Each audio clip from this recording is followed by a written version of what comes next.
Apart from that, if we talk about cardiology, the machines like RotaPro, Rota-ablation, and a special cath lab system which is called a biplanar cath lab system has proven great merit over the conventional systems, wherein we get a three-dimensional view of the entire cardiac problems, and the intervention cardiologist is able to carry out the procedure with minimum amount of complication and drug usage and maximum benefit to the patients. Very recently, we have seen the use of 3D printing coming big way in many specialties, majorly orthopedics, neurosurgery, pediatric cardiac surgery, where the surgeons find they land up in a difficult spot in a complex case where they are not able to operate or find a right solution because there are no standard implant, no standard procedure available. So before going for the surgery, they really want to witness how the problem is going to be when they open. So for that, 3D printing has come very handy for all those complex cases where we can do a simulation surgery or I would say a virtual surgery outside the operating room, prepare our mind, prepare our hands and the thought process very clearly before we actually go ahead and do the operation. So this becomes very critical for a pediatric cardiac surgeon where the small heart is having a defect, and once they open, they are always racing against the time. But if they are prepared well before the operation, so the time wasted in deciding at the last moment, at the critical moment becomes very less, hence leading to a better outcomes of the small babies suffering from congenital heart diseases. Likewise, in our orthopedics, we do a complex spine procedure like a scoliosis procedure, which almost can take 6 to 8 hours. And there is a great risk of radiation exposure not only to the patient but also to the surgeon and the assistant team. With the use of 3D printed surgical jigs and technology, we are able to cut down the surgical time by almost half. We are able to provide very accurate jig system which can help us complete the surgery, put the implant in a very precise manner without causing any complication or harm to the patient. So likewise, many such specialties, endoscopies, arthroscopies. So there are multiple technologies which have found place in various specialties. You talk about gastroenterology, we have got endoscopes, colonoscopes. Almost every part of the gut now can be viewed as an office procedure, where you are sitting in your office, you want to check the upper GI system or you want to check the lower GI system. Within 10 minutes, you can prepare the patient and go and put the scope, and you can see on a big screen what is the problem. You can take a biopsy, you can do a treatment there, and patient can go back home within no time. And similarly, you talk about neurosurgery, we are able to do awake brain procedures. That's a very recent advancement in last few years. When we are doing brain tumors, we are operating, we don't know whether we are damaging the normal tissue. For that, we have an option to keep the patient awake, keep talking to the patient, and while the neurosurgeon is operating on the tumor, if we are touching any normal tissue, immediately we get to know with the patient's response, and thus while the patient is awake, he is getting the complete brain tumor surgery done and without any complication being delivered to the patient. Break के बाद हम और detail में discuss करेंगे कुछ और interesting medical equipments के बारे में और जानेंगे कि आखिर वो काम कैसे करते हैं. Everything coming your way right after this short break.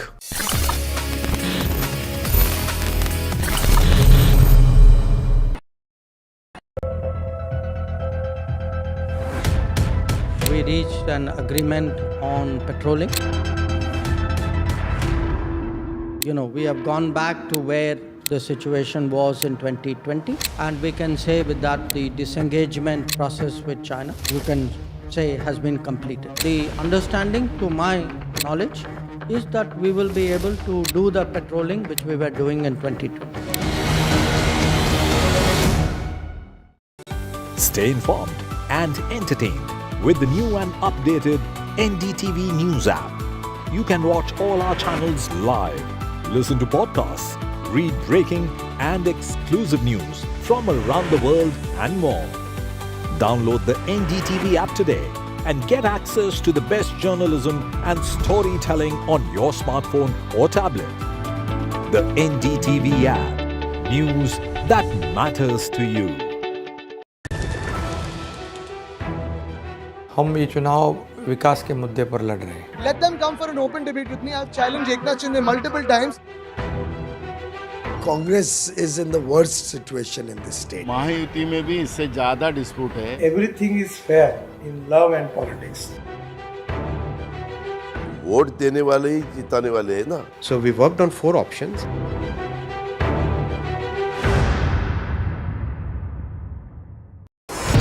NDTV proudly upholds its legacy of trust and credibility. According to the prestigious Reuters Institute's Digital News Report 2024, NDTV is the top-most news platform in the country. Number 1 in both online and offline reach in India. Beating all its competition, NDTV stands for trust. It's a web of frauds, calls, luring emails, threatening messages. Cyber frauds have cast their net wide and everyone is at risk. We track the victims, their horror stories as they get conned online, extorted and robbed of their hard-earned money. How to identify a cyber fraud and how to stay cyber safe. What are your options? Fraud.con, NDTV initiative for cyber safety. Only on NDTV 24/7. Hello and welcome to India Sense, where I speak with global opinion makers. The United States has made a strategic decision over the last 20 years to move closer to India. Our $7 trillion economy seems a perfectly conceivable number. If you want to be a national party, it's that you sort of accept the way the world is rather than want to endlessly hark back to how it was. Modi is promoting the digitization of the economy, which is accelerating growth in the country. In today's interconnected world, India's voice is more crucial than ever. When India speaks, the world listens. At NDTV World, we are that voice, bringing you intelligent and insightful news from India and beyond. From geopolitics and diplomacy to economic shifts, migrations, tech disruptions, and the stories of our diaspora. We cover the news that shapes our global future. NDTV World, your new home for global news is here. I want to thank the American people for the extraordinary honor of being elected your 47th president. Donald triumphs. What does Trump's win mean for America, for the world, for the wars, and for India-US relations? Non-stop coverage on NDTV. Top analysts and voices from the ground. Extensive coverage on NDTV.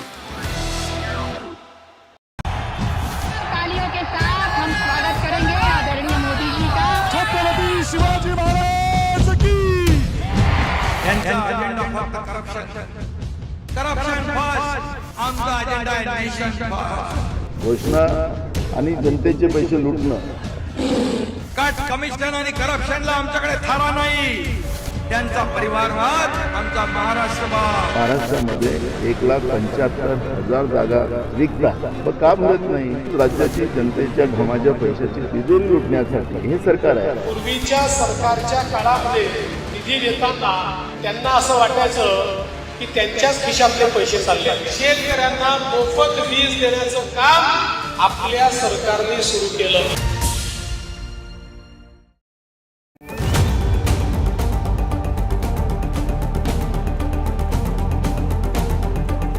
This week on India Ascents.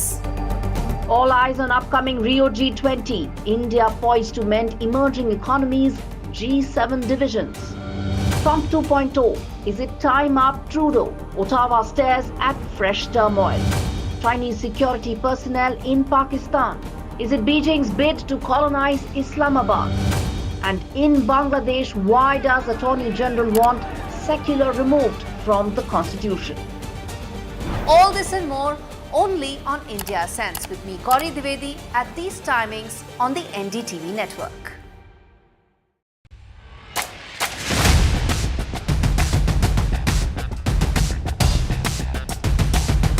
The last elections of 2024.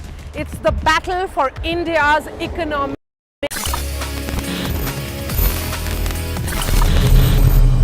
Hello friends, welcome back after the break to your favourite tech show it's tech with TG. And ये एक ऐसा show है जहां पे हम हमेशा कुछ technology के बारे में इंटरेस्टिंग बातें डिस्कस करते हैं। मतलब चाहे वो बहुत ही सिंपल हो या बहुत ही complex, our idea is to just go behind the scenes and learn more about the technology. और ब्रेक से पहले हमने ऐसी कुछ चीज़ों के बारे में बात करी। अगर आपको लग रहा है कि लिस्ट खत्म हो गई है, no no no, it's not over yet. Let's continue journey and learn more about these medical equipments and understand what runs behind the scenes और ये आखिर काम कैसे करते हैं। One very important thing which I would like to talk about is the Da Vinci robot, which in a larger sense it's called a soft tissue robot. Now this robot has the capability to enter into any cavity across the body and try and give that kind of access to the surgeon which a normal laparoscopy or an open procedure cannot do. So you talk about starting from the head and neck, where difficult lesions in the pharynx, behind the tongue, in the trachea or around the neck. This all area can be accessed easily with the Da Vinci robot. So all the tumors, all the infections, wherever it becomes very difficult to reach through the conventional methods, Da Vinci comes very handy for the oncologists and the head and neck surgeons. When we talk about cardiac surgery, so robotic procedures through Da Vinci, it can be done in a very small micro incision, wherein most of the young patients they suffer from congenital heart disease like ASD and VSD defects.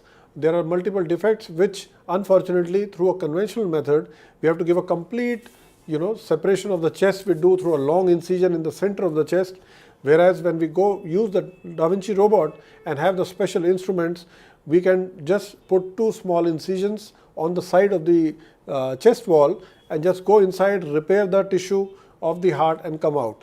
So that gives a very good cosmetic result, and also because the incision is so less, the recovery is much faster. Then we come to the GI system, where you can have diseases like weight loss procedures, gallbladder surgeries, liver problems, pancreas problem, and sometimes the intestine problem where there is an obstruction or blockage. Robot has the capability, there's called multiple arms which can go inside, talk to each other, and surgeon sitting far away on a console, and through a distance they can manage all the arms. And the arms, the fantastic part about these arms are that they can go into multiple 6-dimensional directions where a normal hand surgeon or a laparoscopy procedure will not be able to access. So that is the beauty of the Da Vinci robot, and that's why even with a small incision they can reach far end of any part of the body, and that's how things become much easier for the procedure to be done by an experienced surgeon. Last but not the least, the area of prostate. Prostate surgery is becoming very common because prostate cancers, prostatitis, and so many urogenital issues are catching up in Indian scenario. So I feel that one of the very good indication for Da Vinci robot would be the surgeries related to the prostate problem, prostate cancer, and because of the small incision, because of the precision in the Da Vinci robot, we are able to carry out the procedure with minimum morbidity to the patient and best functional outcome. One very important thing with Da Vinci is that since the surgeon is sitting far away from the arms, away from the patient, this has the potential to operate even across the continents. I'm talking about telesurgery, where the surgeon only manage through a console, maybe sitting in USA, while the surgeon gives surgery or the patient is there in an operating room thousands of kilometers away, and through that console the surgeon can guide the local surgeon here and get the surgery done and provide the same expertise across the border. So Da Vinci has not only improved the functional outcome, but it's going to be the future of all those complex procedures where one specialist can sit at his own location and can give advice, give support, and do a surgery right from his operating room, while the patients as far as 1,000 kilometers away, east or west of the globe, can get benefited through this technology and telesurgery. Let's talk about what is the future of this technology, how it's going to be, seen 10 years down the line, 20 years down the line, what will be the adaptability across the countries and the globe. I can only say that the technology is here to stay. With every passing decade, we are seeing better and better adoption, and also it's a survival of the fittest. We have seen so many applications, software as well as hardware, coming into the market, dealing with the patients, dealing with the healthcare professionals, or trying to bring outcome changes in the healthcare delivery, but only that particular application or that particular technology survives the test of time, which actually changes the patient's outcome, which actually improves the surgeon's experience during the procedure. So I'm not sure if every technology will be adopted equally, but I can say somebody who has done a complete due diligence of the gap which is present here, and then trying to fill up that gap with the right technology which can adapt well in the patient's, in the surgeon's hand, and bring about actual outcome change at the end of the day. So that's why it becomes extremely important to do the I would say the beta testing of the application or the hardware in a clinical scenario, and then see whether it is really making difference in patient's life or the outcomes of the procedure. That's why all the regulatory authorities, drug controllers, FDA, US FDA, all these agencies, make sure that whatever is introduced into the market, whether it is a medical device or an equipment or an instrument or an implant, ultimately it has to be the first and foremost priority is that it should be safe for somebody who is getting the technology being used. So in fact, in today's time, software has also been equally treated like a medical equipment, because software drives the a particular hardware, and that hardware actually makes or breaks or changes the course of treatment in the patient's outcome. So in fact, time has changed. Not only anything which has to do with the patient outcome will be categorized as a medical equipment, whether it is a physical equipment or a device, or even if it's a software code which helps in running a particular hardware for the patient surgery, for the patient's outcome.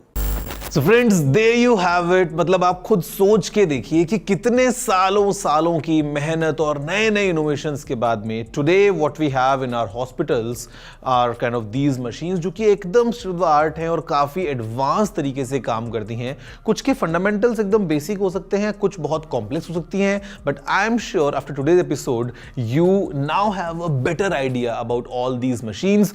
Well guys, मैं आपसे मिलता हूँ अगले episode में with even more fun, even more interesting things to talk about the field of tech. Till then, if you have any feedback, any questions, any queries, if you just want to talk to me, you know the email address जो है tg@ndtv.com. I'm gonna see you next week एक और fresh episode के साथ में. फिलहाल इतना ही. Take care and have a good day.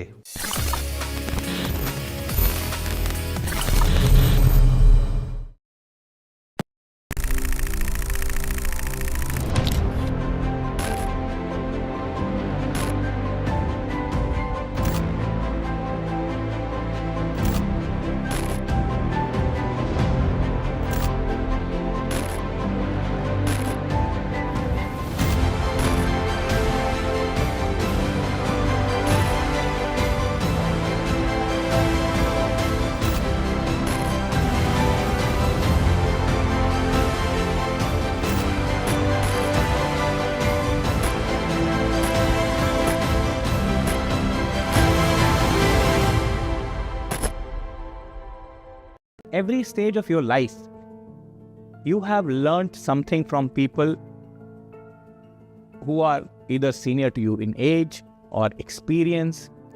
I hire people who make mistakes. I don't hire people who are very shy to make mistakes. How much do you credit luck for your success, Mr. KP Singh? Small. Destiny is what you make it. India is now completely looked at from a different prism. India will be on the high table of influencing world politics.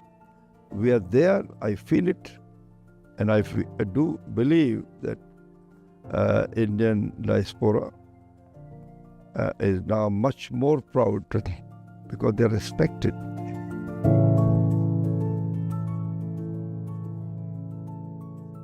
I've been reporting reporting on all issues big and small from Andhra Pradesh, Telangana, rest of South India, bringing you all the action, all that you need to know, all that you want to know. The energy of Maximum City is infectious. I bring in that energy in our news coverage from financial capital Mumbai. India's IT capital is always buzz. It's literally a city that never sleeps. And I keep you ahead on all the Bengaluru buzz. Covering from the southernmost part of India over the last 23 years, I bring in-depth and 360-degree coverage from the Dravidian heartland. The land of Mishti is also known for its bitter politics. I have seen much water flow under the Howrah Bridge, covering Bengal in all its vivid colors.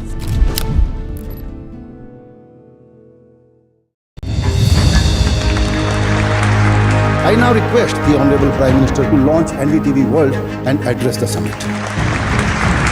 It was the grand launch of NDTV World by Prime Minister Narendra Modi.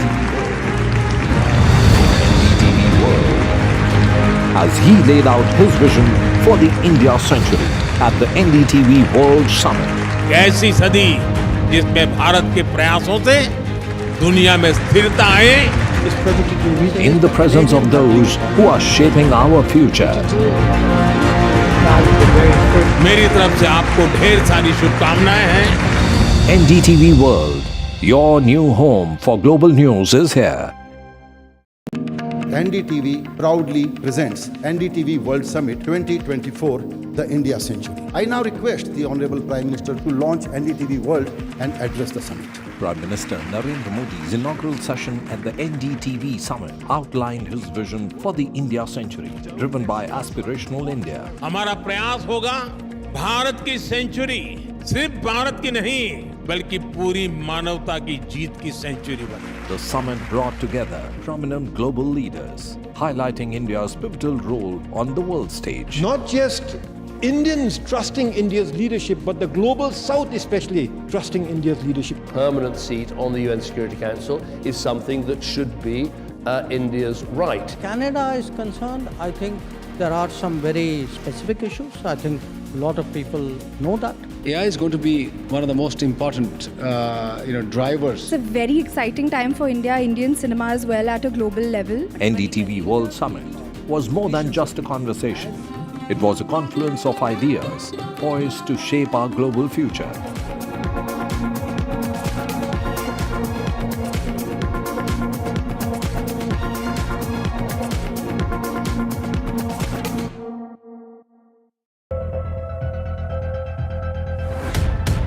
We reached an agreement on patrolling.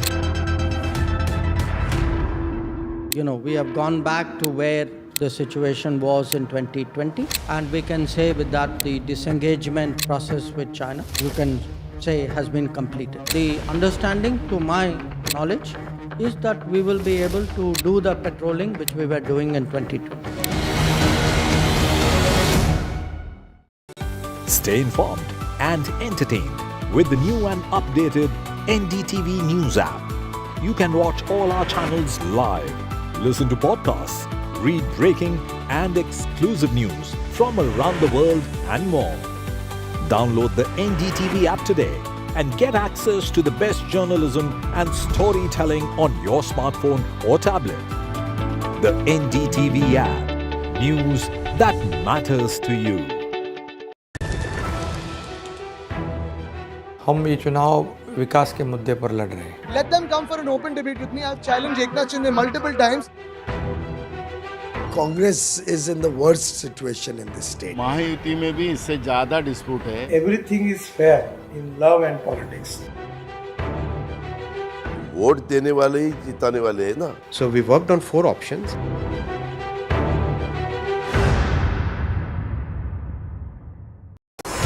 NDTV proudly upholds its legacy of trust.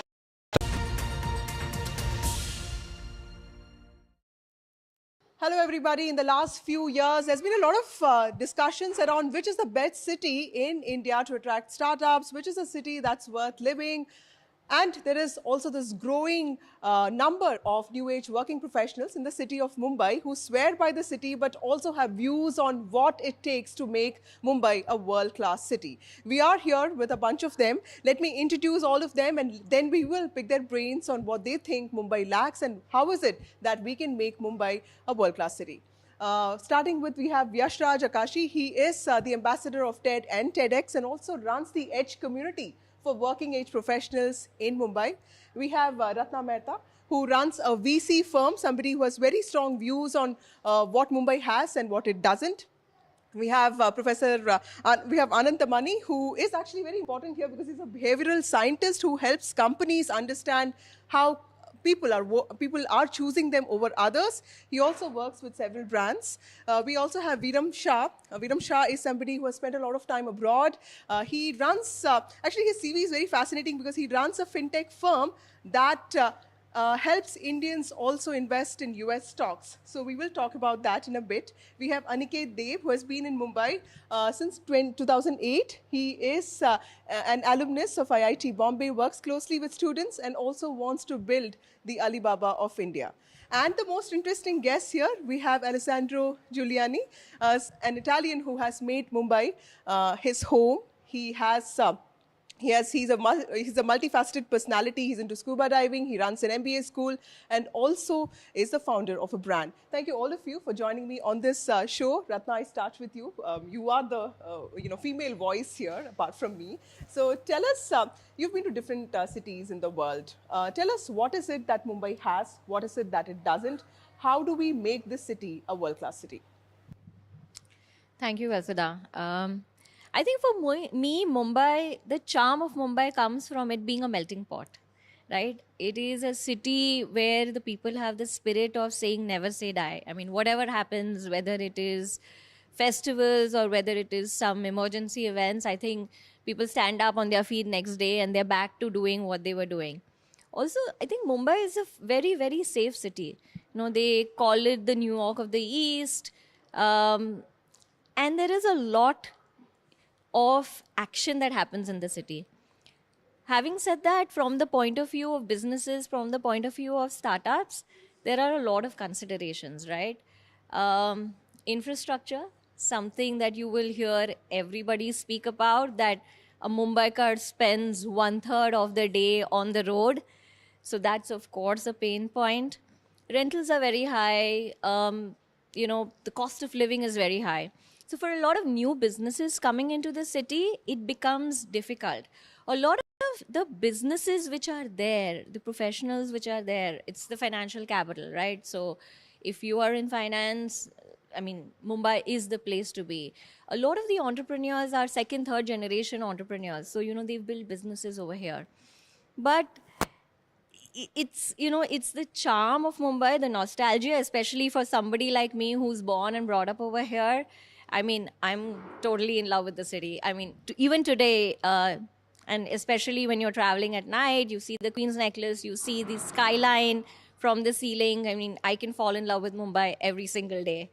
But of course, there are quacks, and which are now getting fixed. As somebody was saying this morning, the pain that is there right now of construction, the metro, the coastal road, once all of that is done, I think the next decade is going to see a much, much more beautiful Mumbai. Okay, so that's very nicely said. There are many positives about Mumbai, so that in some ways also drown out the negatives. And of course, this is a work in progress.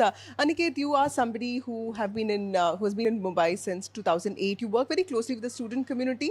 You also run a startup of your own. Tell us, how has Mumbai changed since 2008? And also, you're not native to Mumbai. How does that, does this city feel like home?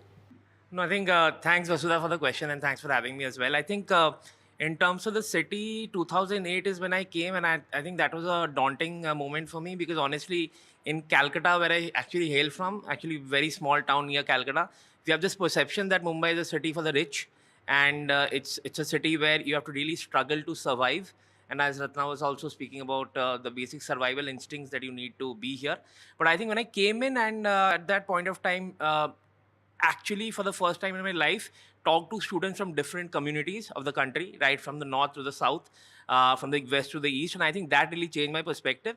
And then within the next 15, 16 years that I've been here, one thing I've understood is that the reason the city works so well at its core is because people respect all communities together. And it is very, very visible. And, like, for example, if today morning when I actually reached in a cab, the driver was very happy to talk about what is happening in his life. And that's really how Mumbai breathes and lives every day. And we all know what's happening in Dharavi, for example. Like the entire community is getting redeveloped there. You will really see people aspiring to be in this city and stay in the city for a long period of time.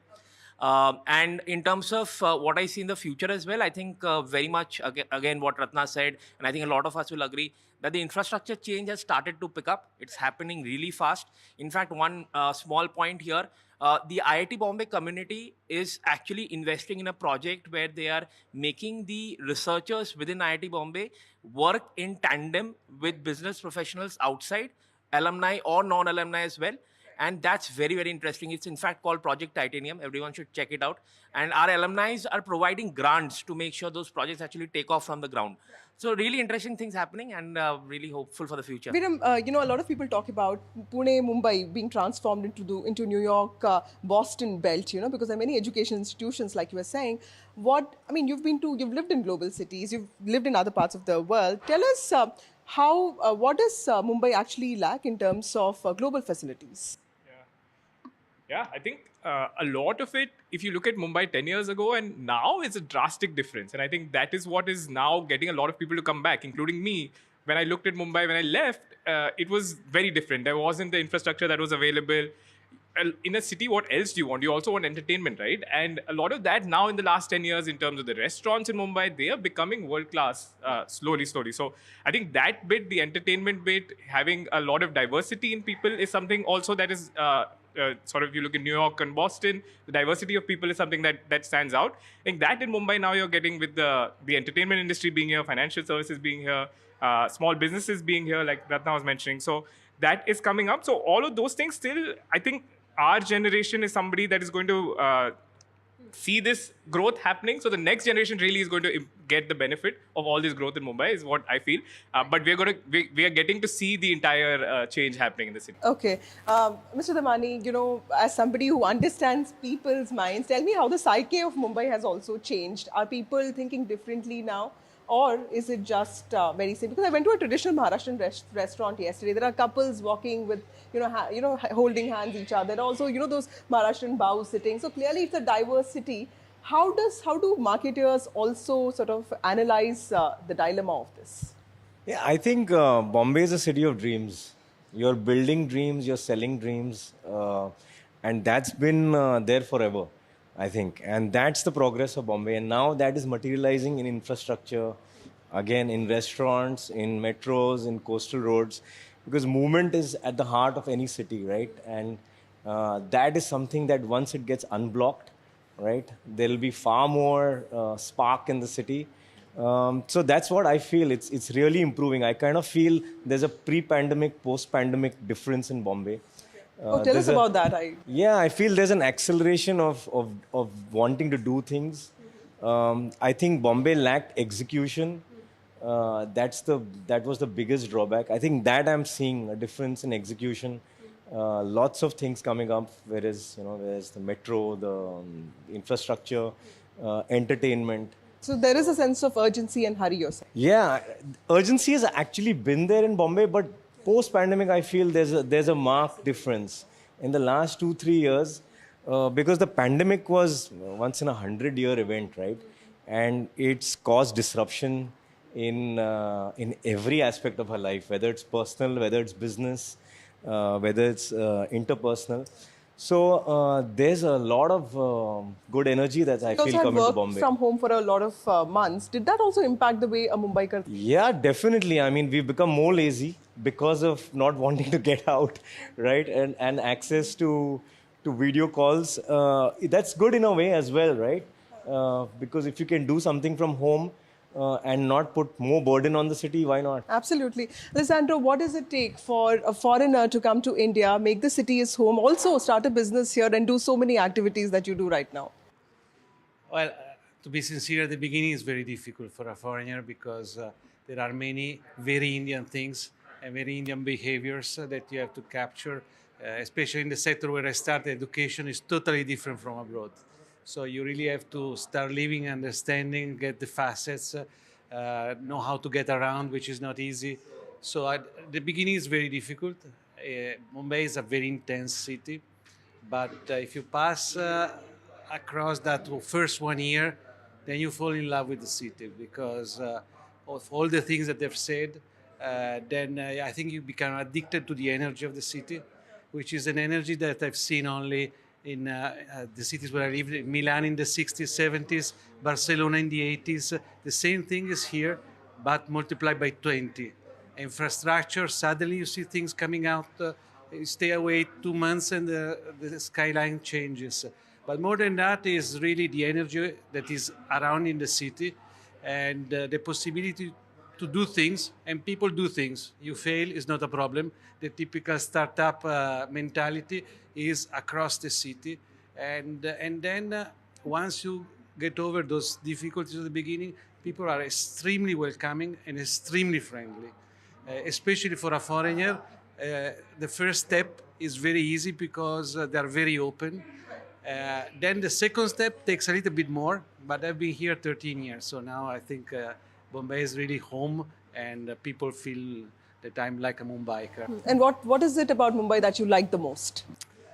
I would say the energy, definitely. The energy and the people. They really make you feel at home. It's easy. You can go out and dress how you want, and there's no looking down to people.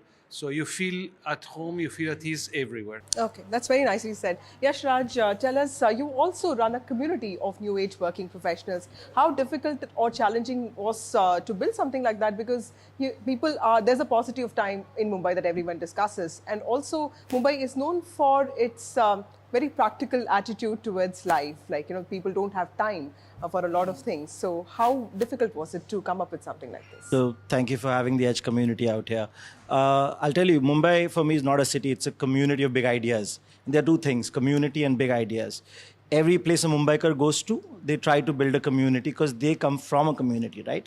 I think that's what is big about, the big idea about Mumbai. I'm born in Nasik, brought up in Bombay, I've moved to Delhi, and I can tell you there is Mumbai that I take everywhere. Even when I'm in Delhi, I come back to my friends or the Edge community in Mumbai, and it's very easy to build it because people out here understand how to understand others and be equal. I think that's what we need to export out of Bombay, right? We need to take that feeling across India. And that is what I think the city stands for. It understands each other, it gives you space, it lets you grow, it helps you grow. It's not a race, even though I think there is a problem with work-life balance. But now that the infrastructure is improving, people are understanding that this city is stretching beyond just its boundary, right? So those over the next 10 years probably will change. But what I really don't want to change about Bombay is the community, right?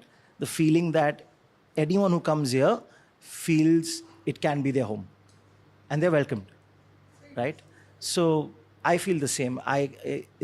Every month I come back and it doesn't feel like a strange city to you, right? And suddenly roads are better, infra's better. People are now at least able to buy property out of Bombay, right? They at least see Bombay is not just this part, they're going beyond and they're making it their home and they come back to the heart of the city.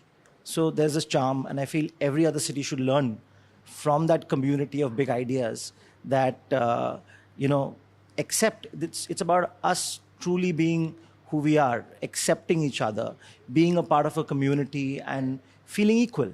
I think that's what Mumbai teaches me the most, and that's why it is what it is. Very interesting. Ratna, when we talk about Mumbai being pitted against a lot of other cities in India specifically, Delhi has pollution, Gurgaon has other issues, Gurgaon also attracts startups. And when you talk about Bengaluru, it has connectivity, but there are these traffic jams that are never ending. How do you, in your mind, sort of justify the fact that you settled down for Mumbai? That's a very easy one, right? You can't take Mumbai out of a Mumbaikar. But for somebody who is in finance, right, especially growth, private equity and all, and it's the epicenter, right? You have the entire banking community over here. You have the, a lot of intermediaries over here. You have a lot of funds over here, right? So where your ecosystem is, you can't be out of that. Right. Of course. But the labor costs are high, standard of living is high. You're also an employer of people. When you employ people, I'm sure people would want more salaries in Mumbai. Is that a sense of concern? So, it works both ways, right? While cost of living is high and salaries are high over here, if I am looking for finance professionals in Gurgaon, you will not find very high quality or volumes of that over there. If you're doing that in Mumbai, I mean, every capital markets, every brokerage, the entire NSE, BSE ecosystem is over here, so you find people easily. Now, talking about Bangalore, the startup community kind of, was born there, right? India's Silicon Valley. So if you're looking for techies, if you're looking for the entire IT ecosystem, it's in Bangalore. And therefore, you see a lot of startups prefer being there because some of the very early stage VCs are over there as well.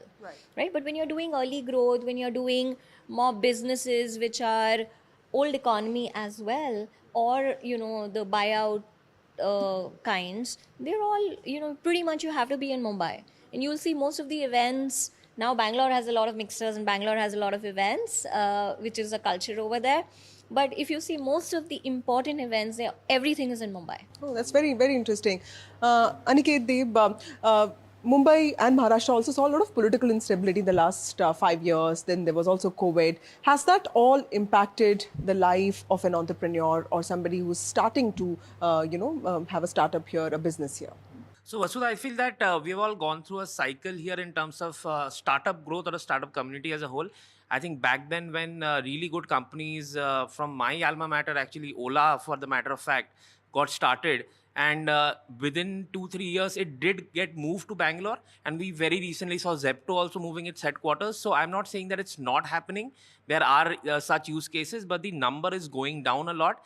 And the reason being that people are now saying that, okay, if I'm actually sacrificing a higher, I'm actually paying a higher real estate cost, that's totally fine because even in that case, I'm actually getting, that community feeling that Yash was talking about, or good finance professionals. And actually, if you look at, say, Bangalore or, Delhi per se, in Delhi, you have a lot of this political power, you have the, the entire lobby getting created there. The VC ecosystem, early stage startup ecosystem is in Mumbai, is in Bangalore, sorry. But in Mumbai, you have a best of all the worlds together. You have the entertainment capital, the stock market here, the finance ecosystem is here. And, adding to what Ratna said, it's not only about the early stage VC alone. The entire capital market as a whole gives you an idea of how finance or money flow works as a whole, right? So that's how I feel. But there's a lot of, there's also criticism that Mumbai is heavily dependent on financial services. And industrial output has not really grown that much. Do you think that this was basically organic because, it's also a residential city now, it is huge. The fact that there's a lot of focus on financial services is actually good for the city. Would you say that? Yeah, I think overall, so industry-wise, actually, I find a lot of industrial entrepreneurs here. So in my community, which is the traditional sort of Gujarati community, a lot of folks have sort of industrial businesses that they're running. The unfortunate thing about it is the travel time, that you have to set up factories outside Mumbai and then to go in and out, come back, it takes I have family members who take almost 3-4 hours every day to just go and come back. So I think that's one of the big disadvantages if you want to set up industries here. On the tech front, I think COVID helped because the work from home culture came. And again, that's a mitigant because if you run a factory, you have to go. But if you're working in a tech firm, you don't necessarily need to go to office all the time, right? So the travel time bit is the biggest challenge. And the biggest one is the cost of living, which I think for industrial folks, it's still fine. But for engineers, that becomes for somebody who's new coming out of college, wanting a job. I think that cost of living really pinches you because, you might not have that much disposable income at that point in time. Right. So, Alessandro, you talked about Mumbai being welcoming to outsiders. In several parts of the country, we've also seen that sometimes outsiders are not welcome. There's a trend of xenophobia that has also crept in some parts of the country. Do you think that Mumbai has kept its spirit of being inclusive alive all these years? I think so. There have been moments where there were some problems around the country. I've never felt, everybody is so friendly and everybody is so helpful. If you need something, you have 10 people that offer to help you. So in Mumbai, I've never felt any kind of problem. And actually, I've always felt very at ease going around at night alone, walking everywhere. Again, if I needed something to reach out the community has been helping really a lot. What Yashraj has done is quite unique. Right.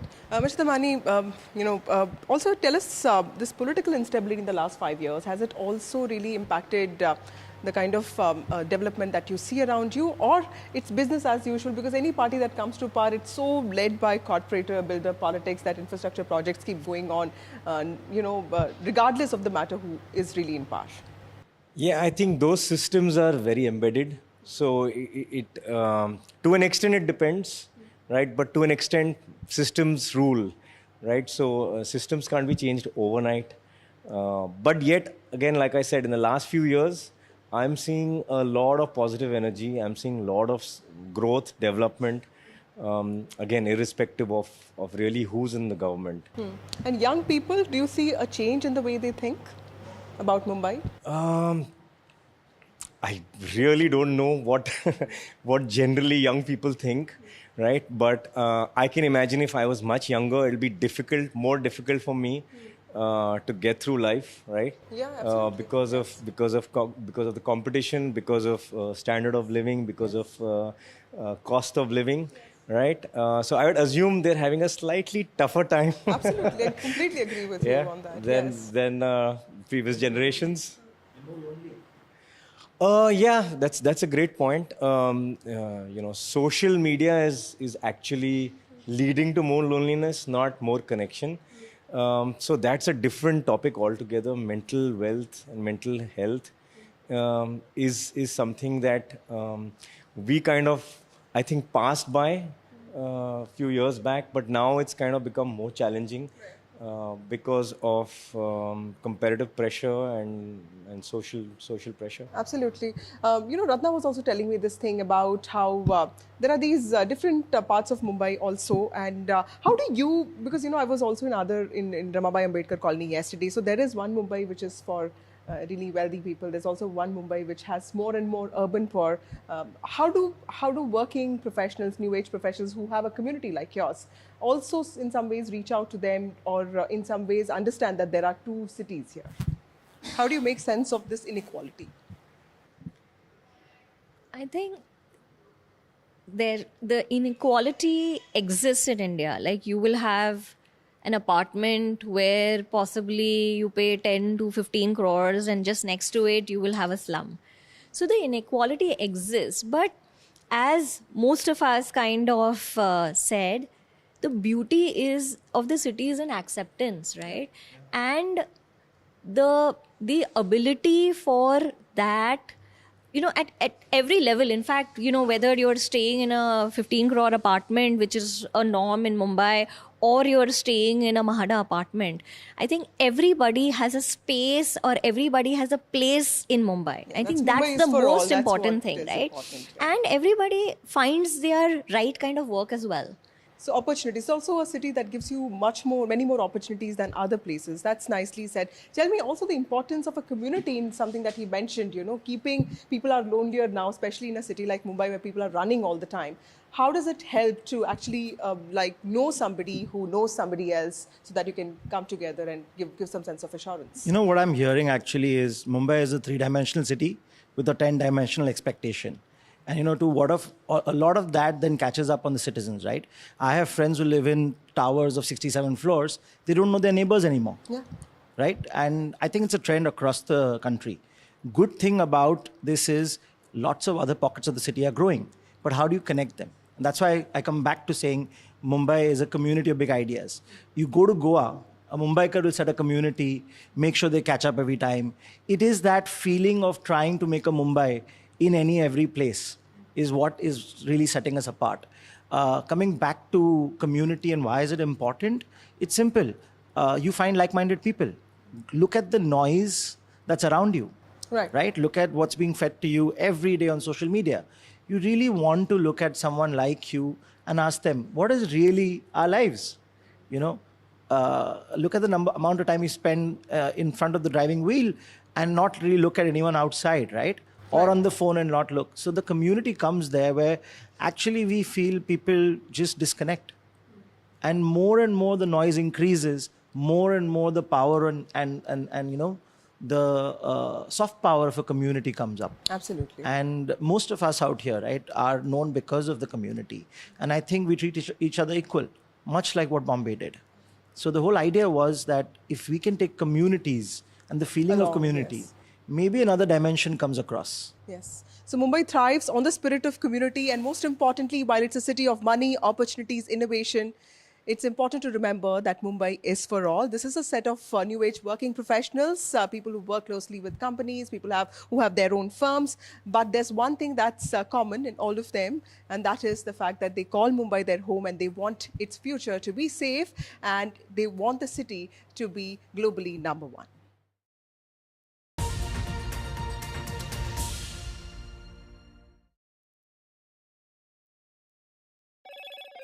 Hello, Moto. Motorola Edge 50 Pro, world's first AI-powered pro-grade camera.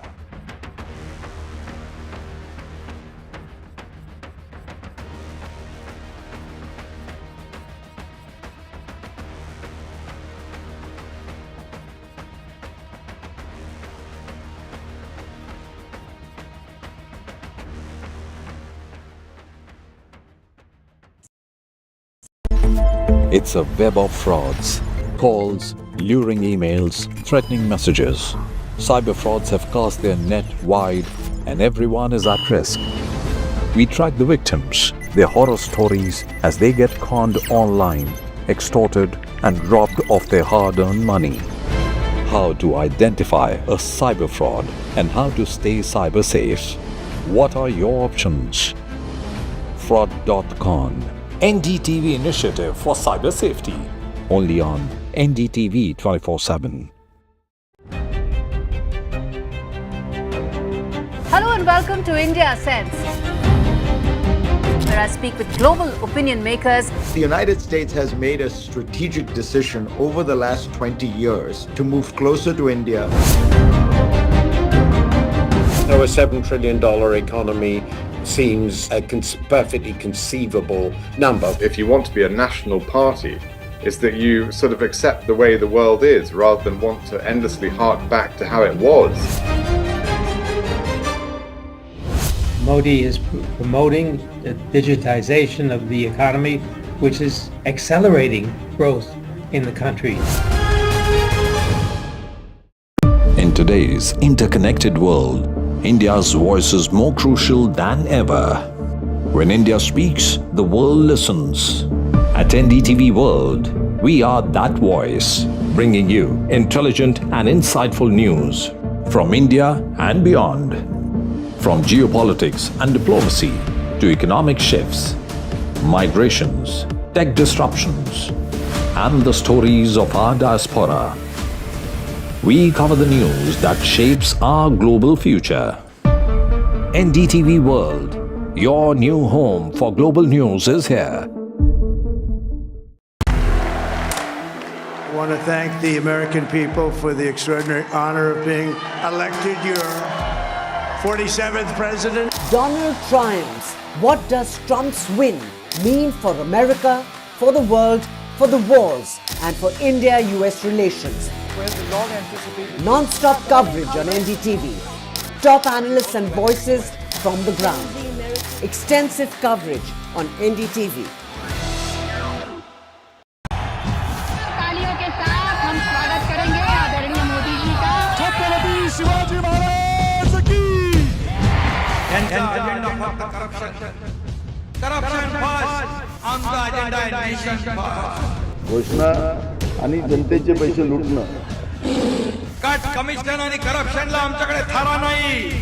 त्यांचा परिवारवाद आमचा महाराष्ट्रवाद. महाराष्ट्रामध्ये 1,75,000 जागा रिक्त आहेत. मग का भरत नाही? राज्याची जनतेच्या घमाच्या पैशाची तिजोरी लुटण्यासाठी हे सरकार आहे. पूर्वीच्या सरकारच्या काळामध्ये निधी देताना त्यांना असं वाटायचं की त्यांच्याच खिशातले पैसे चालले. शेतकऱ्यांना मोफत वीज देण्याचं काम आपल्या सरकारने सुरू केलं.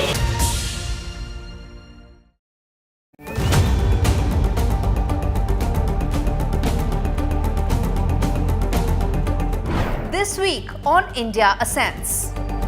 All eyes on upcoming Rio G20. India poised to mend emerging economies, G7 divisions. Trump 2.0. Is it time up Trudeau? Ottawa stares at fresh turmoil. Chinese security personnel in Pakistan. Is it Beijing's bid to colonize Islamabad? And in Bangladesh, why does Attorney General want secular removed from the constitution? All this and more only on India Ascends with me, Gauri Dwivedi, at these timings on the NDTV network.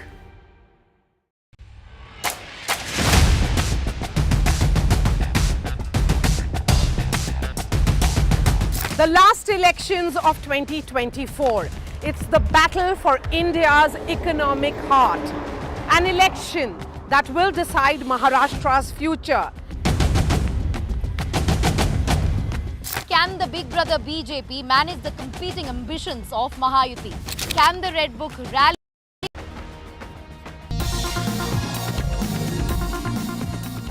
In this session, we explore how the Indian businesswoman is fostering the future, creating new paradigms of leadership, innovation, inclusivity, and progress in a rapidly evolving global landscape. And the role that women are playing in the nation's growth and transformation. I have with me a very powerful panel. I have with me Kami Vishwanath. She's the President, Middle East, Indian Subcontinent and Africa for FedEx. Preeti Bajaj, CEO and MD, Luminous Power Technologies. And Padmaja Ruparel, she's a co-founder, IAN Group. Thank you, all of you, for joining me.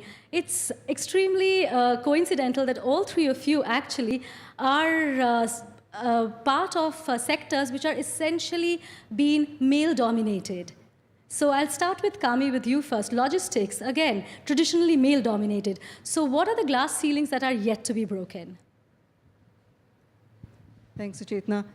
I think there is a lot more work to be done, so let me start by saying that. FedEx, as a global corporation that works across multiple international markets, I think we recognize the power of building a global culture of diversity, equity, and inclusion. And 36% of our board is women. We have 26% women across management globally. Our DEI Council sets priorities and tracks progress against those, so our approach is quite structured. And we recently added opportunity to diversity, equity, and inclusion to rededicate ourselves to inclusive hiring and promotions and supporting career paths. I think the biggest work we have in front of us is how do we increase the representation of women in the logistics and supply chain sector? And I think that starts at the top of the funnel.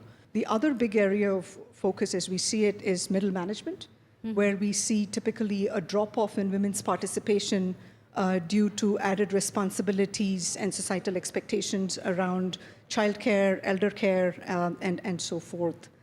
FedEx is a very people-centric culture, and a lot of our efforts around DEI have been around how do we build a culture where DEI thrives.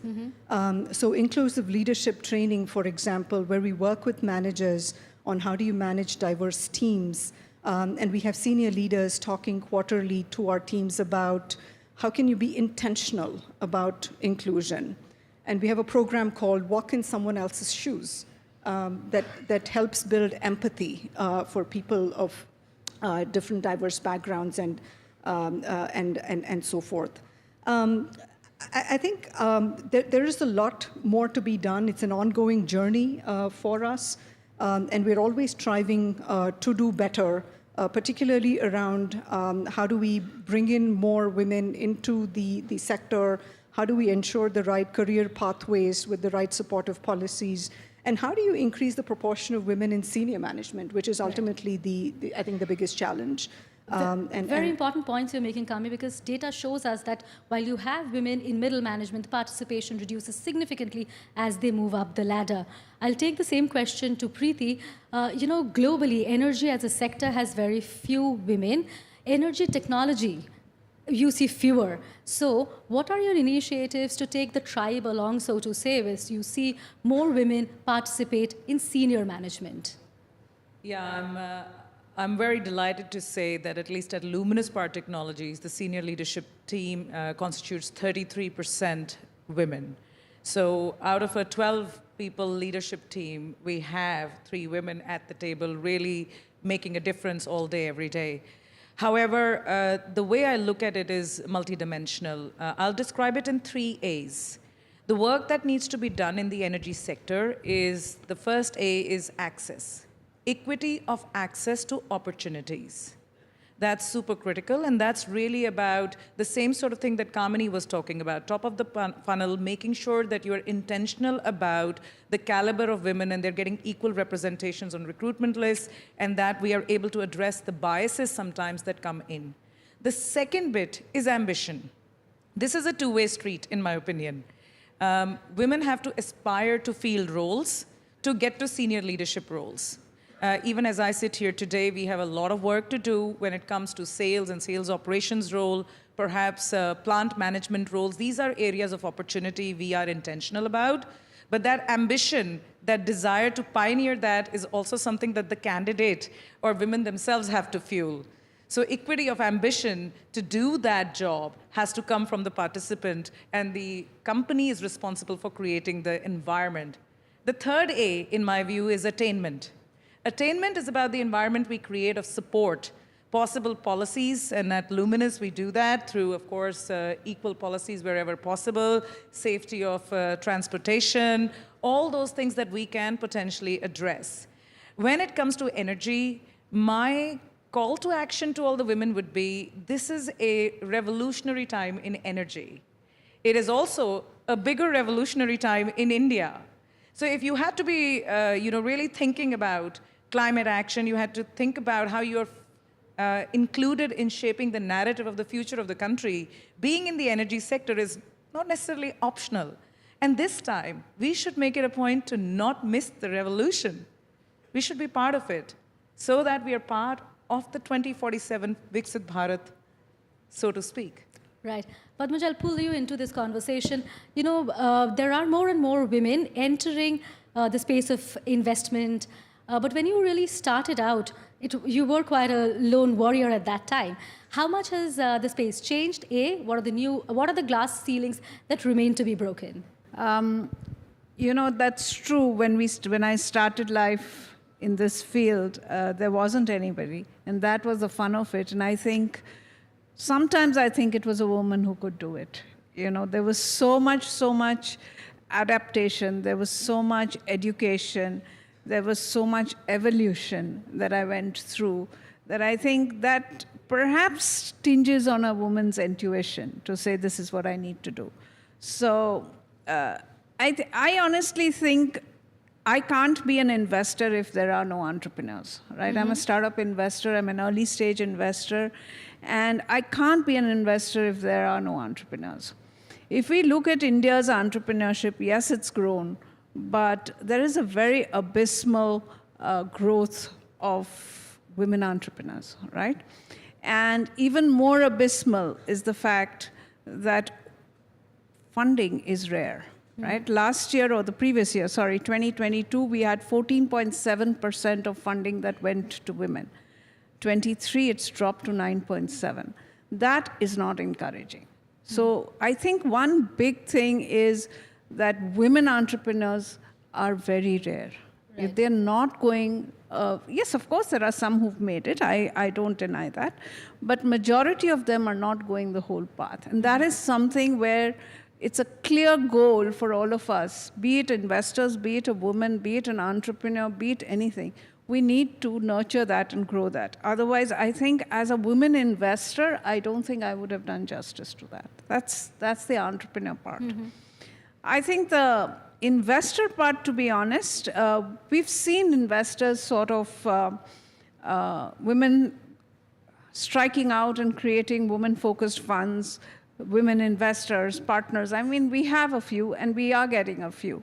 But the interesting part, and this is also reflection of the investing landscape of India, that growth money is much, much lesser for women founders. Mm-hmm. And it also tells you that growth funds there are not enough women partners or senior people driving that. And that is where you see a linkage where young women-led companies are not growing rapidly.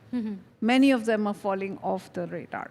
So to my mind, I think the aspiration, if I had to sort of enunciate that from an investor perspective, it's very clear to me. We need to create the BlackRock of India led by a woman.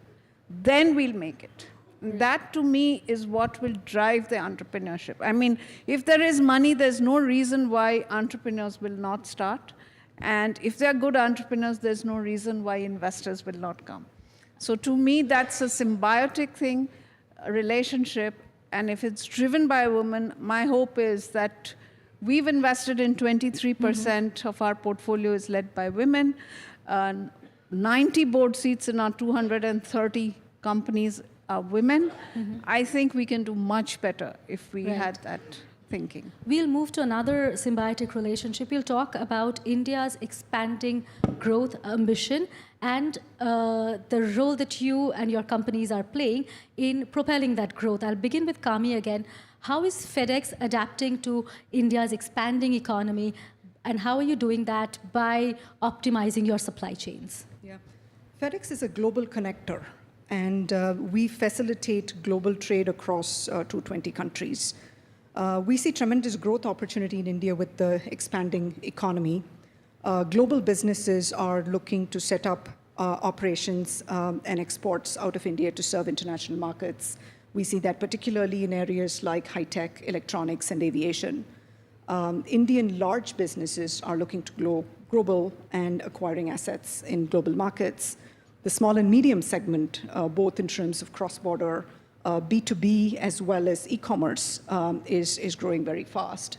So there is growth across the board in India, and we are investing in capacity from Asia to India and India westbound to Europe and the US, and also making investments in our hubs and gateway infrastructure in Delhi, Mumbai, and Bangalore, as well as the Middle East. In this current environment, supply chain resiliency is very critical for businesses, and part of building supply chain resiliency is about alternative supply sourcing and hedging supply risk. Part of it is also about having end-to-end visibility of supply chains. And that is why we have taken an approach of integrated logistics, where we offer an end-to-end solution to our customers across express, freight, air, and ocean, where our customers can work with us seamlessly without friction that they would otherwise face with multiple service providers, and also have the visibility end-to-end.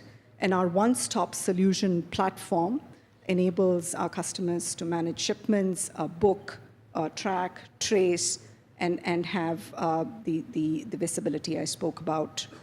We're also leveraging data and technology, which I'll talk about in a minute. But I think our biggest focus is on how do we optimize supply chains and help manage supply chain risks for our customers.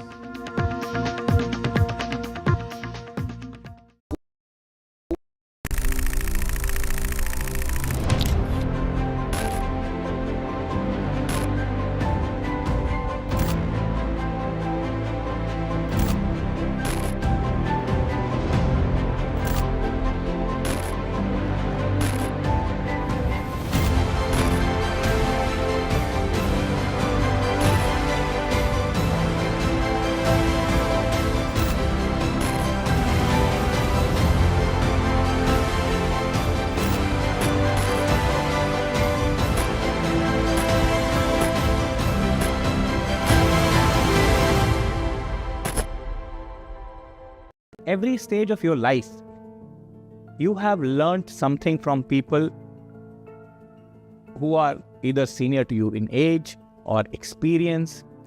I hire people who make mistakes. I don't hire people who are very shy to make mistakes. How much do you credit luck for your success, Mr. KP Singh? Small.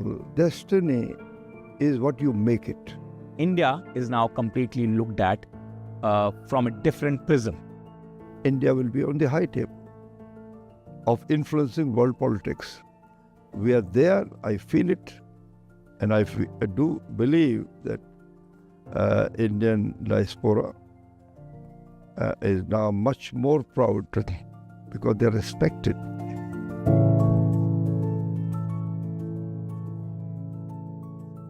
I've been reporting on all issues, big and small, from Andhra Pradesh, Telangana, rest of South India, bringing you all the action, all that you need to know, all that you want to know. The energy of Maximum City is infectious. I bring in that energy in our news coverage from financial capital, Mumbai. India's IT capital is always buzz. It's literally a city that never sleeps. And I keep you ahead on all the Bengaluru buzz. Covering from the southernmost part of India over the last 23 years, I bring in-depth and 360-degree coverage from the Dravidian heartland. The land of Mishti is also known for its bitter politics. I have seen much water flow under the Howrah Bridge, covering Bengal in all its vivid colors.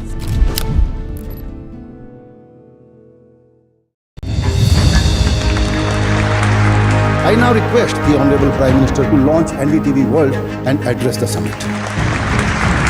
It was the grand launch of NDTV World by Prime Minister Narendra Modi. NDTV World, as he laid out his vision for the India century at the NDTV World Summit. कैसी सदी जिसमें भारत के प्रयासों से दुनिया में स्थिरता आए, In the presence of those who are shaping our future. मेरी तरफ से आपको ढेर सारी शुभकामनाएं हैं। NDTV World, your new home for global news is here. NDTV proudly presents NDTV World Summit 2024, the India Century. I now request the Honorable Prime Minister to launch NDTV World and address the summit. Prime Minister Narendra Modi's inaugural session at the NDTV Summit outlined his vision for the India century, driven by aspirational India. हमारा प्रयास होगा भारत की century सिर्फ भारत की नहीं बल्कि पूरी मानवता की जीत की सेंचुरी बने। The summit brought together prominent global. The energy sector globally is evolving at such a pace, and technology and sustainability seem to be playing pivotal roles there. So how is your business strategy at Luminous making sense of all of this for India? Yes, it is a very dynamic and ever-evolving landscape. So as Luminous, we think of it in three ways. Number one is insight. We are a homegrown brand of India.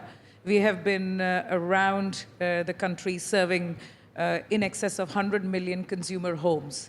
So when it comes to insight on usage of energy storage in the home, we've learned a lot about what the Indian consumer expects when it comes to how he or she wishes to use this essential service backup and energy in the home.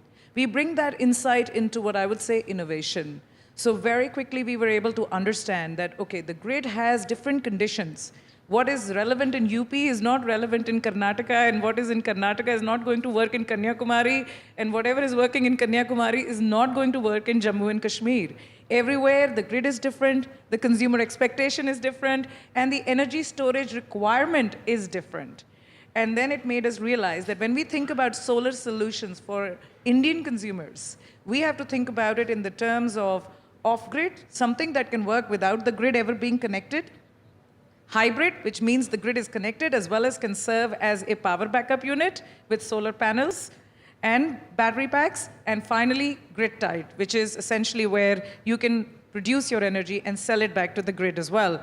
And what's interesting about all this is that these dimensions, the more we travel the world, we realized are so unique to India. Mm-hmm. They're so unique to India. Right. It's not the same thing anywhere else in the world. And the third piece, what I would say, is when we think about that, Indian consumer has always been at the nexus of, I'm loving the 3 A's, so I'll start again, affordability of energy, accessibility of energy, and availability of energy. Mm-hmm. So whatever you create in terms of solutions, you've got to think about those 3 A's and feed it into that. So to that effect, I'm very proud to say that, you know, we build our own solar panels. Right. We build every part of a solar power generating system. Mm-hmm. Part of it is making sure that there is availability, and part of it is making sure that there is affordability. And the last piece I'll say, I've spoken about the insight, the innovation, and I've spoken about the industrial ecosystem, if you think about it. The last piece, the fourth piece, is the Indian talent. Right. India has a lot of talent.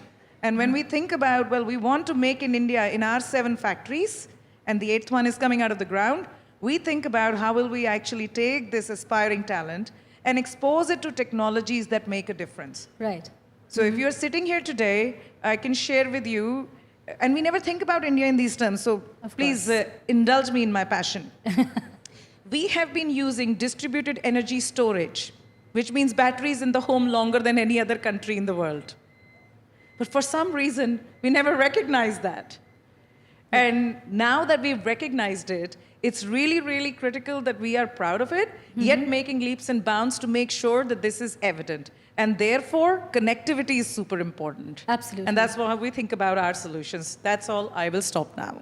Thanks, Preeti. Padmaja, we see a lot of startup activity in being driven by Tier 2 and Tier 3 cities of India. Do you think that entrepreneurship has truly democratized in the country? So Chetna, this is a very interesting question, but let me answer it in a slightly different way. Of course, if you look at UPI, if you look at ONDC, if you look at India's digitization, it's natural that this is going to happen, right? Democratization is going to happen. But to me, technology is largely a tool. It's accelerated startup activity, it's accelerated business, it's accelerated and eased life, right? But the reality of it is lying somewhere else. And let me share that in 4 examples rather than giving you points, right? When you go to Tier 3, Tier 4, Tier 2 kind of cities, India, we talk about India as still developing. There are real problems that people, citizens of those towns and cities face. And those problems, they understand very well because they are local. And because they are local, they are also need a solution. So they start building a solution there and then. And that is not only democratization of startup activity, it is creating some very innovative technology-enabled solutions for real problems being bred in India, operationalized India, and which can go global, right? So let me give you 4 examples. There's a company called Phool, born in Kanpur, right? What was the founder worried about? He saw flowers that when we go to prayer in the temples, we give flowers, we play our obeisance. Those flowers were going into the Ganges, and he saw the Ganges being polluted. So he collected that flowers, and out of that flower waste created incense and personal oils and a whole lot of other things. But that's not where he stopped, okay? He created an alternate to leather, right? Guess who his mentor is? His mentor today is the founder of one of the 4 global companies. I won't give you the name, but it is one of the Meta, Amazon, Netflix, Google founders. Wow. So that's a product born out of waste, out of the Ganges, literally, and gone global, right? Second one, think of Kerala, Tier 2, right? Company called Gen Robotics. Saw his family, somebody in his family, actually having to clean the sewers, right? Created a robot to clean sewers. It's now partnering with all the municipalities in South, right? Gradually scaling up. Real problem, life is messed up for those sewer cleaners. He's created a solution. Right. Right? Third, there was the COVID. Pandemic happened. We have phenomenal engineers in this country. Born in Kanpur, they were doing robotic waterless solar panel cleaners. Pandemic came, lockdown came, company was completely stalled. And they would have died. Right. In 95 days, they created a smart ventilator where not only were the patients saved, but also the healthcare providers maintained their social distance, right? Which was internet-enabled, it was smart, it had everything that it had. Today, that that company is pushing to export to Africa, right? Again, a locally born company in a tier 2 town, born out of a need and a problem, created it in 95 days with all the approvals that were required at that time, contracted with BEL, has now got installations in tons of hospitals in this country and are pushing to go to Africa, right? Yeah. And the last example, outside of Udaipur, there is a whole colony of carpenters, right? Shisham wood, if you know Shisham wood, they are carpenters who are building furniture, creating furniture out of Shisham wood. They were not earning well. Great craftsmanship, but could not earn. Company called Wooden Street brought them together, and today Wooden Street is selling across the country over 100 outlets and online. Right? So born out of need, born out of real problems, entrepreneurship is not something that we can get away with. That is our DNA, and that is what we will do. We know 200 years ago, that was our DNA. It has just come back. That's Very all. inspiring stories that we hear from the tier 2, tier 3 cities. We've completely run out of time. There's so many questions I still have for you guys. I think we'll take it outside this podium. Thank you very much once again, Kami Vishwanathan, Preeti Bajaj, Padmaja Ruparel, for taking the time and being here. Thank you very much once again.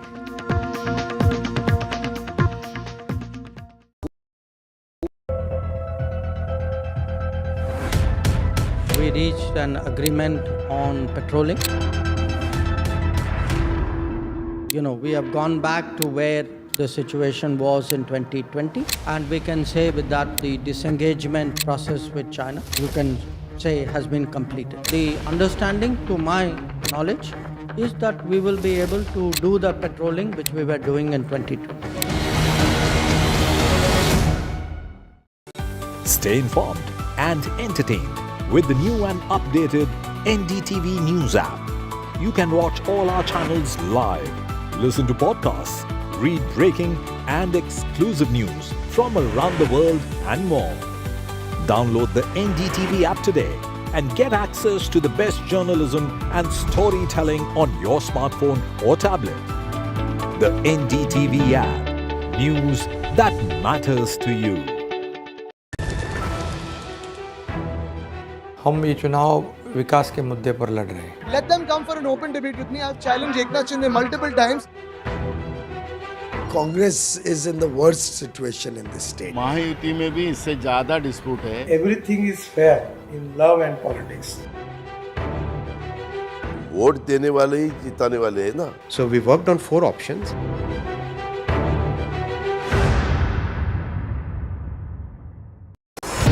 NDTV proudly upholds its legacy of trust and credibility.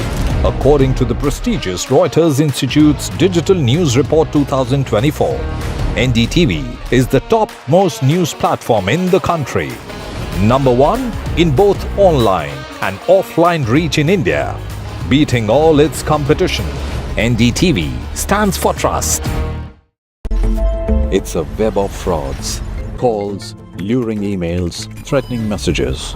Cyber frauds have cast their net wide and everyone is at risk. We track the victims, their horror stories as they get conned online, extorted and robbed of their hard-earned money. How to identify a cyber fraud and how to stay cyber safe. What are your options? Fraud.con, NDTV initiative for cyber safety. Only on NDTV 24/7. Hello and welcome to India Sense, where I speak with global opinion makers. The United States has made a strategic decision over the last 20 years to move closer to India. Now, a $7 trillion economy seems a perfectly conceivable number. If you want to be a national party, it's that you sort of accept the way the world is rather than want to endlessly hark back to how it was. Modi is promoting the digitization of the economy, which is accelerating growth in the country.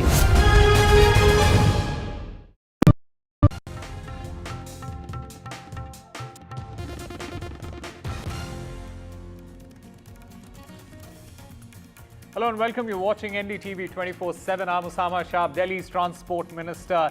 He has tendered his resignation. We'll get you all the details, but first, let's take a look at the headlines. A big shake-up in Delhi's politics. Delhi Minister and Aam Aadmi Party leader Kailash Gehlot resigns from the party. BJP, in the meanwhile, mocks Aam Aadmi Party over Gehlot's resignation.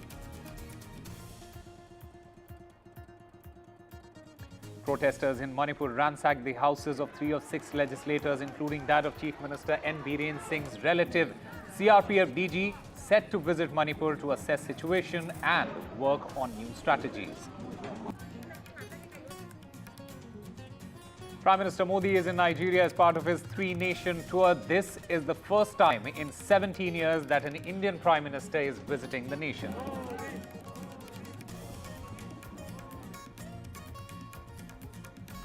Two flash bombs fired near Israel. Prime Minister Netanyahu's home. Israeli Defense Minister says this incident has crossed all red lines.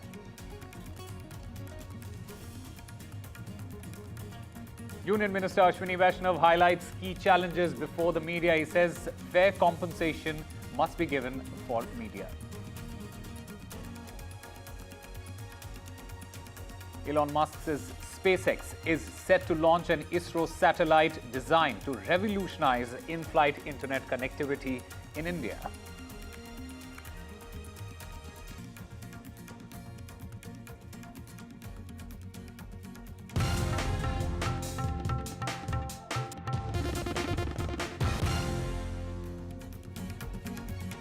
But the big story that we are tracking at the top of this hour, there has been a big shake-up in Delhi's politics. Delhi's Transport and Environment Minister Kailash Gehlot, he has tendered his resignation from the Aam Aadmi Party. BJP, in the meanwhile, has mocked Aam Aadmi Party over his resignation and said that Arvind Kejriwal is the most corrupt and that Kejriwal's own ministers are now admitting it. Remember, it may be noted that Gehlot, who is a senior leader and was a key part of the Aam Aadmi Party government, was reportedly one of the names being considered for the post of Delhi Chief Minister after Arvind Kejriwal resigned. Let's listen in to some of the reactions that have come in after his resignation.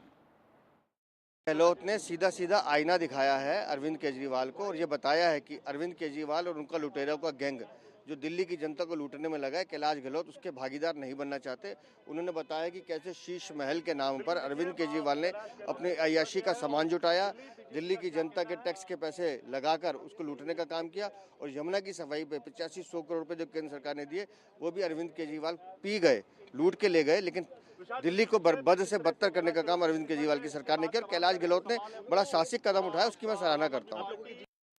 Kailash Gehlot का letter और resignation आम आदमी party की primary membership से और ये कहना कि शीश महल के कारण आम आदमी पार्टी को ज़मीन पर नुकसान हो रहा है और आम आदमी पार्टी अपने मूल्यों से दूर जा चुकी है और इसी के कारण उनको रिज़ाइन करना पड़ रहा है, ये स्पष्ट करता है कि आम आदमी पार्टी के अंदर हर व्यक्ति मानता है कि अरविंद केजरीवाल जी भ्रष्टाचारी हैं और ज़मीन पर जब आम आदमी पार्टी के लोग जा रहे हैं वो मान रहे हैं कि दिल्ली की जनता अरविंद केजरीवाल को शीश महल वाला नेता समझती है और भ्रष्टाचारी समझती है। All right, my colleague Ishika joins us on the phone line to get us more on this story. Ishika, just give us the details of what all is there in that resignation letter and also what might have led to his resignation there. Well, yes, Osama, in fact, this is the biggest breaking, of the hour that we are getting from Delhi politics. Kailash Gehlot, who's not just a senior leader of the Aam Aadmi Party, but who has also held, numerous important portfolios in the Delhi government, in the Aam Aadmi Party government, even when Arvind Kejriwal was the chief minister, even when Atishi is in fact the chief minister, has now in fact resigned, has submitted his resignation letter to Arvind Kejriwal. In fact, in that very resignation letter, Kailash Gehlot has mentioned, apparently the Sheesh Mahal controversy, the CM bungalows controversy, saying that, there are many embarrassing and awkward controversies like Sheesh Mahal, which are now making everyone doubt whether we still believe in being the Aam Aadmi Party. He also has said in this letter, which is very important, he has said that the political ambitions have overtaken our commitment towards people living many promises unfulfilled.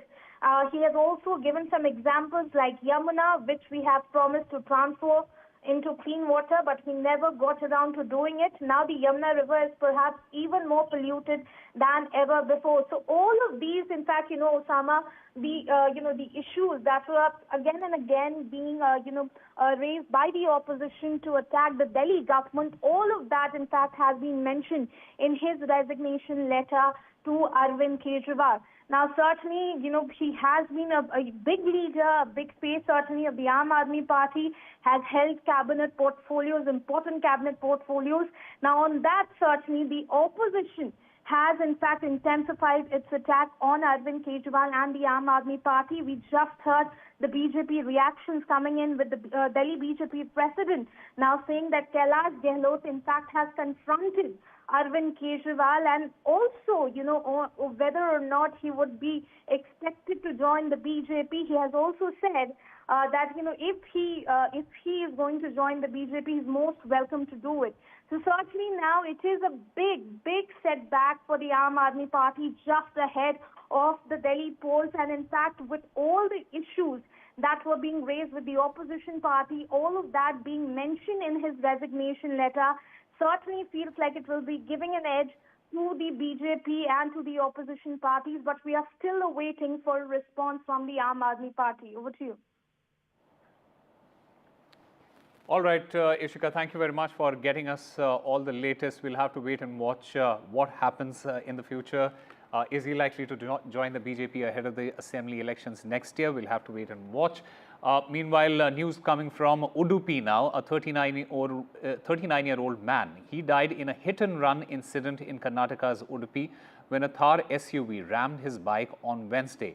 This SUV was allegedly being driven by Prajwal Shetty, the son of Karnataka Congress leader Devi Prasad Shetty.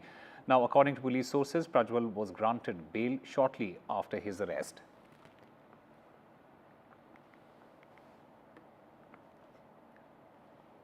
So, an incident coming in from Udupi.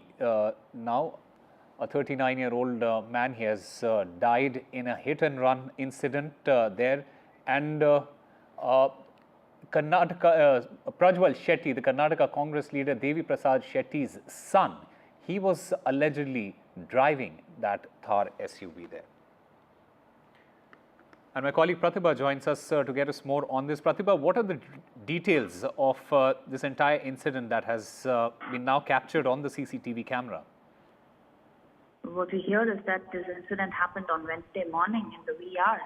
And Prajwal, who happens to be a 26-year-old son of Congress leader Devi Prasad Shetty in Udupi, Karnataka. And that is exactly where the incident seems to have happened. He allegedly oversped and hit the biker. And the victim's name is Mohammed Hussain, who's aged 39. And Hussain later succumbed to injuries. It was on Thursday that the Shiva police in Udupi arrested the accused. But then what we hear from police sources is that based on law and the legal procedure, Prajwal has been granted bail. But this has definitely not gone down well with the public because we are talking of a Congress leader's son who seems to have used the powers, the VIP powers, and has been granted bail. And what will happen to the justice as well as the systems in place when it comes to the safety of citizens? These are the questions that are being raised. All right, Pratibha Raman, thank you very much for getting us all the latest in that story there. Meanwhile, news now from Manipur. The situation in Manipur, it has remained grim after fresh spurts of violence there. The centre, in the meanwhile, is monitoring the situation there in Manipur. A team of senior officials, they are set to visit the state as tension prevails in Manipur. The CRPF DG, he's also going to be visiting Manipur. The big focus will be on bringing normalcy. And according to our sources, forces and state police are working on new strategy. The efforts are being put in place to restore law and order situation. Meanwhile, curfew has been reimposed due to prevailing situation there. And my colleague Aishwarya Jain joins us to get us more on this story. Aishwarya, what is the latest that is coming out of Manipur and what is the latest development that is taking place?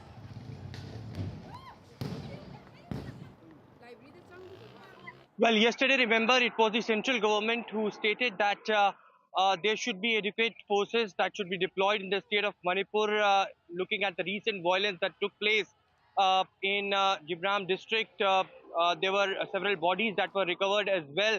And it was stated by the central government that there should be peace and harmony that should be prevailed in the entire state. Looking at the conflicting situations where several, escalated tensions were reported. There were there were convoys of the Indian Army that was also attacked. And soon after that, today, what we have been told is that the DG CRPF had rushed to the state of Manipur, who had been accompanied by senior Indian Army officials as well, the security officials. They will be holding a very crucial meeting today in Manipur regarding the security arrangements in the state as well. In the past 2 days, remember, AFSA has been reimposed in 19 police stations of Manipur, granting security forces several powers to the officers as well. And this, tour of the DGCRPF remains very, very crucial at this point of time. Remember, Manipur, as I mentioned, had witnessed clashes with multiple casualties also reported, and therefore Anish Dayal, the DGCRPF, had been urgently rushed to the state of Manipur with senior officials also accompanying him. There would be several rounds of meetings that will take place in a day or two. A new strategy also, what we have been told, is formulated as far as the security forces, state police is concerned, to restore law and order in the entire state. There would be coordinated meetings with the state police, with the state government, and the CRPF officials as well.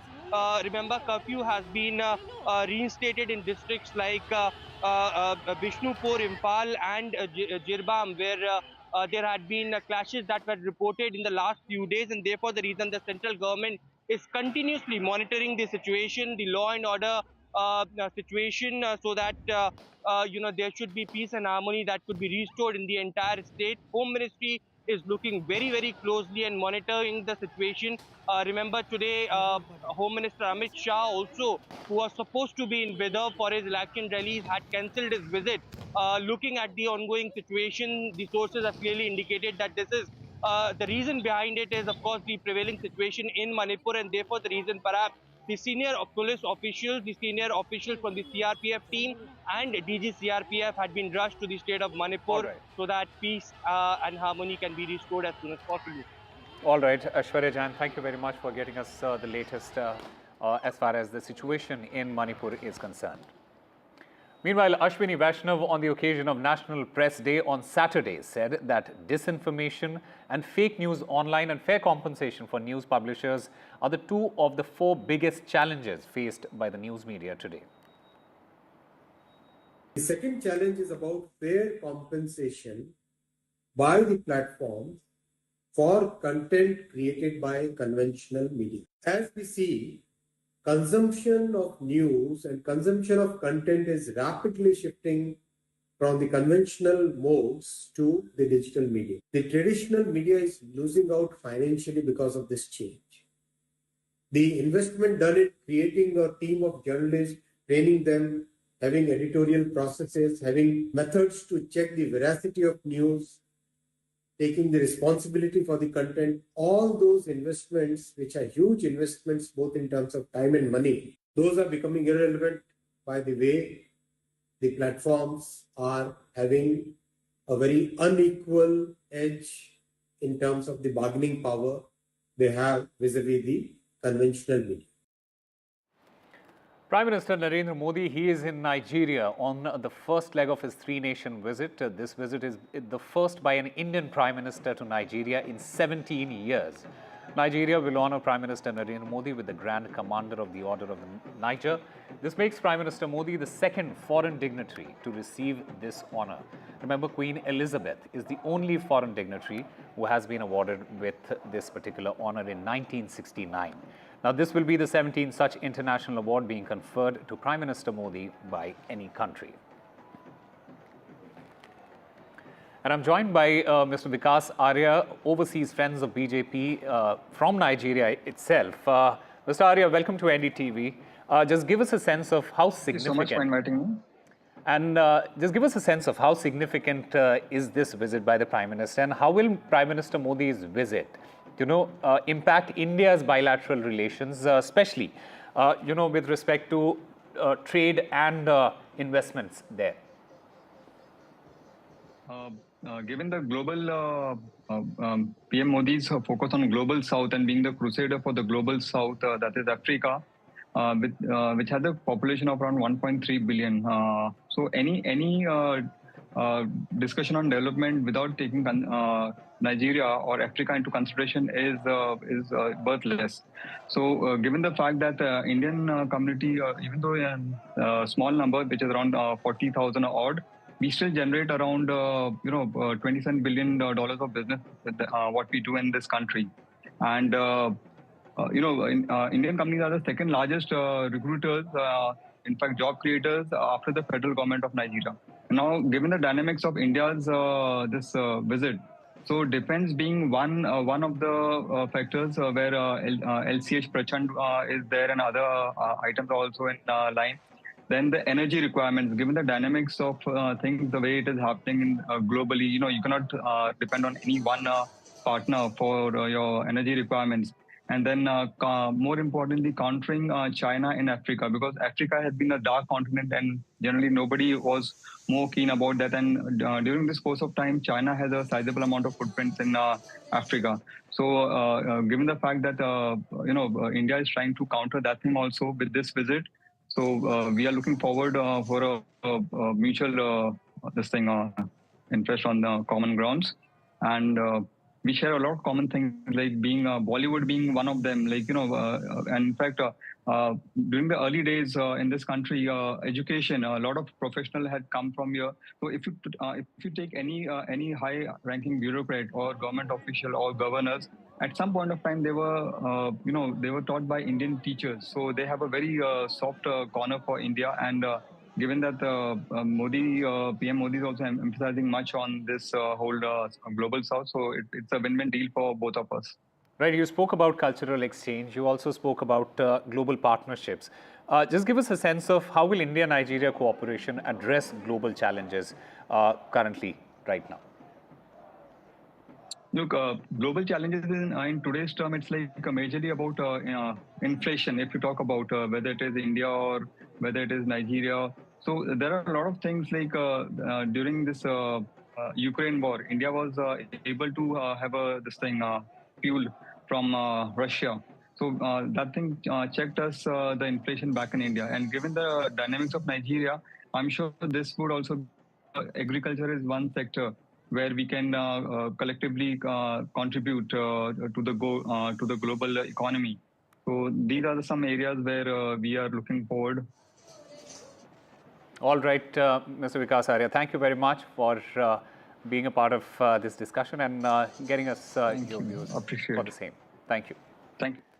Meanwhile, the Cherry Blossoms Festival at Shillong has not only brought global music sensations to Meghalaya, but has gone on to become a self-sustaining calendar event in order to promote tourism, which is a sector through which Meghalaya now wants to promote as its main source of revenue and livelihood, blending its music to its sports and much more. Meghalaya Chief Minister Conrad Sangma, he spoke exclusively to NDTV's Ratndeep Chaudhary. Meghalaya, through its annual signature festival, Cherry Blossoms, is trying to promote its tourism, and by promoting its tourism, it is trying to create an ecosystem of not only sustainable livelihood, but trying to use its potentials in music, sports, culture, its indigenous product and produce, and create livelihood for its people and make a market for the products of the state. This is a brainchild of the Chief Minister, Conrad Sangma. Mr. Sangma, when we covered the first Cherry Blossom Festival, and there were critics who said it won't work, but over the years, over the edition, it seems Cherry Blossom Festival this time is on its way to be the first signature festival that any state has in Northeast India, which is kind of making a break even, it's self-sustaining. How do you see this journey? Yes, absolutely. In the last many years since we started the Cherry Blossom, there were a lot of critics. And of course, there are always critics. But we were quite confident that we'll be able to take this forward. because of the fact that we had the right settings in terms of the music background, in terms of the beautiful landscape and the natural beauty that we have, and also in terms of the overall youth that we have in our state. So we realized that there's a gap in the market for a big festival like this, and Shillong is the right place, and therefore we went ahead. And today, we have large number of people who are coming to be part of this festival, and more importantly, our youth are very much connected now with this festival, and many jobs have been created because of this festival, and employment has been created, and we are able to create the brand of Shillong and of Meghalaya in the line that we wanted to. And today tourism, as I said, is becoming a very, very critical part of our growth engine, and we hope that we'll be able to carry this forward and take this forward and make it even bigger in the future. And the DRDO successfully conducted the flight trial of long-range hypersonic missile from APJ Abdul Kalam Island off the Odisha coast. Defence Minister Rajnath Singh, he in fact lauded the DRDO team and said that India has achieved a major milestone. 3, 2, 1, now.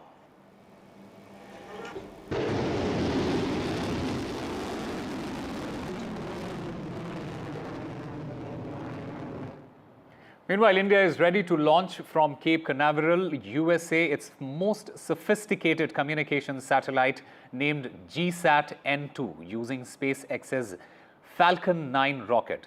Made by ISRO, this 4,700 kilogram satellite, it will be launched by the Falcon 9 rocket. The satellite, when operational, it will provide data or internal services to remote areas and will enable availability of internet in airplanes. NDTV science editor Pallav Bagla spoke to Dr. M. Shankaran, director of the U.R. Rao Satellite Center, for details. I have with me Dr. M. Shankaran, the director of the U.R. Rao Satellite Center. Namaskar, Dr. Shankaran. Thanks a lot for speaking to us.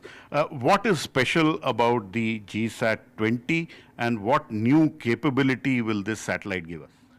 GSAT-20 is going to be truly high throughput satellite, India's highest throughput satellite, which is designed for a 48 Gbps kind of throughput. This satellite is working in both the user link as well as the uplink in Ka band, which gives us additional bandwidth and additional capacity. So that's why with only about 4.7 ton we are able to achieve 48 kbps, which was the specification, and the realized number is more than 60 Gbps. And what is special? It will be able to give us satellite-based internet connectivity to remote places, and what? This is going to give high throughput data. Any type of data can be transferred through this satellite throughout the Indian subcontinent.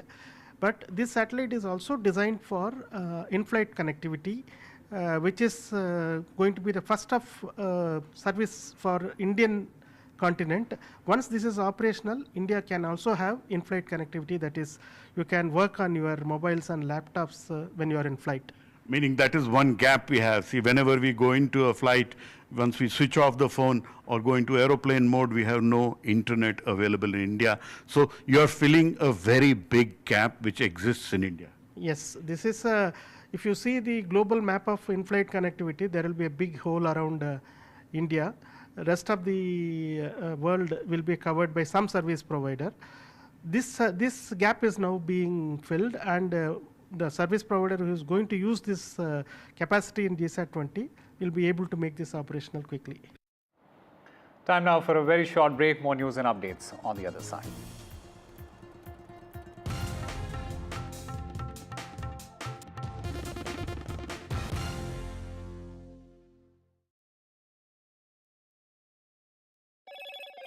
Hello, Moto.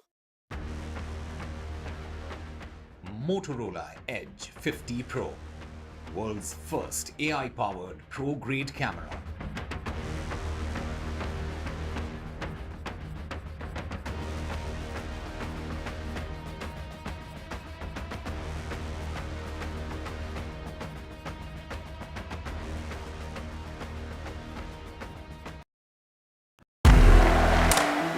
want to thank the American people for the extraordinary honor of being elected your 47th president. Donald triumphs. What does Trump's win mean for America, for the world, for the wars, and for India-US relations? Non-stop coverage on NDTV. Top analysts and voices from the ground. Extensive coverage on NDTV. तालियों के साथ हम स्वागत करेंगे आदरणीय मोदी जी का। छत्रपति शिवाजी महाराज की। Corruption first, on the agenda nation first. घोषणा आणि जनतेचे पैसे लुटणं. कट कमिशन आणि करप्शनला आमच्याकडे थारा नाही.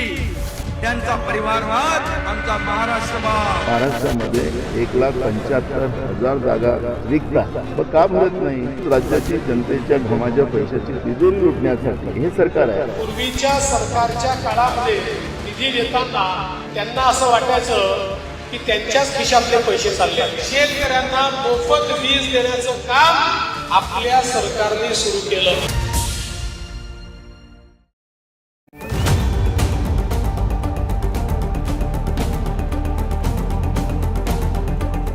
This week on India Ascents. All eyes on upcoming Rio G20. India poised to mend emerging economies, G7 divisions. Trump 2.0. Is it time up Trudeau? Ottawa stares at fresh turmoil. Chinese security personnel in Pakistan. Is it Beijing's bid to colonize Islamabad?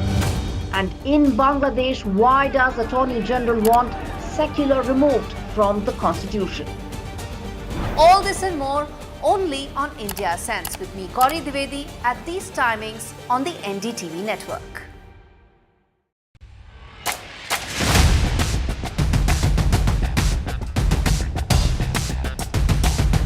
The last elections of 2024. It's the battle for India's economic heart. An election that will decide Maharashtra's future. Can the big brother BJP manage the competing ambitions of Mahayuti? Can the Red Book rally the voters once again for Congress and its allies? So as Maharashtra's future trajectory takes shape, we report from the ground. Two visions, two ideology, one verdict.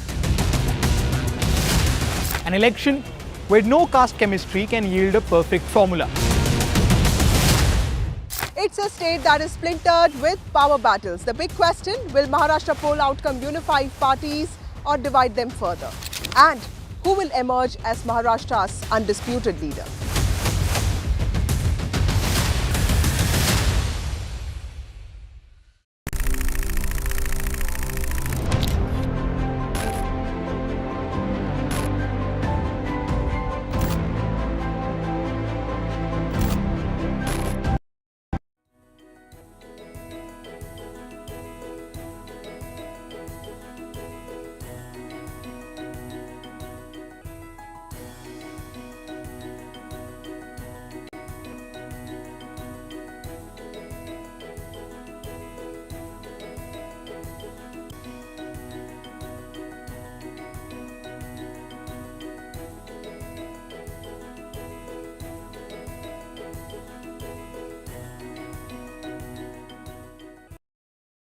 Every stage of your life, you have learned something from people who are either senior to you in age or experience. I hire people who make mistakes. I don't hire people who are very shy to make mistakes. How much do you credit luck for your success, Mr. KP Singh? Small. Destiny is what you make it. India is now completely looked at from a different prism. India will be on the high table of influencing world politics.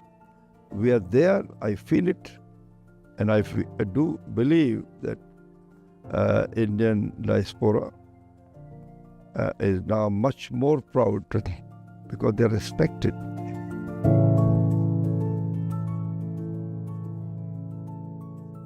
I've been reporting on all issues, big and small, from Andhra Pradesh, Telangana, rest of South India.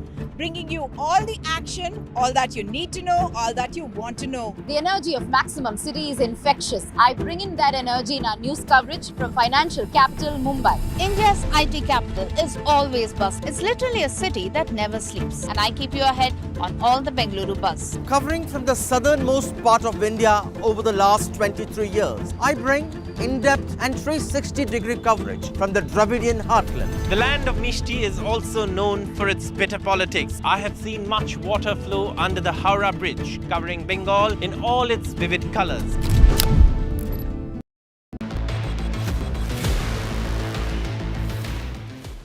India's housing market is riding a wave of very strong demand despite rising prices. Developers continue to strike land deals despite prices of land rising dramatically as well. Now, why are India's property markets hotter than ever? And how long will this rising wave continue? Let's get some answers from my expert guest today. I have with me on my left, Vikram Tanwar, Founding Director and CEO of Nitara Projects, and Vikas Dua, Founder and Director of Chintamani. So, gentlemen, thank you very much for joining me. All the rise has been post-COVID. So, ऐसा लग रहा है कि market has become very hot, right? But अगर आप 2013-14 से लेके 2020 तक देखें, literally moriband हो गया था, and post demonetization तो it had in some markets it had also come down. But do you agree that runaway prices are not good for real estate or for developers? Till what point will you continue to buy land as land prices go up? Manisha, thank you very much for having me here, first of all.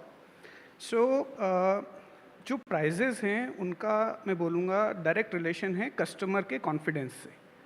Buying a home is the largest और the biggest decision any person can take in their life, whether it is financial और emotional decision. So during last few years that confidence has increased.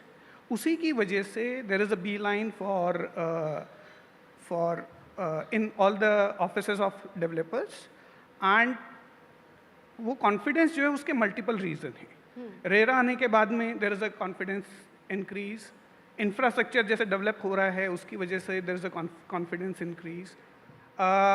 India as a country जैसे global markets में perform कर रहा है, हमारी GDP जितना अच्छा perform कर रही है, उसकी वजह से buyer they are very confident that they should have a home, और उसकी वजह से ही there is a demand.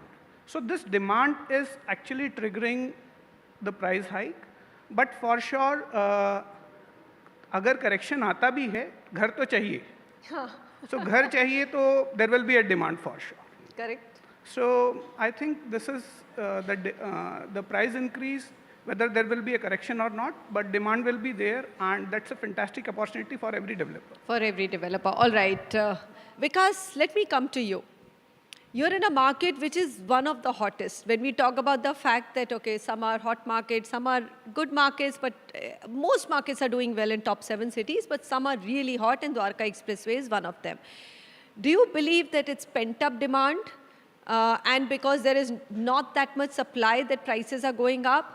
Or do you feel that there is some aspect of, वो कहते हैं ना, हमारे हिंदी में एक कहावत होती है, बहती गंगा में हाथ धो लेते हैं. अब आ ही रहा है बायर, तो हम बिल्डर है, थोड़ा अभी कर लेते, बढ़ा लेते. We don't know about future, whether it will remain the same or not. What's happening? Well, Manisha, although I'm a strong advocate of that, we developers, ourselves being the developers, we should not aim for appreciations. Our job is to buy in hectares and convert those hectares into constructed, developed, fully developed square feet areas. And our bottom line should only be generated from that value addition job that we are doing. That's that core area we should focus to, stick to. But yeah, once in a while, such spurts are more than welcome. It serves as a booster dose for revival and sustenance.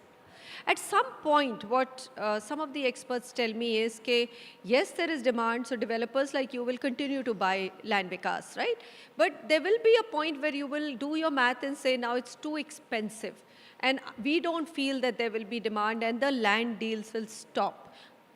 Do you think we are close to that, or do you think that's a far away, maybe 3 years, 4 years, 5 years into the future? What's your take? Allow me to be candid here. though it has doubled, the land prices having been doubled or a little more than that or even in past 2 years, more so in Dwarka Expressway, and the hotter beds have commanded more premium, more appreciations happening. But usko agar hum aaj bhi compare kare, what does that 30 crore rupees translate to per acre? It's only 60,000 rupees per square yard, which is 1/9, 1/10 the price of an average Delhi plot. So that's the room going forward. Even E grade, D grade, E grade places in Delhi, the land prices are much more. And the average places 8, 9, 10 times more than Dwarka Expressway. So there's a room. I'm a strong advocate that, yeah, though we should command premium at the times when God permits us to, but we should always keep on buying more land. The more units we sell, we should cover up in buying land. As Rajan Bhai was earlier telling us that by the time we sell, and as we were able to sell at higher rates, only some 10-15% of the inventory. Hence, we are unable to buy the land in the next round of things. So if we don't want that to happen to us, we should be fairly quick. Vikram, what's your plan? I mean, is there enough? NCR market goes crazy. ये तो सबको पता है that in bad time पटकता भी सबसे ज़्यादा है और अच्छे time में it also goes up or it goes a little bit crazy or nuts, as they say. Investors come in very quickly because they love real estate in North India. How long do you believe that this cycle will continue? Because a lot of people that I meet keep asking me, is this the right time to buy a home? Manisha, the prices have already gone up so much. Should I wait? Do you think prices will stabilize? What should I tell them? Honest answer. So I'll answer this in a different manner. I am actually not talking about Gurgaon or Delhi, but I'm talking about India as a country. So it's a big population, and the way GDP and per capita income is shifting, so there will be lots of urbanization in coming years. So in next 10 years, there will be a huge demand for housing. And I think that this is a big opportunity for developers to develop homes. And the infrastructure will actually give a boost to new satellite cities. So, आपने Dwarka expressway का 2 बार जिक्र किया. So Dwarka expressway अगर expensive है और infrastructure available है, so लोग सोना जाएंगे जहाँ पे कि लैंड या flats. Oh yeah, absolutely. So this is actually interrelated. और रियल एस्टेट प्राइजेस जो हैं वो लोकेशन की वजह से हैं. सो हो सकता है आज द्वारका एक्सप्रेसवे महंगा लग रहा हो, बट 10 साल पहले सीपी में अगर किसी ने इन्वेस्ट किया है तो that's a prime market now. So gradually this centre will shift to Tier 2, Tier 3 cities or satellite cities, but demand will be there, and I think because of the demand, I am very optimistic on the price. Let me introduce you Madhur Gupta, CEO of Hero Realty, whose ambition is to basically make sure that there's a hero in all of us and their homes match that hero aspiration. Madhur, thank you very much for joining me. Madhur, let me come to you. Why is real estate only 7% of India's GDP? It has the potential to become 20% of GDP. You've got a view of both the industrial market. Hero Group is in industrials in Haridwar, which is a very unique market and doing extremely well. And you also have a residential home market in Tier 2 and now Dwarka Expressway, which is one of the hot markets. So how much have you benefited from this infrastructure growth, political stability? Do you think that's played a great role in this fantastic bull run that we see in real estate and residential? Namaskar. So first of all, thank you very much and giving us an opportunity to share such an esteemed panel. So now, as your question says that how much we have benefited. Actually, the entire real estate community has benefited out of this. Because if you see, when you asked me about our project of Haridwar, so we initiated that campaign shifting from the core cities to the Tier 2 cities. So I would thank my management, my chairman for that, because he is visionary, that he has foreseen beforehand that he shifted from, main focus has shifted from, or rather we started from Haridwar. So we have industrial parks there, plotted, then I would say the mid-sized segment of residential areas, low segment, which was initiated for actually the workers. So the people, those who are working there in industrial area, they should also have some house. So affordable kind of housing we provided them. And it is a world class, I would say.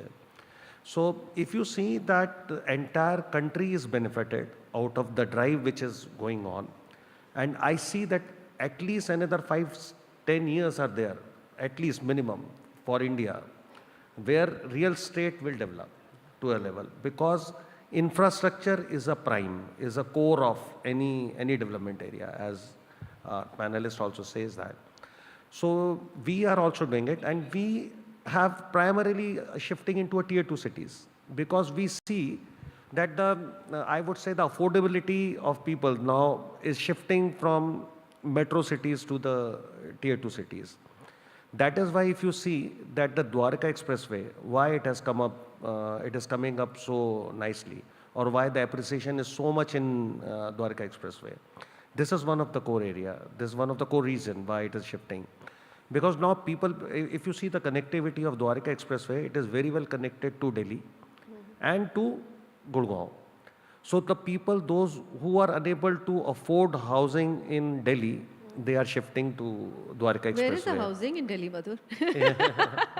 सारी तो आप लोग ले गए हैं Dwarka express पे, गुड़गांव, नोएडा, अब एक न्यू नोएडा भी बना रहे हैं. So we are Delhiites are going to be left with just us living here.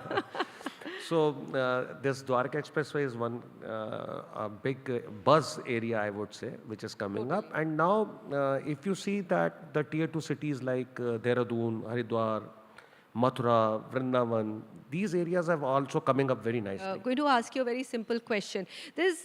Now if you see tier 2 cities, and you mentioned some of them are doing quite well, and that's also probably homes have become very expensive in large cities for a large population.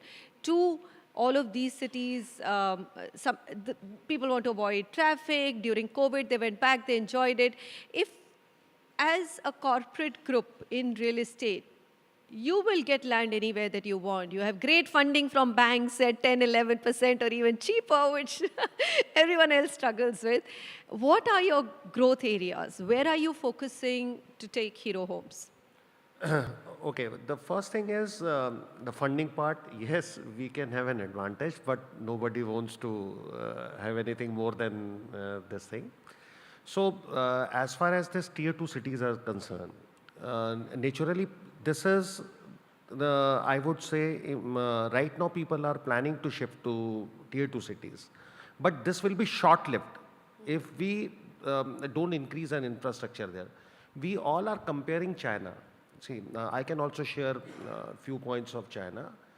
If you see the tier 2 and tier 3 cities of China, their infrastructure, they are planning of 50 years ahead. If you compare our airport, though yes, government is putting up a lot of effort in developing this infrastructure, but if you compare our tier 2 city airports with them, I would say they are much ahead of us. So if this trend has to be continued, so we have to put lot of effort on tier 2 cities infrastructure. Because currently, if this exodus to tier 2 city happen a lot, then these tier 2 cities will not be able to withstand that exodus. Right. That's also stemming their growth. I mean, people, there are some people who want to live in tier 2, but there would be more people. Decongesting top cities should also be on the agenda. And that will only happen when you have great infrastructure in tier 2, tier 3 cities, isn't right it? now, what is happening in tier 2, those people, those who are almost at the verge of their retirement or they are planning their retirement plans, they are shifting to tier 2 cities practically. Or those who can afford their second home there, they are planning to get into there. Because they are planning ahead of their future plans, like they will be settling in small cities so that they have peaceful time there. Or those people, their kids are away. right now. They are living abroad, so, So they it's are a planning second, for them. yeah, so it's Second a home kind of thing. retirement or a second home, Yeah. but not becoming a primary destination because of infrastructure shortages, Exactly. which needs to be filled. And now another one more thing which is happening is the cities, there is a, I would say, another tourism has started, which is, I would say, temple Religious tourism, religious huh? tourism has started. So that is why Mathura, Vrindavan, Ayodhya, these places are coming up very nicely. Gentlemen, thank you very much for making the time for NDTV Real Estate Conclave. Pleasure to have you all.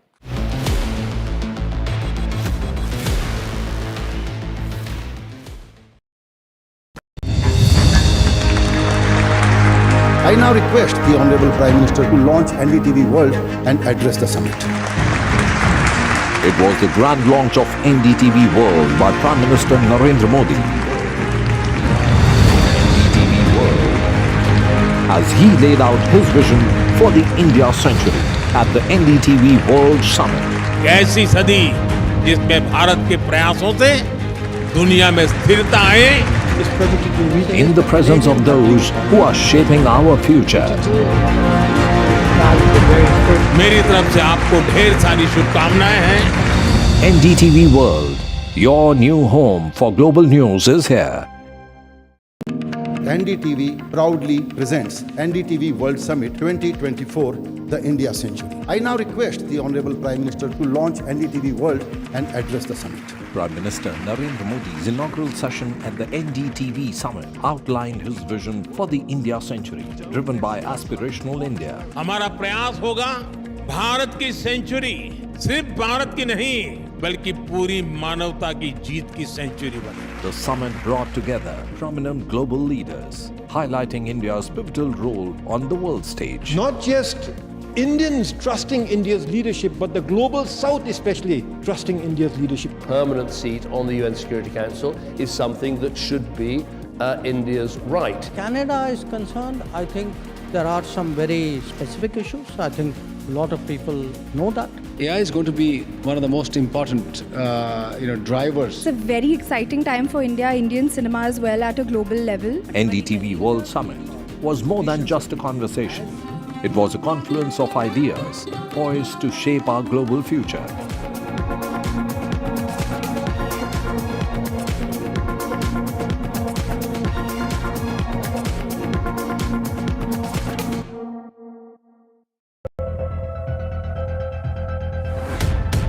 We reached an agreement on petroling. We have gone back to where the situation was in 2020, and we can say with that the disengagement process with China, you can say, has been completed. The understanding to my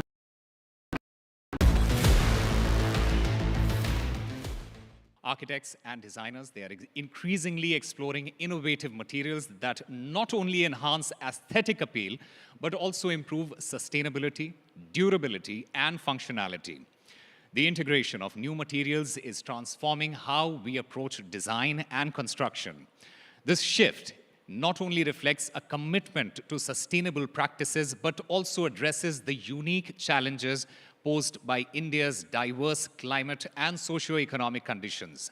And to discuss this, we have with us today Abhishek Somani, MD and CEO Somani Ceramics, and Siddharth Talwar, Principal Architect and Co-founder Studio Lotus.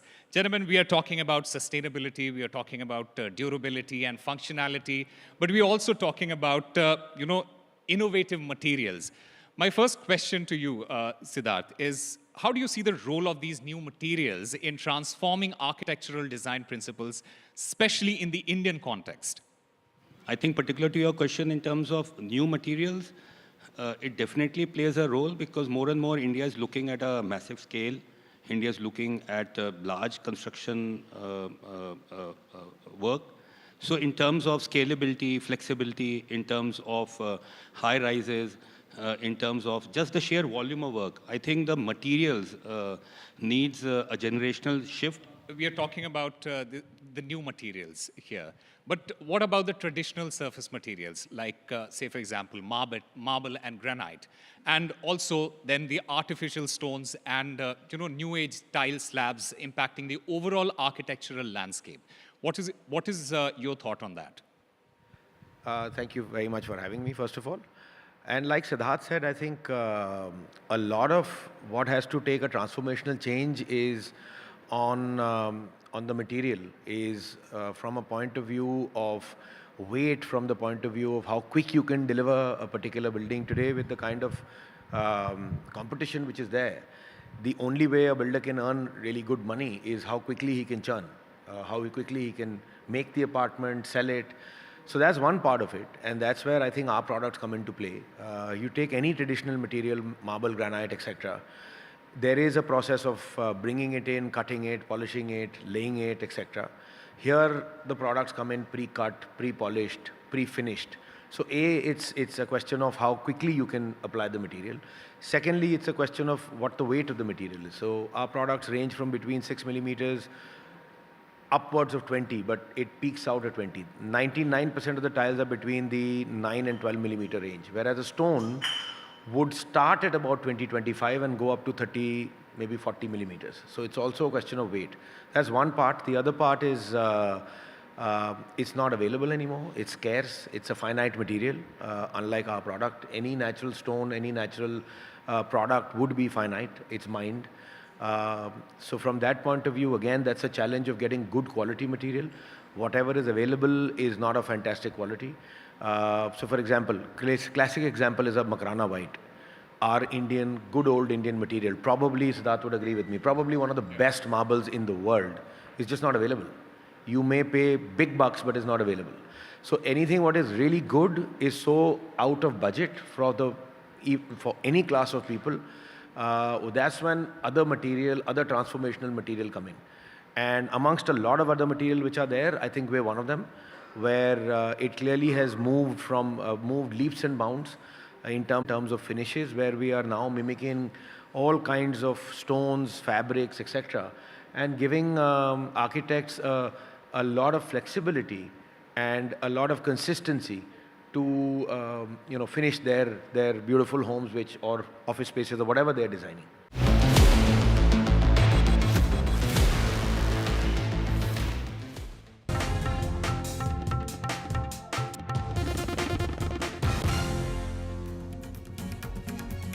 Well, the big story that we are tracking at the top of this hour, there has been a big shake-up in Delhi's politics. Delhi's Transport and Environment Minister, Kailash Gehlot, he has tendered his resignation from the Aam Aadmi Party. BJP, in the meanwhile, has mocked Aam Aadmi Party over his resignation and said that Arvind Kejriwal is the most corrupt and that Kejriwal's own ministers are now admitting it. Remember, it may be noted that Gehlot, who is a senior leader and was a key part of the Aam Aadmi Party government, was reportedly one of the names being considered for the post of Delhi Chief Minister after Arvind Kejriwal resigned. Let's listen in to some of the reactions that have come in after his resignation. Gehlot ने सीधा सीधा आईना दिखाया है अरविंद केजरीवाल को और ये बताया है कि अरविंद केजरीवाल और उनका लुटेरों का गैंग जो दिल्ली की जनता को लूटने में लगा है, कैलाश गहलोत उसके भागीदार नहीं बनना चाहते। उन्होंने बताया कि कैसे शीश महल के नाम पर अरविंद केजरीवाल ने अपने अय्याशी का सामान जुटाया, दिल्ली की जनता के टैक्स के पैसे लगाकर उसको लूटने का काम किया और यमुना की सफाई पे 85-100 करोड़ रुपए जो केंद्र सरकार ने दिए वो भी अरविंद केजरीवाल पी गए, लूट के ले गए, लेकिन दिल्ली को बद से बदतर करने का काम अरविंद केजरीवाल की सरकार ने किया और कैलाश गहलोत ने बड़ा साहसिक कदम उठाया, उसकी मैं सराहना करता हूँ।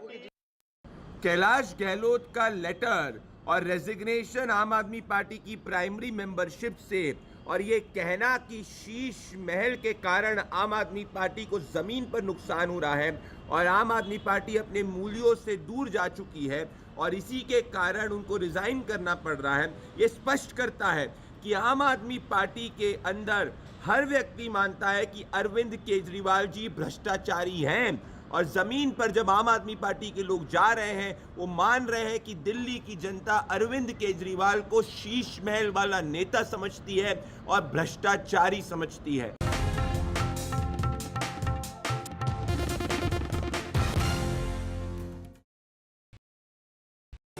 Stay informed and entertained with the new and updated NDTV News app. You can watch all our channels live, listen to podcasts, read breaking and exclusive news from around the world and more.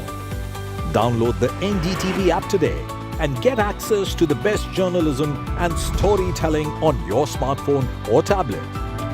The NDTV app. News that matters to you.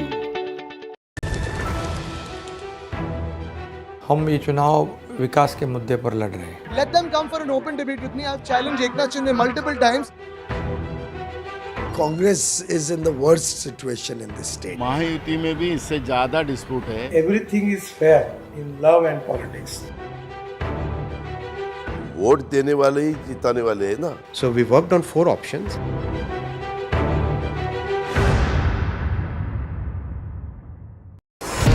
NDTV proudly upholds its legacy of trust and credibility. According to the prestigious Reuters Institute's Digital News Report 2024, NDTV is the top-most news platform in the country. Number 1 in both online and offline reach in India. Beating all its competition, NDTV stands for trust. It's a web of frauds, calls, luring emails, threatening messages. Cyber frauds have cast their net wide and everyone is at risk. We track the victims, their horror stories as they get conned online, extorted and robbed of their hard-earned money. How to identify a cyber fraud and how to stay cyber safe. What are your options? Fraud.con, NDTV initiative for cyber safety. Only on NDTV 24/7.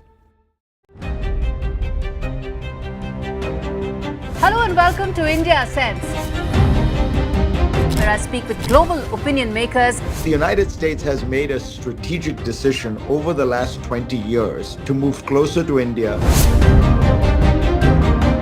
Our $7 trillion economy seems a perfectly conceivable number. If you want to be a national party, it's that you sort of accept the way the world is rather than want to endlessly hark back to how it was.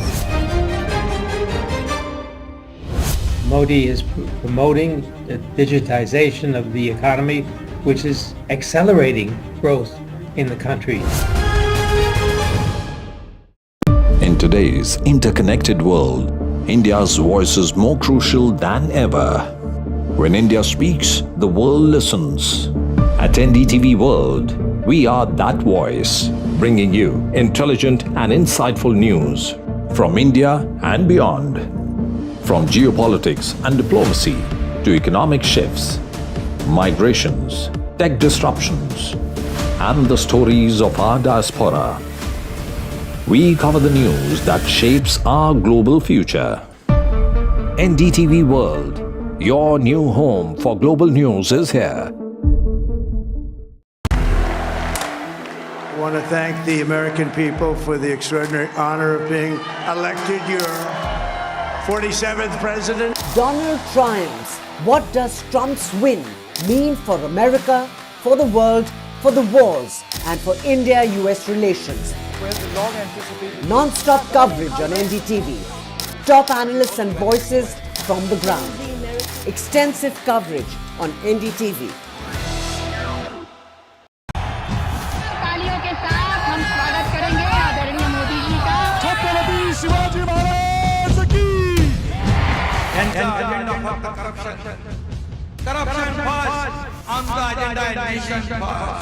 घोषणा आणि जनतेचे पैसे लुटणं.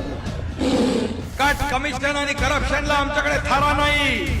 त्यांचा परिवारवाद आमचा महाराष्ट्रवाद. महाराष्ट्रामध्ये 1,75,000 जागा रिक्त पण का भरत नाही? राज्याची जनतेच्या घमाच्या पैशाची तिजोरी लुटण्यासाठी हे सरकार आहे. पूर्वीच्या सरकारच्या काळामध्ये निधी देताना त्यांना असं वाटायचं की त्यांच्याच खिशातले पैसे चालले. शेतकऱ्यांना मोफत वीज देण्याचं काम आपल्या सरकारने सुरू केलं.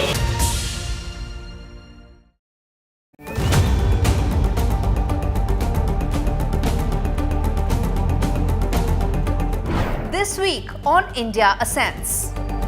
All eyes on upcoming Rio G20. India poised to mend emerging economies, G7 divisions. Trump 2.0. Is it time up Trudeau? Ottawa stares at fresh turmoil. Chinese security personnel in Pakistan. Is it Beijing's bid to colonize Islamabad? And in Bangladesh, why does Attorney General want secular removed from the constitution? All this and more only on India Sense with me, Gauri Dwivedi, at these timings on the NDTV network.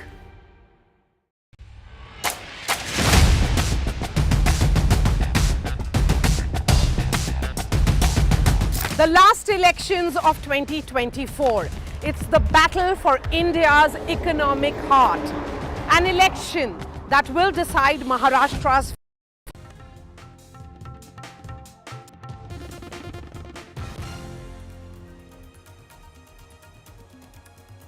Big shake-up in Delhi's politics. Delhi Minister and Aam Aadmi Party leader Kailash Gehlot resigns from the party. BJP mocks Aam Aadmi Party while Aam Aadmi Party claims conspiracy. Congress leader's son crushed a biker to death with his speeding car in Karnataka's Udupi. The accident was caught on CCTV. The accused is now out on bail. CRPF DG is set to visit Manipur amid tensions. The focus is on bringing normalcy back. Prime Minister Modi is in Nigeria and will be presented with the honour, Grand Commander of the Order of Niger. Prime Minister Modi is the second foreign dignitary to receive the honour.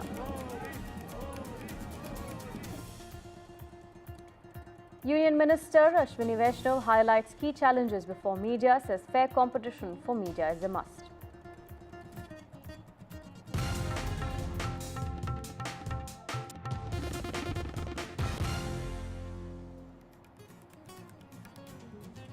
In a setback for the Delhi government, Delhi Transport Minister Kailash Gehlot tendered his resignation from the Aam Aadmi Party and quit as a minister.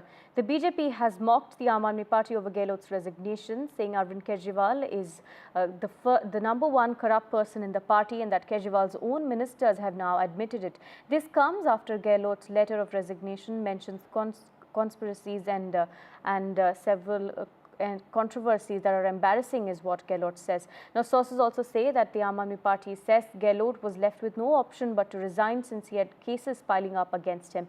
The Aam Aadmi Party has now claimed that there's a conspiracy being hatched to ensure that Gehlot leaves the Aam Aadmi Party. Listen to what all parties had to say.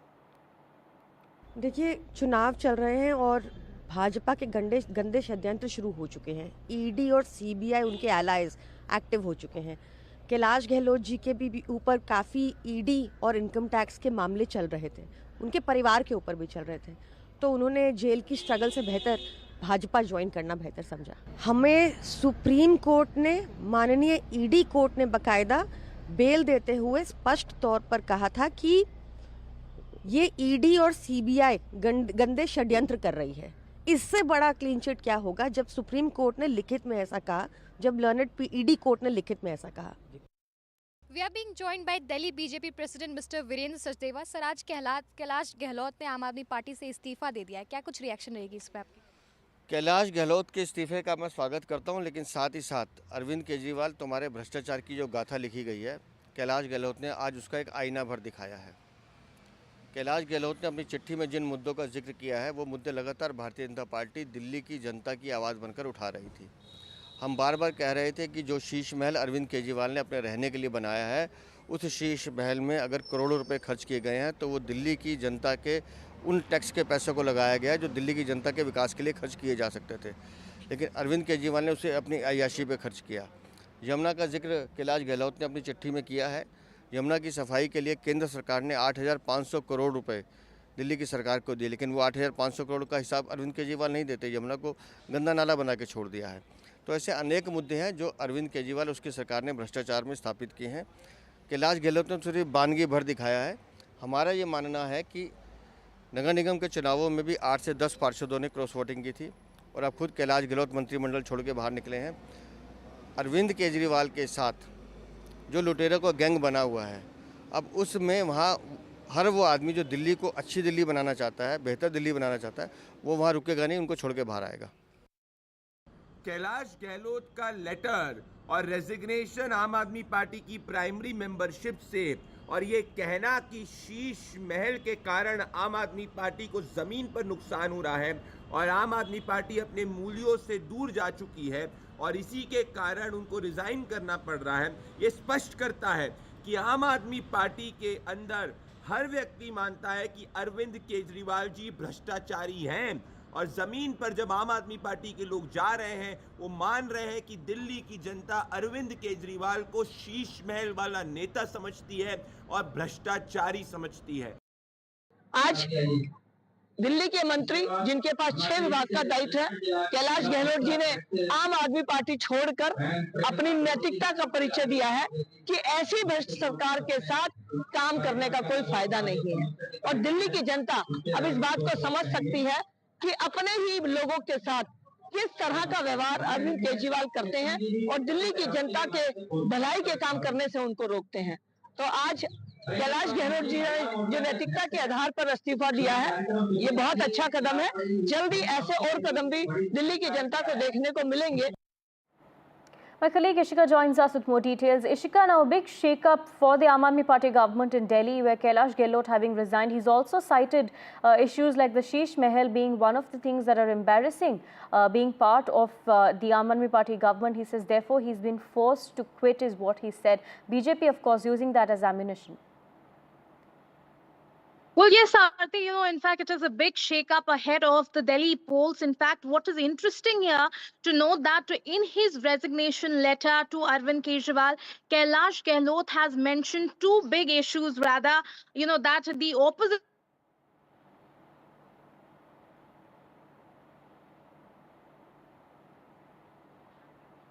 Right, we'll try and get my colleague back on the broadcast and sort that technical issue there. But there, of course, the latest that we're bringing for you on the broadcast is that Kailash Gehlot having resigned and mentioning certain controversies that have plagued the Aam Aadmi Party as some of the reasons for his resignation. Ishika, continue your thought. Well, yes, in fact, Aarti, if you look at the resignation letter, what is very interesting here to note is that two big issues that the opposition has been raising, be it the Sheesh Mahal, that is the chief minister's bungalow controversy, and the other being the Yamuna pollution. Both of them have been mentioned as the main reasons in Kailash Gehlot's resignation letter addressed to Arvind Kejriwal. In fact, in that letter, he has also said that the political ambitions have taken over.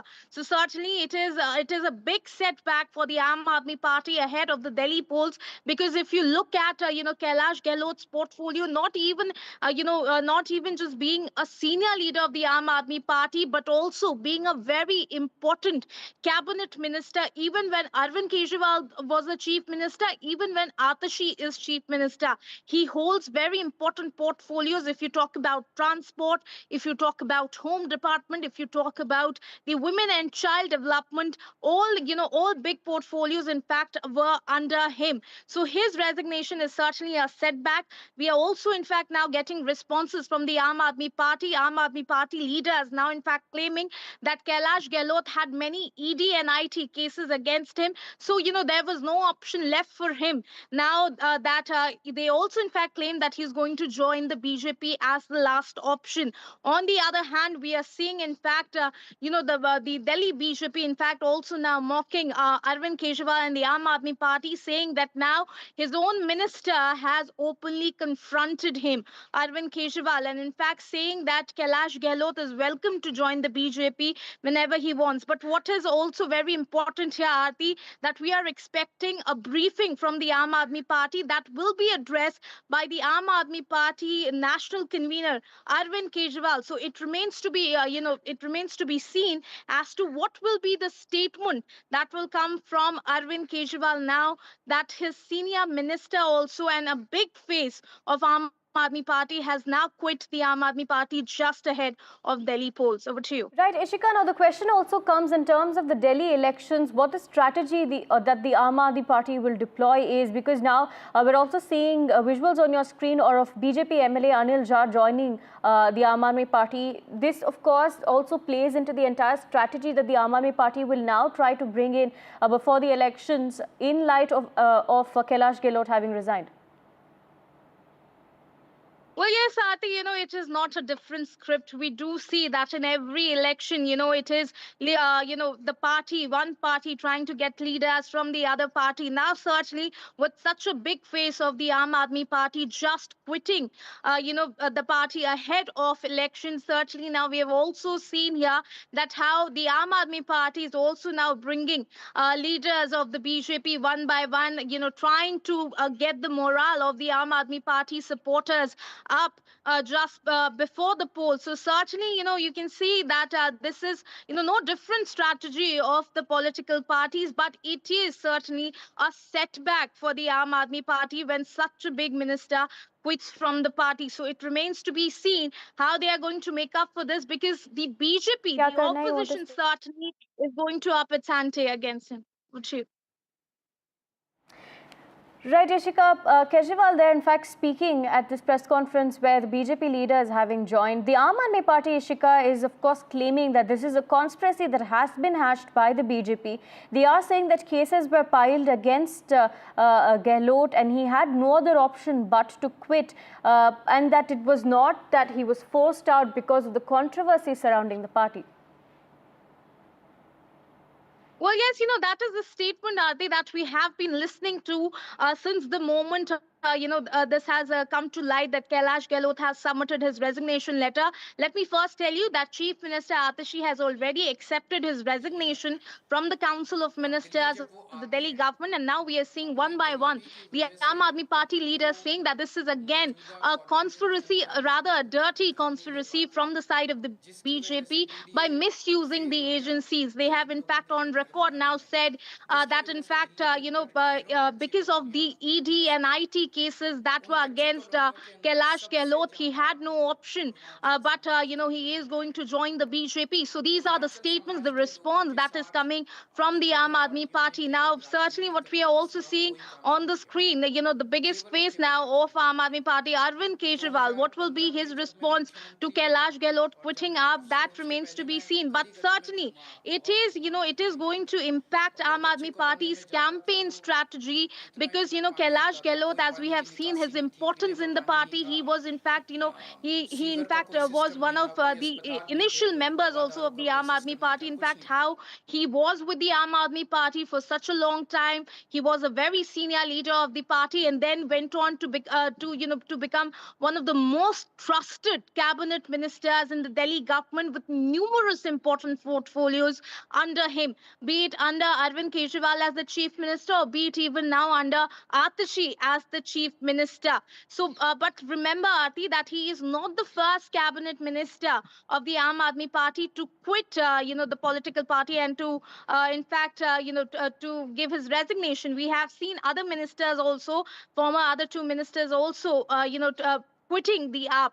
So certainly how it is going to impact the app, that remains to be seen, how the Aam Aadmi Party will be sending its message. But as you can see, now we are seeing already Aam Aadmi Party now bringing leaders from the BJP. So it is, it certainly seems to be that this is going to be the scenario for the next coming days, since the polls of Delhi are just upcoming. That is in February. Over to you. Right, Ishika. Now, like you said, ahead of the elections, it is a question of narrative. Now, if BJP manages to succeed with this narrative that their own minister having confronted Kejriwal, as they say, about the controversy surrounding the party, then that could really impact the Aam Aadmi Party. So, if the Aam Aadmi Party has to make a difference or gain advantage in the elections, they will have to turn around this entire narrative that has now sprung up on them. Well, Aarti, as you very rightly mentioned, we have already seen now in the statements of the BJP leaders so far, they're already on building this narrative that now, Arvind Kejriwal's own minister, senior leader of the Aam Aadmi Party, has in fact quit up and in fact confronted Kejriwal. So certainly this is going to be a big narrative by the BJP in the upcoming polls. While on the other hand, if you look at the Aam Aadmi Party strategy, looking at their statement, certainly the misuse, the alleged misuse of the agencies is going to be, one of the major campaign strategy, the message that they will be sending across to their various, mediums, be it door-to-door Right. campaigns by the Aam Aadmi Right, Party. stay on with us, Ishika. Let's quickly listen in to what Arvind Kejriwal has had to say. 5 साल हो गए, 5 साल में एक भी registry हुई है कच्ची कॉलोनी की? एक भी कोई रजिस्ट्री नहीं हुई। इस वाले चुनाव के पहले आते हैं और धोखा देके जाते हैं। धोखा देके उनको लगता है कि जनता बेवकूफ है, हमें वोट दे देगी। जनता बेवकूफ नहीं है, जनता देखती है, जनता बोलती नहीं है। जनता जब जाती है बटन दबा के अपनी बात रखती है। तो हमने धोखा नहीं दिया, हमने उनके लिए काम किया। मैं ये नहीं कह रहा स्वर्ग आ गया है, अभी बहुत सारे काम करने बाकी हैं। बहुत सारी कच्ची कॉलोनियां रह गई हैं, अभी उनमें काम करने बाकी हैं, वो भी काम करेंगे। लेकिन पिछले 10 साल में जो काम किए वो हम ही ने काम किए हैं। बाकी दोनों पार्टियों ने केवल और केवल धोखा दिया कच्ची कॉलोनियों के लोगों को, पूर्वांचल के समाज को। अनिल झा जी का मैं तहे दिल से स्वागत करता हूं और इनके आने से मैं समझता हूं केवल किराड़ी नहीं, पूरे दिल्ली में आम आदमी पार्टी को बहुत मजबूती मिलेगी। सर, कैलाश गहलोत जी ने आज रिजाइन किया पार्टी से और मंत्री पद से, इसको लेकर आप क्या कहेंगे? देखिए, दे रहे हैं, आपको जवाब चाहिए। देखिए, पिछले कई महीनों से कैलाश जी के ऊपर आप देख रहे होंगे, हर दिन उनको ईडी बुलाया जाता था, उनको आईटी की रेड उनको सामना करना पड़ रहा था। ईडी की भी रेड हुई है। ईडी की भी रेड हुई है। तो उनके पास कोई रास्ता नहीं था, उनको भारतीय जनता पार्टी में ही जाना था। एक चीज इससे क्लियर हो गया कि भारतीय जनता पार्टी दिल्ली का चुनाव हार चुकी है। आज उनके पास कोई मुद्दा नहीं बचा, कोई चीज ऐसी नहीं है उनको बताने के लिए। वो दिल्ली के अंदर ईडी और सीबीआई के माध्यम से, इनकम टैक्स के माध्यम से चुनाव लड़ रहे हैं और हम लोग दिल्ली के लोगों के काम करने वाली राजनीति के नाम पे वोट मांग रहे हैं। भारतीय जनता पार्टी पूरी तरह से ये चुनाव हार चुकी है, इस बात का पूरा संकेत इससे मिलता है। मैं एक और चीज आज इस मंच के माध्यम से बीजेपी से पूछना चाहता हूं कि दिल्ली में 2 सरकारें हैं, एक दिल्ली की राज्य सरकार है और एक दिल्ली में केंद्र सरकार है। दोनों सरकारों के पास दिल्ली के संबंध में पावर भी हैं और रिसोर्सेज भी हैं। केंद्र सरकार के पास तो अथाह पैसा है, अथाह पैसा है, कोई कमी नहीं है। दिल्ली सरकार तो छोटी सी सरकार है, आधी सरकार है, चौथाई सरकार है। दिल्ली सरकार ने पूर्वांचल समाज के लिए इतना काम किया 10 साल के अंदर। मैं चैलेंज करता हूं बीजेपी को, अमित शाह जी को, वो एक काम बता दें, वो ये बताएं आज खड़े होके कि पूर्वांचल समाज दिल्ली का आपको वोट क्यों दे। एक कारण बता दें। आपके पास तो इतना पैसा था, आप बना देते सारी गलियां। आपने कहा था रजिस्ट्री कराएंगे, क्या रजिस्ट्री कराई आपने? झूठ बोला आपने। आप बना देते स्कूल कच्ची कॉलोनियों के अंदर, डीडीए के जरिए आप जितना काम करा सकते थे वहां पे करा देते आप कच्ची कॉलोनियों के अंदर। क्यों नहीं कराया आप लोगों ने? नीयत नहीं थी, आपको गंदी राजनीति करनी थी। काम केवल हम लोगों ने कराया। आप जाके अब माइक लगा के उनसे पूछेगा कि केजरीवाल जी पूछ रहे हैं पूर्वांचल समाज दिल्ली का आपको वोट क्यों दे। एक काम बता दो, एक काम। मैंने इतने काम गिना दिए। 6800 किलोमीटर की मैंने सीवर पाइपलाइन डलवाई है, 10,000 किलोमीटर की मैंने सड़कें बनवाई है, 6800 किलोमीटर की मैंने नालियां बनवाई है, पता नहीं कितने काम करवाए हैं, कितने मोहल्ला क्लिनिक, कितने स्कूल बनवाए हैं हम लोगों ने। वो एक काम बता दो जो उन्होंने पूर्वांचल समाज के लिए दिल्ली के अंदर किया। Thank you.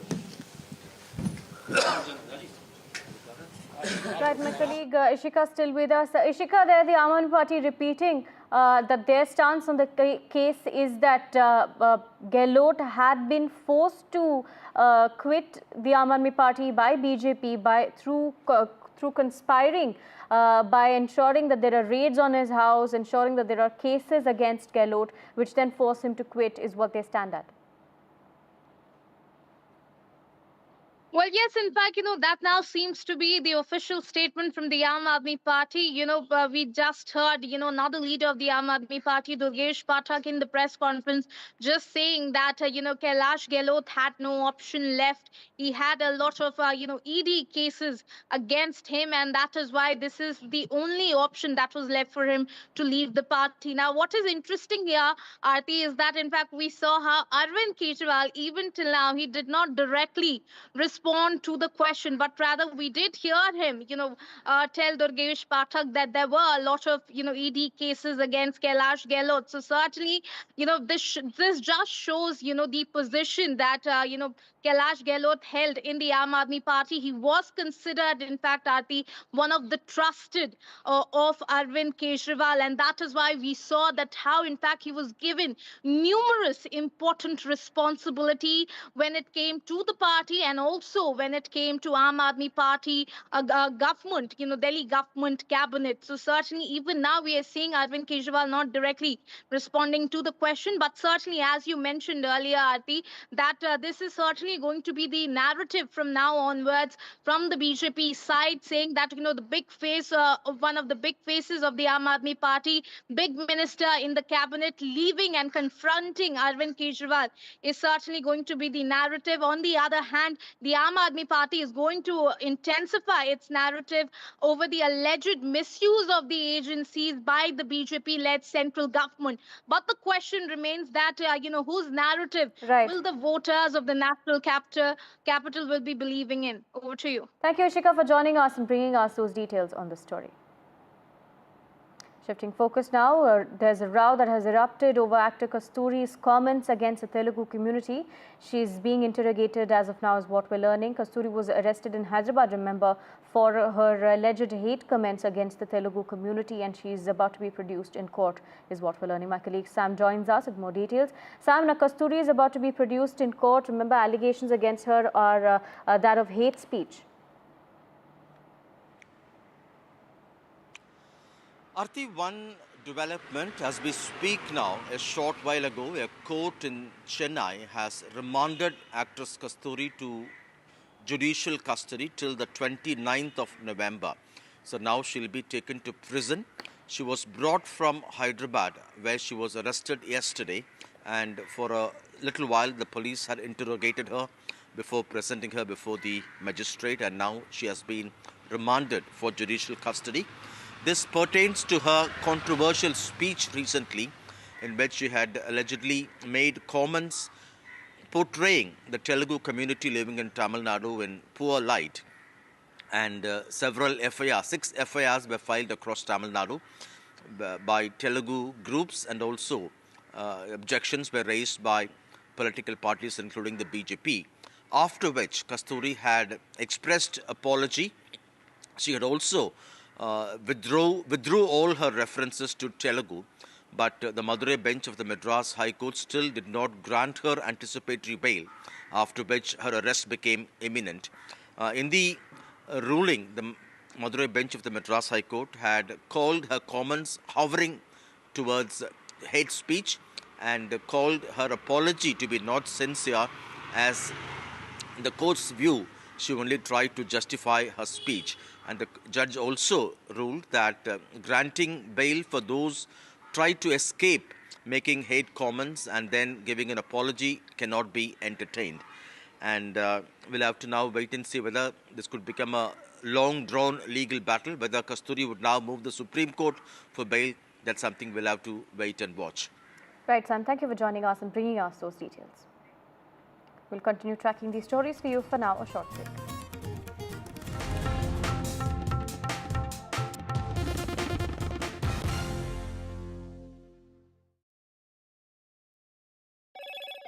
Hello, Moto. Motorola Edge 50 Pro, world's first AI-powered pro-grade camera.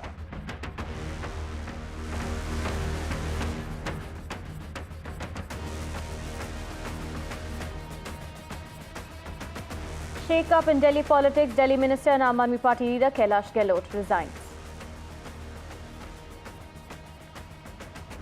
Congress leader's son crushes biker to death with his speeding car in Udupi.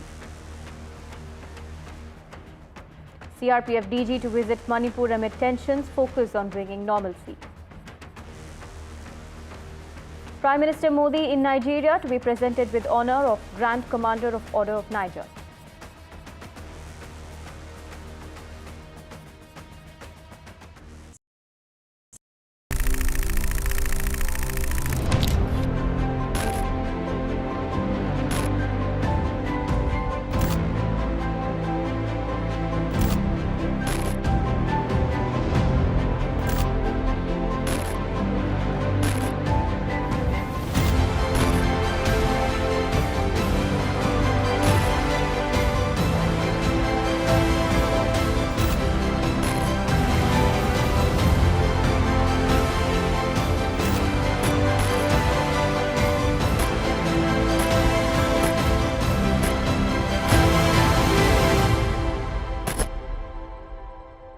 every stage of your life, you have learned something from people who are either senior to you in age or experience.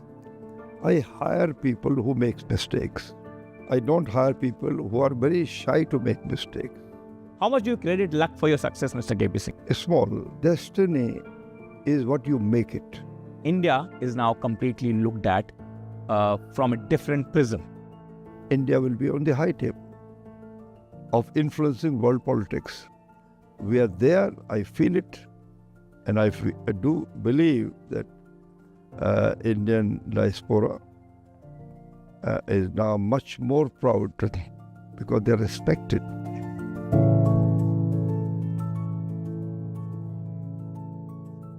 I've been reporting on all issues, big and small, from Andhra Pradesh, Telangana, rest of South India, bringing you all the action, all that you need to know, all that you want to know. The energy of Maximum City is infectious. I bring in that energy in our news coverage from financial capital, Mumbai. India's IT capital is always buzz. It's literally a city that never sleeps. And I keep you ahead on all the Bengaluru buzz. Covering from the southernmost part of India over the last 23 years, I bring in-depth and 360-degree coverage from the Dravidian heartland. The land of Mishti is also known for its bitter politics. I have seen much water flow under the Howrah Bridge, covering Bengal in all its vivid colors.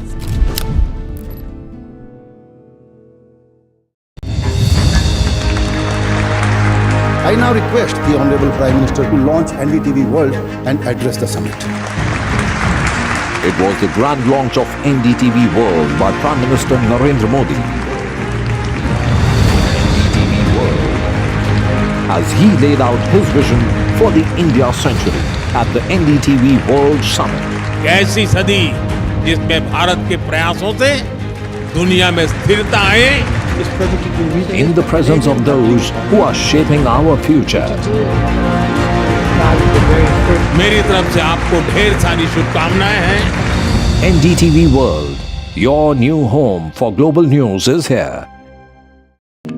NDTV proudly presents NDTV World Summit 2024, the India Century. I now request the Honorable Prime Minister to launch NDTV World and address the summit. Prime Minister Narendra Modi's inaugural session at the NDTV Summit outlined his vision for the India Century, driven by aspirational India. हमारा प्रयास होगा भारत की century सिर्फ भारत की नहीं बल्कि पूरी मानवता की जीत की सेंचुरी बने. The summit brought together prominent global leaders, highlighting India's pivotal role on the world stage. Not just Indians trusting India's leadership, but the global South especially trusting India's leadership. Permanent seat on the UN Security Council is something that should be India's right. Canada is concerned, I think there are some very specific issues. I think a lot of people know that. AI is going to be one of the most important, drivers. It's a very exciting time for India, Indian cinema as well at a global level. NDTV World Summit was more than just a conversation. It was a confluence of ideas poised to shape our global future.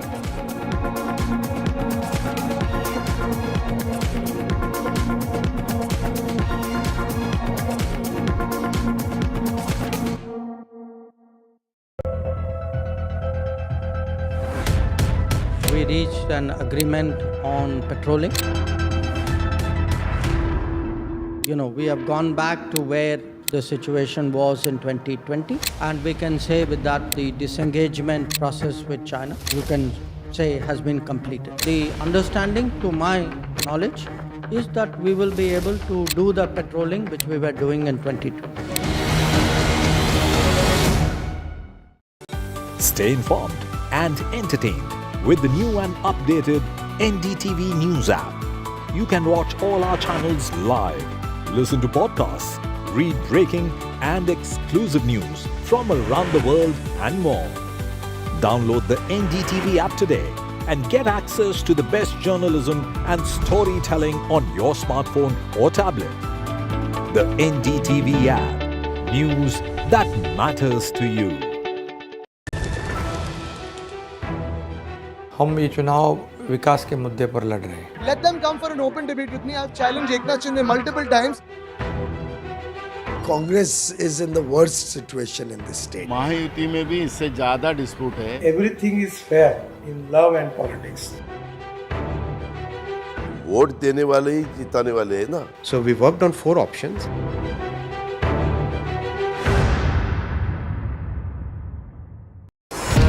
NDTV proudly upholds its legacy of trust and credibility. According to the prestigious Reuters Institute's Digital News Report 2024, NDTV is the top.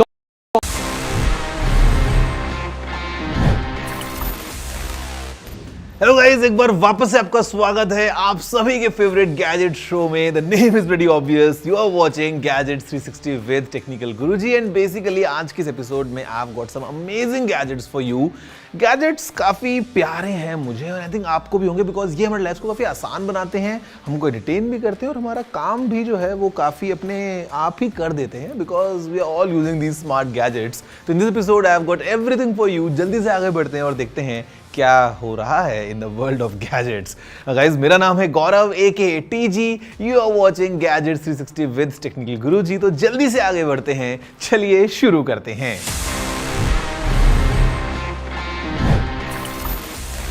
दोस्तों, अगर आपको नहीं पता है, let me just give you a quick recap कि जो gadgets की दुनिया है ये बहुत तेज है. एंड बहुत तेज से मेरा मतलब है बहुत ज्यादा ही तेज है.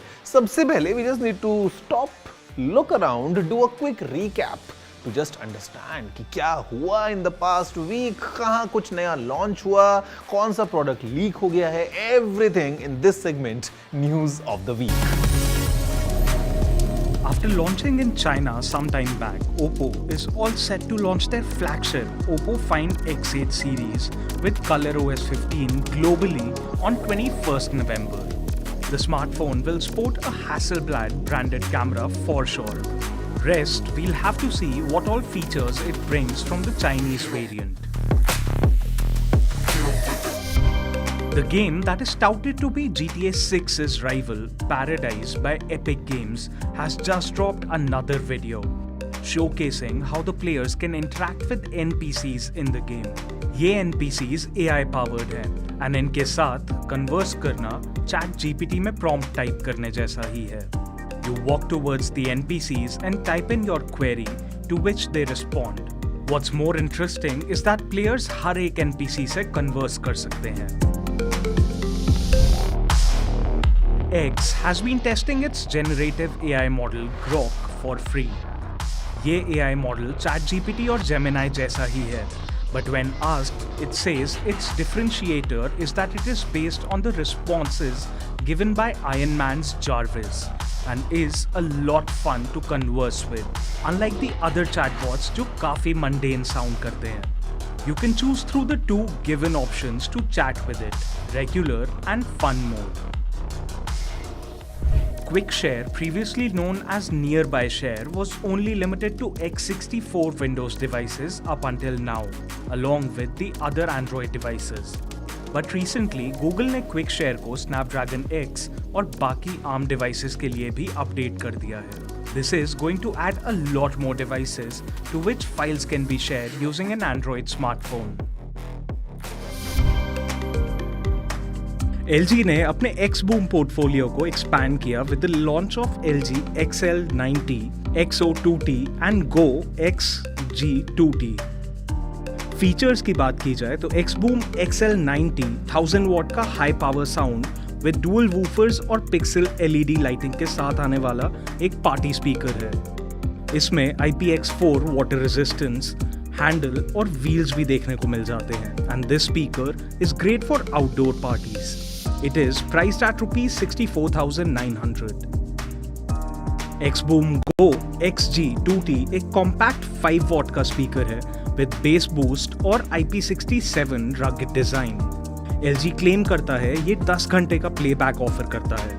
It is ideal for travel when packing light is a priority. इसका प्राइस 4,990 रखा गया है. X-Boom XO2T is a modern looking speaker जो कैंडल लाइटिंग इफेक्ट और 360 साउंड के साथ आता है. ये स्पीकर IP55 रेटेड है और ब्रांड क्लेम करता है आपको 15+ आवर्स तक का प्लेबैक मिल जाएगा. Well, the first gadget that I have got for today's episode, it's pretty big, and by big I mean really big, and the simple reason is it is able to bring the cinema to our home. जी हाँ, cinema का मजा हमको ये घर में दे सकता है because this is the latest TV from Sony, the Bravia 9. And guys, this TV is really fantastic because जो features ये अपने साथ लेके आता है, it definitely provides you with all the entertainment that you need, all the best of audio, all the best of picture quality. In fact AI भी है और इन्हीं सब चीज़ों को मर्ज करने के बाद हमको मिलता है सिनेमा का मजा घर बैठे हुए इसी नए टीवी के साथ. Let's have a closer look to understand कि इसके अंदर क्या नए फीचर्स हैं and how exactly is the overall experience of this Sony's Bravia 9 TV.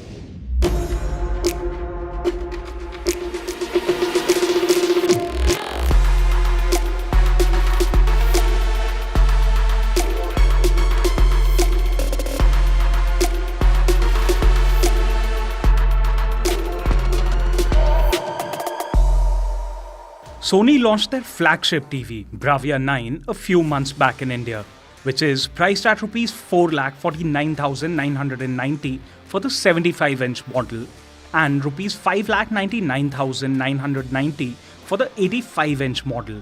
ये एक मिनी LED टीवी है जो 4K 120Hz तक का रिफ्रेश रेट ऑफर करता है. Out of the box, the first thing that strikes you is the brightness. Sony claim करता है कि Bravia XR9 is there brightest 4K TV yet. And initial impressions confirm that this mini LED panel doesn't disappoint, especially when it comes to HDR content.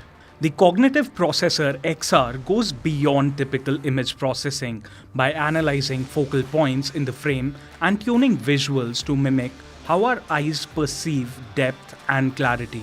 Moving to gaming, the Bravia 9 is also a strong pick for PlayStation 5 users. It includes HDMI 2.1 with support for 4K at 120Hz. इसमें auto HDR tone mapping और auto genre picture mode जैसे features भी मिल जाते हैं जो gaming experience को और enhance करते हैं. Sony's acoustic multi-audio plus system is another key feature, with speakers placed around the screen to make sound feel like it's coming directly from the scene.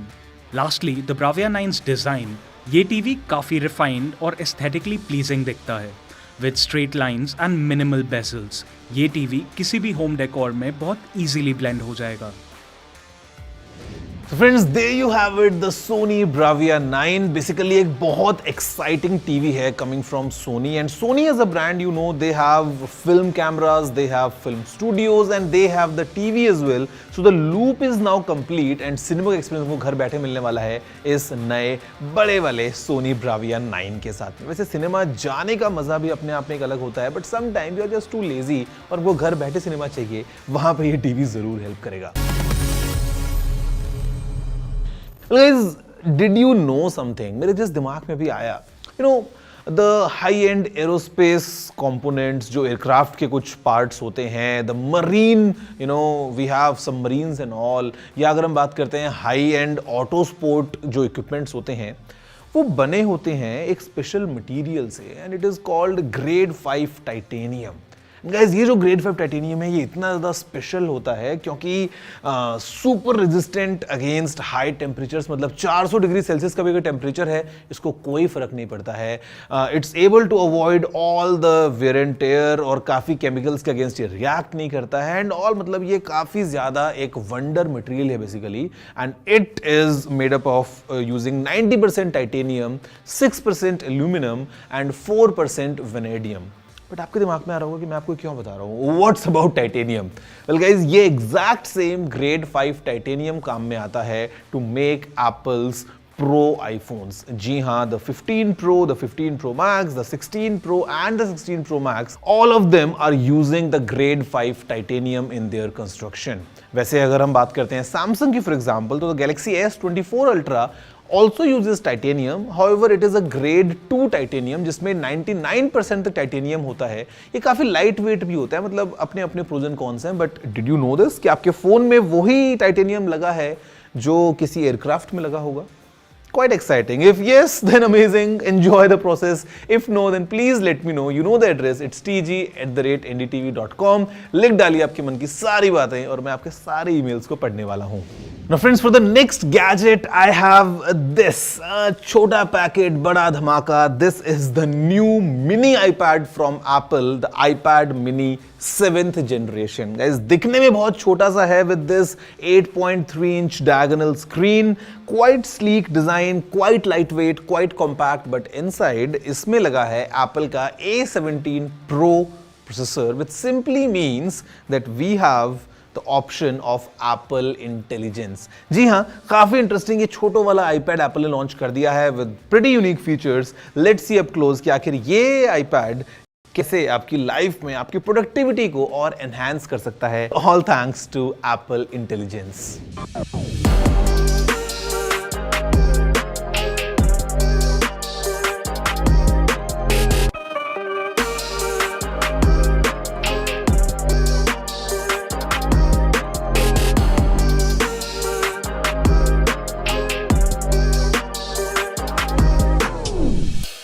Apple released the all-new iPad mini with support for Apple's AI dubbed as artificial intelligence, as it uses the A17 Pro SoC compared to the A15 that was being used on the previous model. ये SoC हम already iPhone 15 Pro models में देख चुके हैं, and according to Apple, this is base requirement for Apple Intelligence to run. iPad mini 7th Gen 8.3-inch का liquid retina display use करता है, जो 500 nits तक की peak brightness ऑफर करता है. Camera remains the same from last gen with a single 12 megapixel rear camera that can shoot videos at up to 4K 60 FPS. For the front camera, the new iPad mini uses a 12 megapixel camera with support for center stage. The Wi-Fi capabilities have been upgraded to Wi-Fi 6E and it now supports the Apple Pencil Pro. Base storage अब 64GB से बढ़ाकर 128GB कर दी गई है. And the price starts at Rs 49,900 and it is available in 4 color options: space grey, blue, purple and starlight. So guys, that's everything about this new small iPad mini 7th generation. अब काफी time बाद mini iPad आया, but I must say this is very useful in some specific professions. I have seen pilots using this iPad. I have seen doctors using this iPad because you sometimes need this small compact little tablet जिसको आप अपनी pockets में भी carry कर सकते हो. At the same time, it has all the power to do all the complex tasks. And अब AI की मदद से definitely you can even enhance the process. Price for this one starts at Rs 49,900. Well guys, पैसे की हम बात कर रहे हैं ना, तो ब्रेक के बाद आपको दोबारा आना है because I'm gonna give you a very nice tip जिससे आप अपने expenses को थोड़ा सा better track कर सकते हैं and आपके सवालों के जवाब भी दूंगा of course, जिससे आप अपने knowledge को enhance करके बाकियों के साथ में share भी कर सकते हैं. See you all after this short break.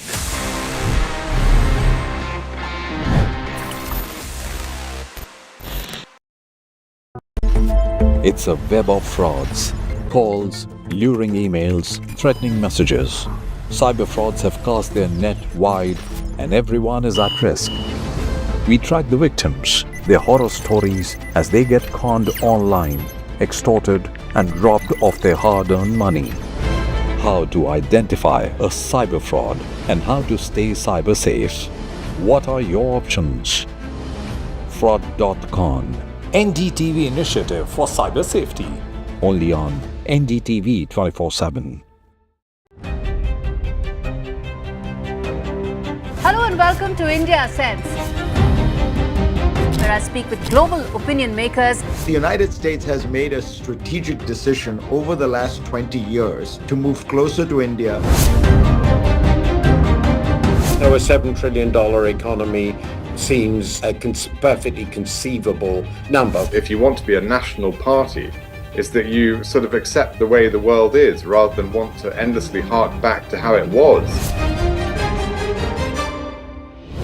Modi is promoting the digitization of the economy, which is accelerating growth in the country.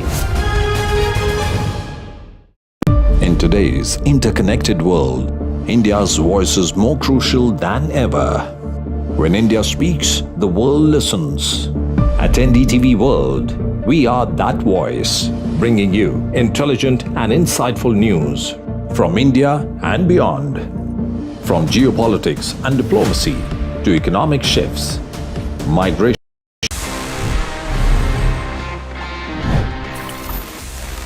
Hello guys and welcome back to gadget 360 with technical Guruji. मेरा नाम है गौरव एके TG और मैं इस show में हमेशा आपके साथ नए नए गैजेट्स के बारे में बातें करता रहता हूं, आपको अपडेटेड रखता हूं हमेशा कि what's happening in the field of gadgets all around us. And यहीं पे पैसे की बात आ जाती है, because to buy all these gadgets we of course need to pay a certain amount और उसके बदले में फिर हमको प्रोडक्ट मिलता है एंड समटाइम्स हम इन गैजेट्स को यूज करके पैसे देते हैं, all thanks to UPI on our smartphones. Well guys, I have a tip for you. See, bank account से तो स्टेटमेंट आप निकाल सकते हो बड़े आराम से, बट आप ये काम अपने पेटीएम अकाउंट के साथ भी कर सकते हो। आप पेटीएम में जाके all your UPI transactions you can now get a statement in full details. अगर आपको ट्रैक करना है कि आपने यूपीआई से where all you have been spending your money, now you can track all of it. You can select a custom range, you can select even the financial year, ताकि you can track your finances better. And next time जब आप QR code scan करें, दिमाग में याद रहेगा कि yes, खर्चा ज्यादा हो रहा है, थोड़ा कम करना पड़ेगा। Share this tip with all your friends and family जो भी पेटीएम यूज करते हैं, यूपीआई यूज करते हैं for all their transactions. So friends, it's time again for my favorite section, Ask TG, जहां पे आपके पूछे हुए सवालों का मैं जवाब देता हूं। और इस बार भी काफी एक्साइटिंग सवाल हैं और मैं तैयार हूं सभी जवाबों के साथ। Let's see the kind of questions we have for this week's episode.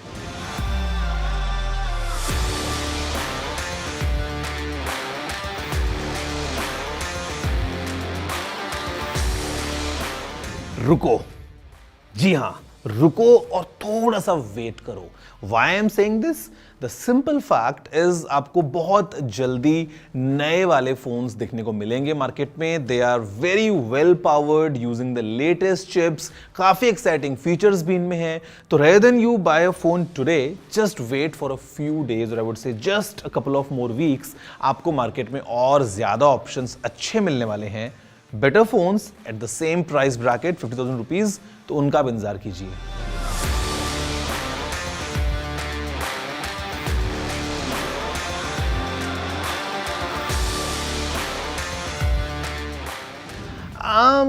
See, A06 is like the basic Samsung's smartphone. So I would not strongly vote in favor of A06 as a secondary phone because you might not be that happy जो भी आप उसमें काम करना चाहेंगे। I would say spend a bit more और थोड़ा सा अपने बजट को प्लीज बढ़ा लीजिए because it is like the lowest end from Samsung. तो आप अगर थोड़ा सा एक लेवल ऊपर जाएंगे ना, you definitely would get a better smartphone और you can look from like you know options coming from other brands as well because ये जो प्राइस ब्रैकेट है आपको इतना ज़्यादा मजा नहीं मिलेगा इस फोन में। मतलब एक लेवल आपको ऊपर जाना पड़ेगा। Otherwise if you really want to keep it like a secondary phone, in that case ठीक है, आपका काम चल जाएगा। Hi Gaurav sir, is it a good time to buy iPhone 13 after the launch of iPhone 16? It depends on the deal that you are getting. See, हमने देखा अभी during the sale season iPhone 15 was like 50,000 rupees let's say. iPhone 13 अगर आपको मिलता है around 35, it's good. But उसके ऊपर अगर आप जाते हैं तो I would not say कि yeah it's a great decision to buy that phone today. मतलब depending on what price you're getting in. अगर आपको 35,000 के रेंज में मिल रहा है ना, it's still a good phone. It will last for few more years to come. काफी मजा आएगा. But if you're paying like 40 or whatever for that, I don't think that makes a good option. Hello TG, क्या आप मुझे कोई budget friendly 3D printer suggest कर सकते हो? I can suggest, but the only issue with 3D printers, like technically speaking, is if it is too much affordable, then it's not that practical of a use. मतलब आप casually कुछ print कर लो, but then like thinking of कि मैं कुछ एक छोटा part print कर लूँ और फिर मैं वो कहीं use कर सकता हूँ या all that, उसके लिए आपको थोड़ा सा और investment करना पड़ेगा। And even in budget, मतलब normal printers you can get as low as 4-5,000 rupees, but 3D printers थोड़े से expensive आते हैं। तो if you can please specify next time you ask me a question about your specific use case scenario, I can then recommend you a better option.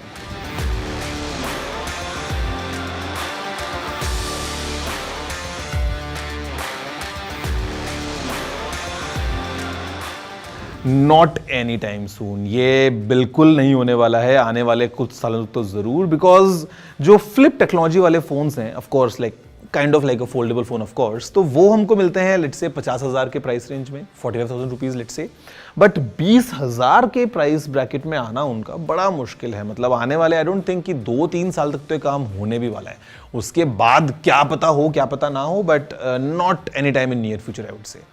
So friends, that's all everything. Basically आपको मैंने सोनी का बड़ा वाला TV दिखाया, आपको मैंने छोटे वाला आईपैड भी दिखाया और आपके सवालों के जवाब भी दे दिए। Everything in this one episode of your favorite show Gadgets 360 with Technical Guruji. अगर आपका कोई और सवाल है, if you have any message for me, you know the email address, it's tg@ndtv.com.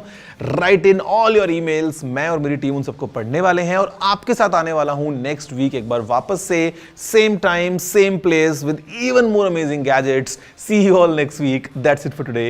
Have a good day.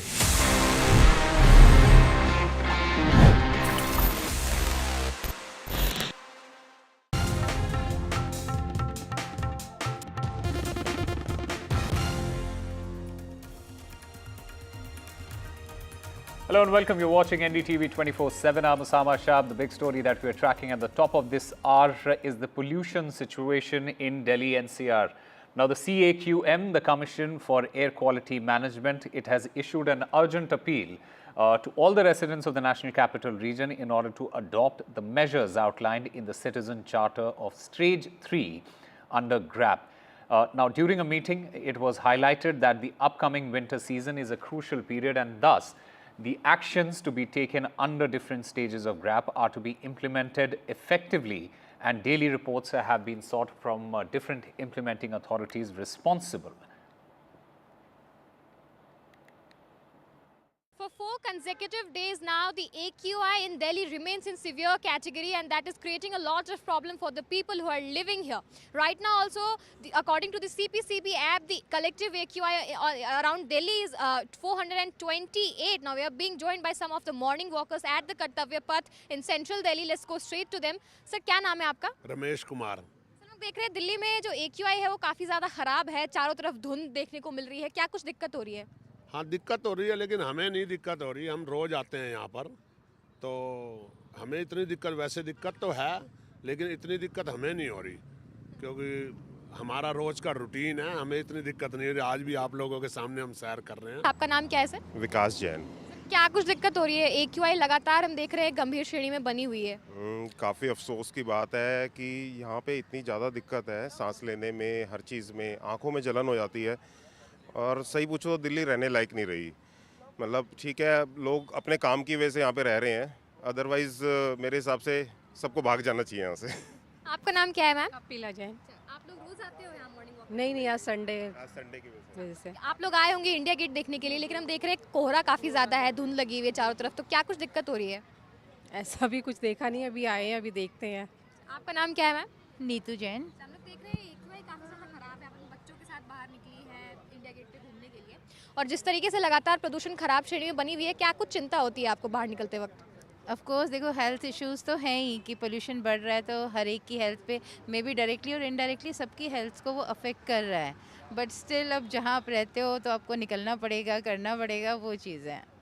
So clearly we are seeing a lot of people are struggling for breath here, and right now also we'll show you some visuals. We're at the Kartavya Path, and on normal days we could have seen the Rashtrapati Bhavan quite clearly from this spot, but we can clearly see that thick layer of haze has come around all over Delhi NCR, not just in central Delhi but also at several places. The AQI has been seen under crossing the 400 mark, being in a classified severe category, and because of that a lot of people are struggling. We are showing you the visuals also, and what currently is happening is that the pollution, all of the initiatives that were created by the government here has failed to work on ground, and that has created a lot of problem for the people who have come here for morning walk, for the tourists who come here on a regular basis to enjoy the view, because it's also week off for people who work here. So that is what is the point of concern for the people who are living in Delhi NCR. With camera person Sunil Rathi, this is Anushka Garg for NDTV. News now from Punjab, where continuing its drive against narco smuggling, the BSF troops have conducted operations in the Amritsar border areas This operation led to the recovery of 3 drones and a heroin consignment. The recoveries included 3 drones and a consignment package of heroin. The drones are believed to have been neutralized now. And my colleague Gurpreet Singh Chinna joins us to get us more on this. Gurpreet, break it down for us. What are the BSF saying as far as this entire consignment is concerned? And from what we understand, 3 drones and a heroin consignment has been recovered, right? Well, yes, this is the during fog season. We have seen a lot of anti-social activities are happening on the border, and we have seen our forces. They are very alert, and they had also increased patrolling in that area.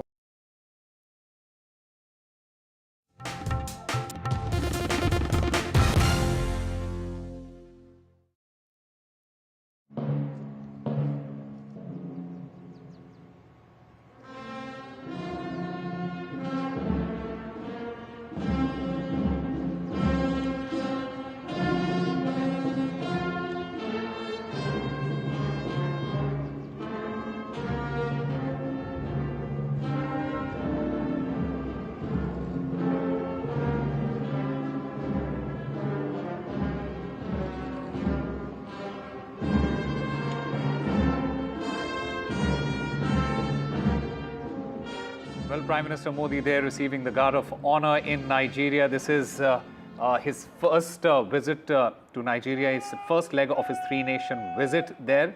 Prime Minister Modi is the first Indian Prime Minister who is visiting Nigeria in 17 long years. Nigeria will also honor Prime Minister Narendra Modi with the Grand Commander of the Order of the Niger, an honor which has been only granted to Queen Elizabeth before him. This makes Prime Minister Modi, as I said, the second foreign dignitary to receive this particular honor. This will be the 17th such international award that is being conferred to Prime Minister Modi by any country. The Prime Minister Modi there on his 3-nation tour. He is first there in Nigeria. It is his first visit by an Indian Prime Minister in 17 years, a historic 3-nation visit by the Prime Minister. He is also going to be visiting Guyana as well as Brazil. Delegation level talks and MOUs are on the agenda as far as Nigeria's visit is concerned. A very warm welcome for the Prime Minister there by the Indian diaspora when he arrived there.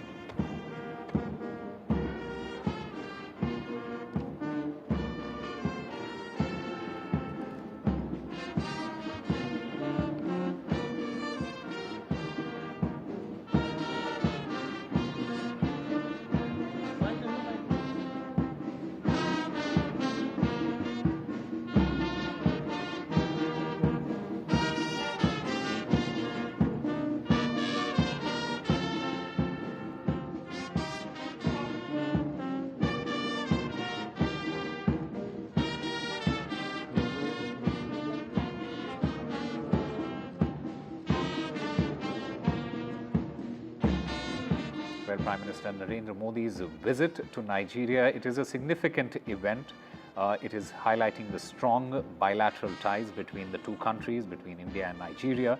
This visit also emphasizes on the shared challenges and opportunities that between the two nations. Now, this has a lot of key significance. Firstly, strengthening economic ties. Nigeria is one of India's largest trading partner in Africa, and this visit aims to boost economic cooperation.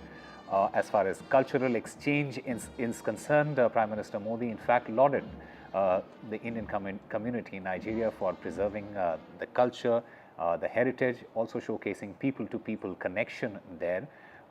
As far as global partnerships are concerned, this visit underscores India's commitment to strengthening relations with the African nations there.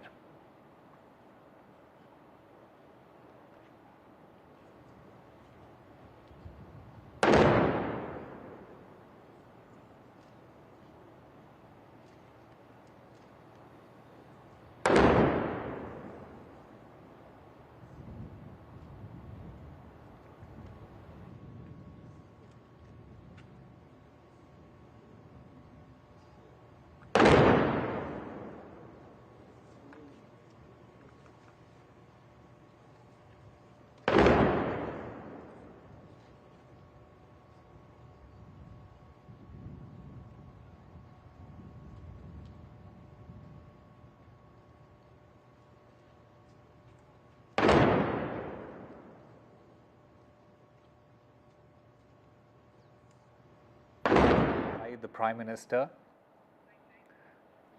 So a historic visit there by the Prime Minister. He's on a three-nation tour to Nigeria first. He'll also be traveling to Brazil and Guyana. As far as Nigeria is concerned, the deputy news editor and State House correspondent of the Sun newspaper, Abuja, Nigeria, Juliana, she sends us this report from Nigeria. Let's listen in to what she has to say.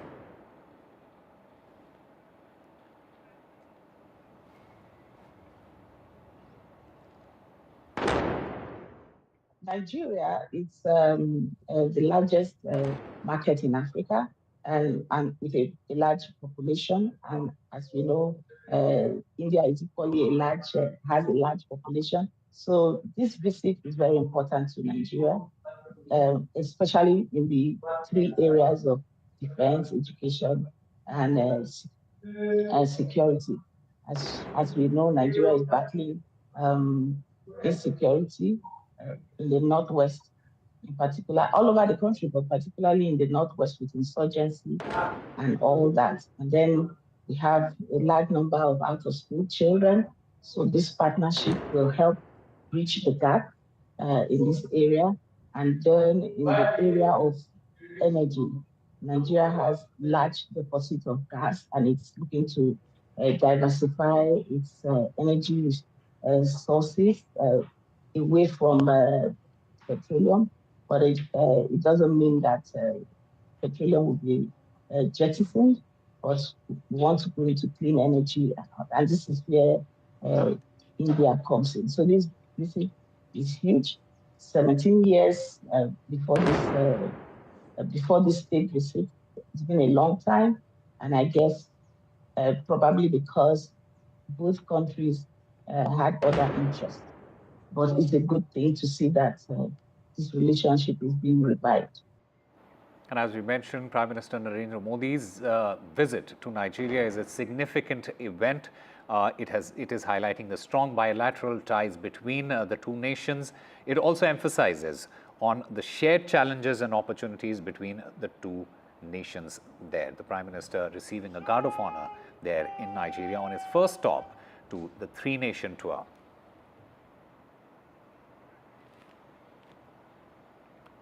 And Vikas Arya, overseas friends of BJP, joins us from Nigeria.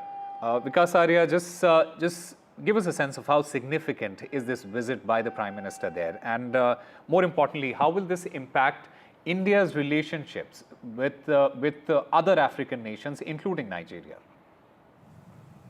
Well, thank you for inviting me again. And as far as significance goes for this particular visit, this was long overdue.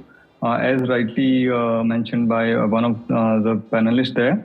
And the thing is, this particular visit about the Global South, now since PM Modi is leading this initiative of Global South, so this particular visit will cater to a joint mutual understanding between the two countries regarding all the needs, like particularly the energy requirement and the defense mechanism and the soft loan which India would be extending the credit line to African nations.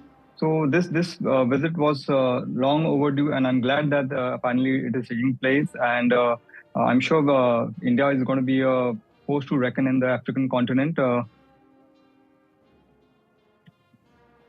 Right, Vikas Arya, just also give us a sense of you mentioned about the global challenges, and there is a war going on. In fact, two wars going on, one in the Middle East, one in Ukraine. Apart from that, what are the other global challenges? There is global climate change, there is terrorism, etc. What specific cooperation does India and Nigeria and the other African nations need to have in order to tackle all of these? Well, as far as challenges goes, like we have, at our backyard, we have a lot of terror activities which is being funded by Pakistan. So similar kind of challenges is being faced by the northern part of Nigeria, where Boko Haram and other insurgent groups are very active. So the expertise of India in handling all these kind of situations would actually be very handy and to Nigeria. So there's no need to reinvent the wheel. There are, we have a proper mechanism in place to counter all these kind of stuff. So this will definitely help. Then, in fact, as you said, Ukraine and this particular war in Gaza. So these are the things of what we want is like, if we want the global economy to grow, so peace would never be, that would be the only option, because if you are funding your wars, so war is going to not do any good to anybody or any nation. So given the fact that, getting the parties on table and moving ahead is the only option with us, and we should continue probing that option.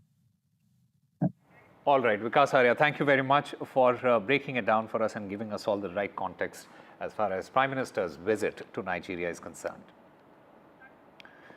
And there has been a big shake-up in Delhi's politics. Delhi's Transport Minister Kailash Gehlot, he has tendered his resignation from the Aam Aadmi Party and quit as a minister as well. The BJP, in the meanwhile, has mocked the Aam Aadmi Party over Mr. Gehlot's resignation and said that Arvind Kejriwal, he is a corrupt politician, and that Kejriwal's own ministers are now admitting it. The sources say that Aam Aadmi Party claimed that Gehlot was left with no option but to resign since he had cases piling up against him. In fact, let's listen in to all the reactions that have come in. कई महीनों से कैलाश जी के ऊपर आप देख रहे होंगे, हर दिन उनको ईडी बुलाया जाता था, उनको आईटी की रेड उनको सामना करना पड़ रहा था। ईडी की भी रेड हुई है, तो उनके पास कोई रास्ता नहीं था, उनको भारतीय जनता पार्टी में ही जाना था। एक चीज इससे क्लियर हो गया कि भारतीय जनता पार्टी दिल्ली का चुनाव हार चुकी है। आज उनके पास कोई मुद्दा नहीं बचा, कोई चीज ऐसी नहीं है उनको बताने के लिए। वो दिल्ली के अंदर ईडी और सीबीआई के माध्यम से, इनकम टैक्स के माध्यम से चुनाव लड़ रहे हैं। आज दिल्ली के मंत्री जिनके पास 6 विभाग का दायित्व है, कैलाश गहलोत जी ने आम आदमी पार्टी छोड़कर अपनी नैतिकता का परिचय दिया है कि ऐसी भ्रष्ट सरकार के साथ काम करने का कोई फायदा नहीं है। और दिल्ली की जनता अब इस बात को समझ सकती है कि अपने ही लोगों के साथ किस तरह का व्यवहार अरविंद केजरीवाल करते हैं और दिल्ली की जनता के भलाई के काम करने से उनको रोकते हैं। तो आज कैलाश गहलोत जी ने जो नैतिकता के आधार पर इस्तीफा दिया है, ये बहुत अच्छा कदम है। जल्दी ऐसे और कदम भी दिल्ली की जनता को देखने को मिलेंगे।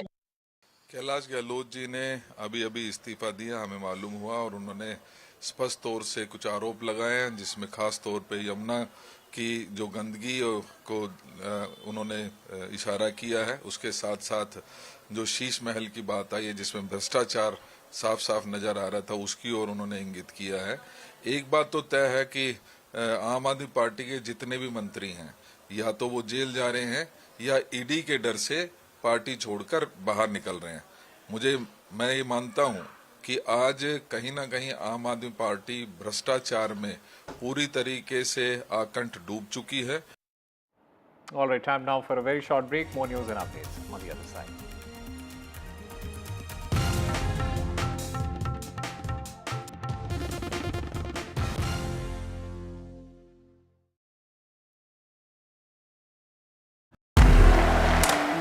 I want to thank the American people for the extraordinary honor of being elected your 47th president. Donald triumphs.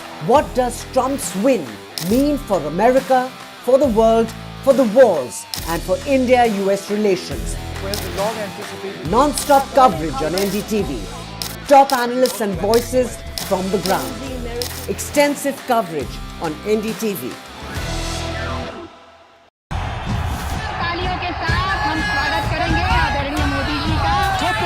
Shivaji Maharaj की त्यांचा अजेंडा फक्त करप्शन फर्स्ट, आमचा अजेंडा आहे नेशन फर्स्ट। घोषणा आणि जनतेचे पैसे लुटणं, कट कमिशन आणि करप्शनला आमच्याकडे थारा नाही, त्यांचा परिवारवाद आमचा महाराष्ट्रवाद। महाराष्ट्रामध्ये 1,75,000 जागा रिक्त पण का भरत नाही? राज्याची जनतेच्या घमाच्या पैशाची तिजोरी लुटण्यासाठी हे सरकार आहे। पूर्वीच्या सरकारच्या काळामध्ये निधी देताना त्यांना असं वाटायचं की त्यांच्याच खिशातले पैसे चालले। शेतकऱ्यांना मोफत वीज देण्याचं काम आपल्या सरकारने सुरू केलं।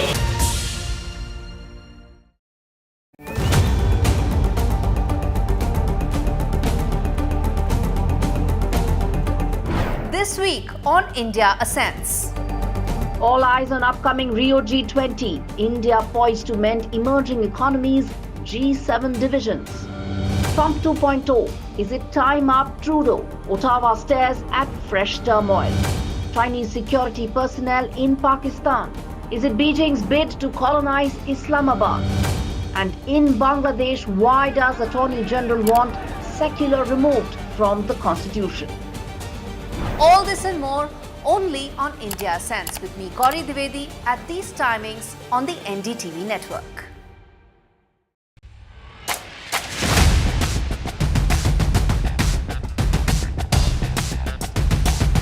The last elections of 2024. It's the battle for India's economic heart. An election that will decide Maharashtra's future. Can the big brother BJP manage the competing ambitions of Mahayuti? Can the Red Book rally the voters once again for Congress and its allies? So as Maharashtra's future trajectory takes shape, we report from the ground. Two visions, two ideology, one verdict. An election where no caste chemistry can yield a perfect formula. It's a state that is splintered with power battles. The big question, will Maharashtra poll outcome unify parties or divide them further? And who will emerge as Maharashtra's undisputed leader?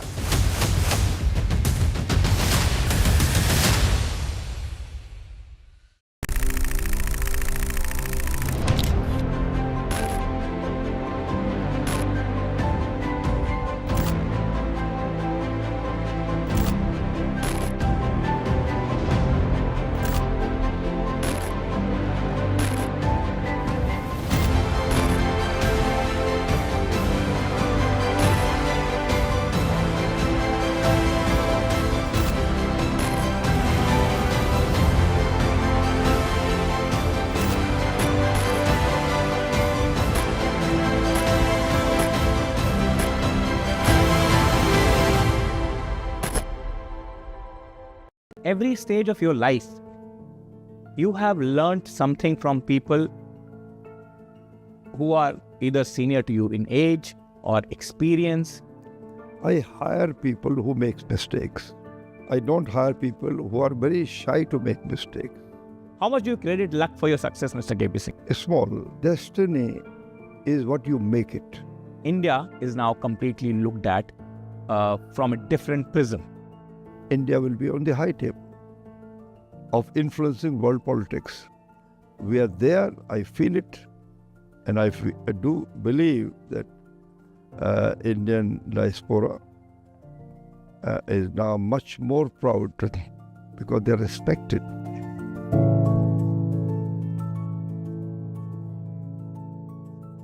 I've been reporting on all issues, big and small, from Andhra Pradesh, Telangana, rest of South India, bringing you all the action, all that you need to know, all that you want to know. The energy of Maximum City is infectious. I bring in that energy in our news coverage from financial capital, Mumbai. India's IT capital is always buzz. It's literally a city that never sleeps. And I keep you ahead on all the Bengaluru buzz. Covering from the southernmost part of India over the last 23 years, I bring in-depth and 360-degree coverage from the Dravidian heartland. The land of Mishti is also known for its bitter politics. I have seen much water flow under the Howrah Bridge, covering Bengal in all its vivid colors.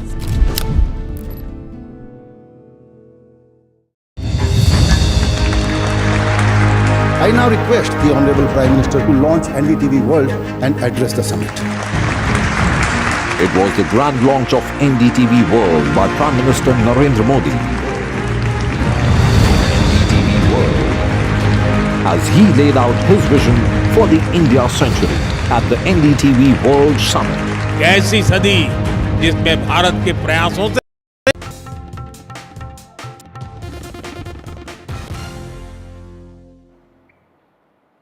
And after Kailash Gehlot resigned from the Aam Aadmi Party, a former BJP MLA, Anil Jha, he has joined the Aam Aadmi Party, citing dissatisfaction with the BJP leadership. The former Delhi Chief Minister Arvind Kejriwal, he in fact highlighted his influence in the Purvanchal community and unauthorized colonies there.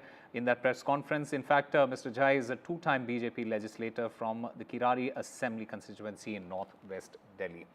And my colleague Ishika joins us to get us more on the recent developments in Delhi. Ishika, Kailash Gehlot first, and then Anil Jha. Major developments in just a span of a couple of hours in Delhi.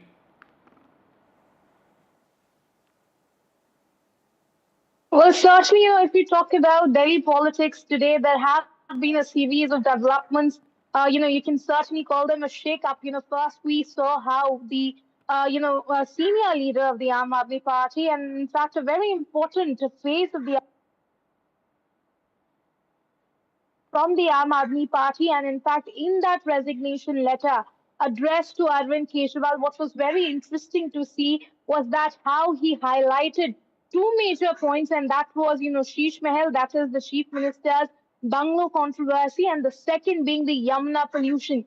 The two issues that the opposition has been raising or attacking the Aam Aadmi Party-led Delhi government since day one. Now, apart from that, in that very letter, we have seen very strong words being used, by Kailash Gehlot, saying that political ambitions have taken over, we have failed the people of Delhi, and so on. Now, after that, let me tell you that Chief Minister Atashi has accepted Kailash Gehlot's resignation from the Council of Ministers and the Delhi government, and we have also seen the response that came from the Aam Aadmi Party saying that, Kailash Gehlot had numerous ED cases and income tax cases against him, and perhaps this was the last choice of, Kailash Gehlot. And there also, what was very interesting to see was that how Arvind Kejriwal did not directly respond to the question.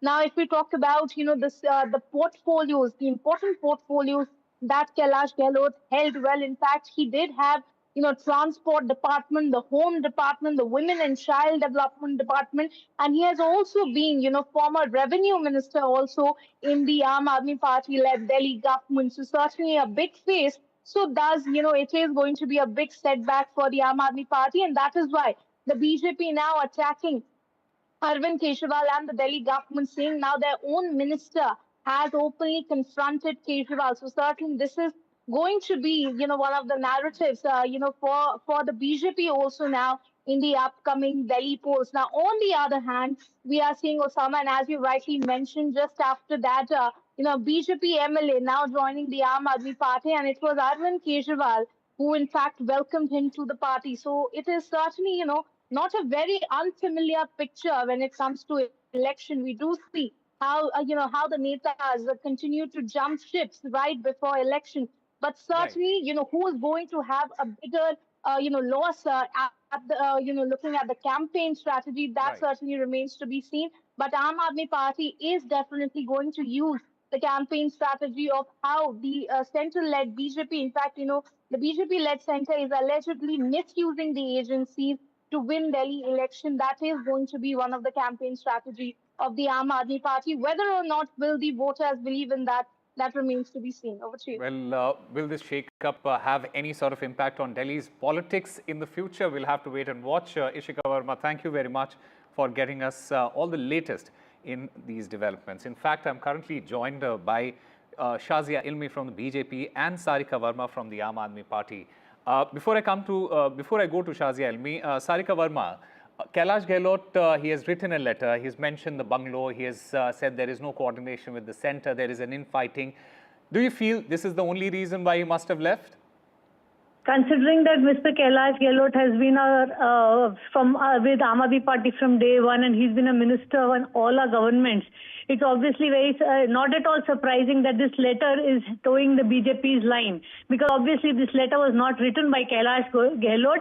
It was cooked up by the BJP, and he was asked to do it. Otherwise, he would have gone to jail, just like Sanjay Singh, just like Manish Sisodia, just like Satyendra Jain, and just like Arvind Kejriwal, who've been in jail for more than between 5 months to 2 years because of all the fake cases put in by the ED, CBI, IT, etc. Not everybody has the mettle to stand the pressure, and obviously Mr. Kailash Gehlot is one of them. Because, as we all know, we have seen in the last many years, there is something called the BJP's washing machine, where everybody is put under pressure, and either for electoral bonds or for an upcoming election, they pressurize people into either taking money and taking or going to jail. And so many people in the liquor scam have obviously been giving statements like this under pressure. Now, we can understand that Mr. Gehlot was also under immense pressure, and here this statement is obviously not written by him. It is not written by somebody who's been Arvind's confidant. It's written by the BJP IT cell or the people who put together this whole conspiracy,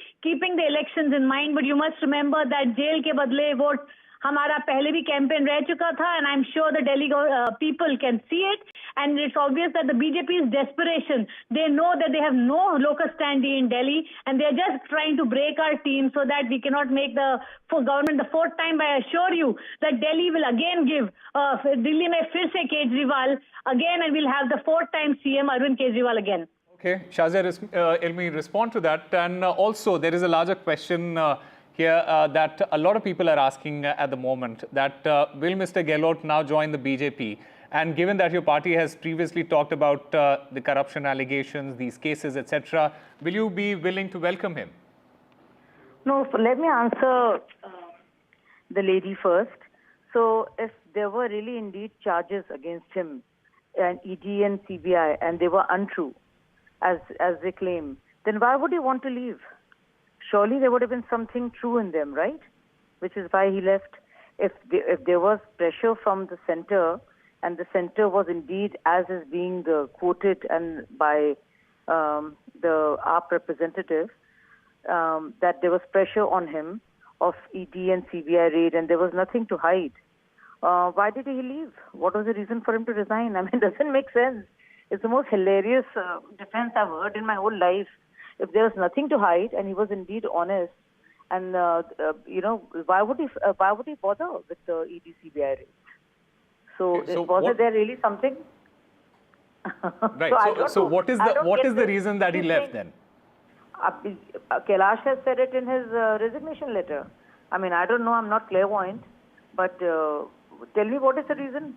And if indeed he was there, if the reason, as the lady says, there were false charges against him, and the charges are false, why would he leave then? Unless they were true. And if they were true, then that means there was yet another minister who was corrupt. Okay. So either way, I mean, this is the most hilarious, defense of this resignation that I've heard so far. That because there was pressure from ED, CBI, if there's pressure, let there be pressure. Say it's not true. Or if there's indeed something wrong you've done, then you resign because you don't want to get caught. But that means there was something there. It was the pressure from ED, CBI was not false, right? Okay. So given the situation right now, if at all a situation arises where Mr. Gehlot wants to be a part of the BJP, would you welcome him? I don't know about that, whether, we'll have to see about that, and whether he wants to join or BJP wants to take him, we will know soon. But the logic that is being given now, that there was pressure from ED, CBI, and surely there would be some information we would have of it, and that's why he's left. So if ED, CBI had some dope on him, then I'm sure Aam Aadmi Party would also know about it. And if he were to join BJP, and he had indeed this serious accusation, then Aam Aadmi Party can also expose him. So, just think about it. I mean, it's just look at it. If there was indeed serious corruption charges, as they're saying that there were none, and there was just pressure on the poor guy. So why does the poor guy have to leave? And if the poor guy then joins BJP, then they'll also have their accusations, right? AAP will know the truth. So either way, it doesn't make sense. Okay. Except for what Kailash Gehlot says. And I know this party very well. They're very good at in making up stories and lying. That's all they do. And all of us have left one by one, and we all have had very good reasons, because it is such a he's just a small time dictator. He looks like Hitler. His mustache is similar, but his behavior is identical. And only the sycophants can really stay around him, and anybody with any kind of self-respect cannot be in that party for long. Okay, Shazia Ilmi and Sarika Verma, thank you very much for speaking to NDTV over the entire development that has happened in Delhi. What is going to be the future of Delhi politics with these developments? We'll have to wait and watch. Meanwhile, a big row has erupted over Kasturi's comments. Kasturi has been remanded to judicial custody till 29th of November. Remember, actor Kasturi Shankar, she was arrested on Saturday in Hyderabad for her alleged offensive comments against Telugu-speaking people in Tamil Nadu. The 50-year-old actor's remarks at a meeting of the Hindu Makkal Kachi on November 3rd drew fire from the BJP national co-in-charge of Tamil Nadu, who demanded an apology from her. Court in Chennai has remanded actress Kasturi to judicial custody till the 29th of November. Yesterday, the Chennai police had arrested her in Hyderabad, brought her to Chennai today, interrogated her for a while before presenting her before a court in the city. 6 FIRs have been filed against Kasturi's speech across Tamil Nadu following complaints by Telugu communities. Even the BJP had raised objection to her speech and had demanded her apology. The cases have been booked for attempting to trigger clashes between communities or groups. Although she had tendered an apology, saying that she never had any intention to hurt anyone's sentiments, the court, the Madurai bench of the Madras High Court, denied anticipatory bail to her and dismissed her plea. In the order, the court ruled that her speech hovers around hate speech. Even her apology isn't genuine in the view of the court, as she tried to justify her speech. The court also ruled that anyone after making a hate speech trying to escape by issuing an apology cannot be entertained. It's not clear yet if Kasturi would also move the Supreme Court for some kind of a legal reprieve, but at the moment it looks like this could be a long-drawn legal battle. Time now for a very short break. More news and updates on the other side.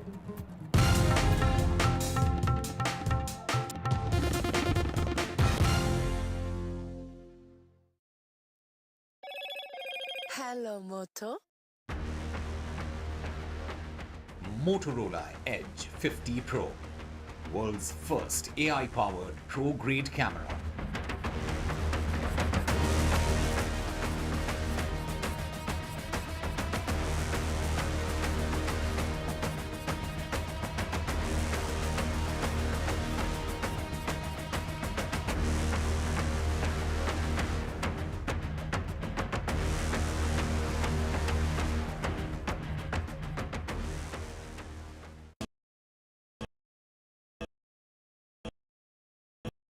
NDTV proudly presents NDTV World Summit 2024, the India Century. I now request the Honorable Prime Minister to launch NDTV World and address the summit. Prime Minister Narendra Modi's inaugural session at the NDTV Summit outlined his vision for the India Century, driven by aspirational India. हमारा प्रयास होगा भारत की century सिर्फ भारत की नहीं बल्कि पूरी मानवता की जीत की सेंचुरी बने. The summit brought together prominent global leaders, highlighting India's pivotal role on the world stage. Not just Indians trusting India's leadership, but the global South especially trusting India's leadership. Permanent seat on the UN Security Council is something that should be India's right. Canada is concerned, I think there are some very specific issues. I think a lot of people know that. AI is going to be one of the most important, drivers. It's a very exciting time for India, Indian cinema as well at a global level.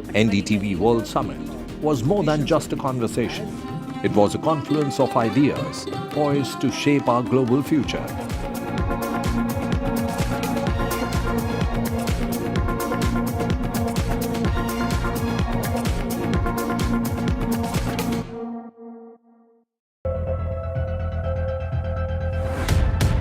We reached an agreement on patrolling.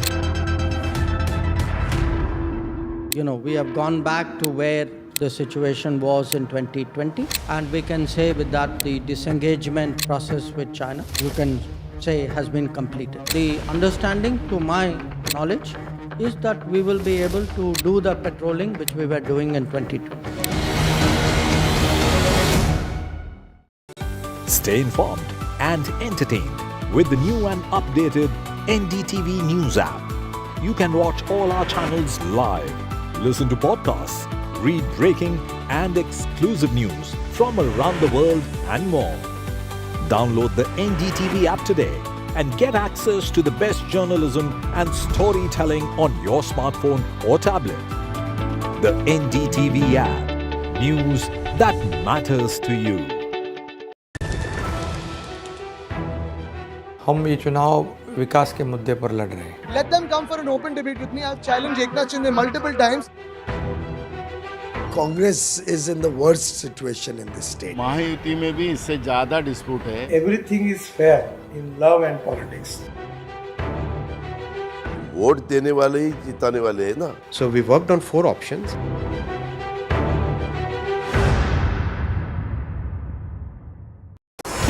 NDTV proudly upholds its legacy of trust and credibility. According to the prestigious Reuters Institute's Digital News Report 2024, NDTV is the top-most news platform in the country. Number 1 in both online and offline reach in India. Beating all its competition, NDTV stands for trust. It's a web of frauds, calls, luring emails, threatening messages. Cyber frauds have cast their net wide and everyone is at risk. We track the victims, their horror stories as they get conned online, extorted and robbed of their hard-earned money. How to identify a cyber fraud and how to stay cyber safe. What are your options? Fraud.con, NDTV initiative for cyber safety. Only on NDTV 24/7. Hello and welcome to India Sense, where I speak with global opinion makers. The United States has made a strategic decision over the last 20 years to move closer to India. So a $7 trillion economy seems a perfectly conceivable number. If you want to be a national party, it's that you sort of accept the way the world is rather than want to endlessly hark back to how it was. Modi is promoting the digitization of the economy, which is accelerating growth in the country. In today's interconnected world, India's voice is more crucial than ever. When India speaks, the world listens. At NDTV World, we are that voice, bringing you intelligent and insightful news from India and beyond.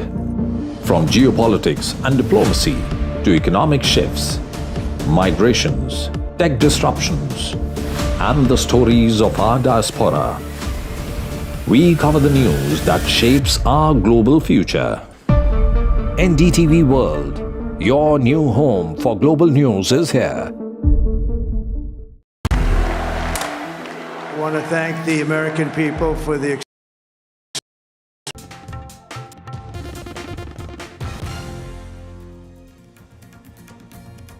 A big shake-up in Delhi's politics. Delhi Minister and Aam Aadmi Party leader Kailash Gehlot resigns from the party.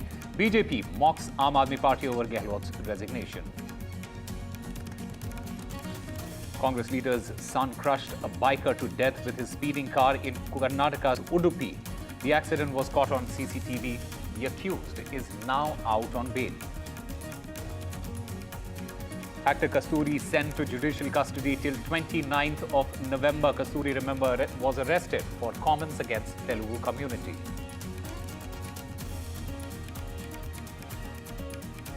Protesters in Manipur ransacked the houses of 3 of 6 legislators, including that of Chief Minister N. Biren Singh's relative. CRPF DG set to visit Manipur to assess the situation and work on new strategies. Prime Minister Modi is in Nigeria and he will be presented with the Guard of the Honor, Grand Commander of the Order of the Niger. Prime Minister Modi is the second foreign dignitary to receive the honor after Queen Elizabeth. Union Minister Ashwini Vaishnav highlights key challenges before the media. He says that digital media firms must pay news outlets fairly.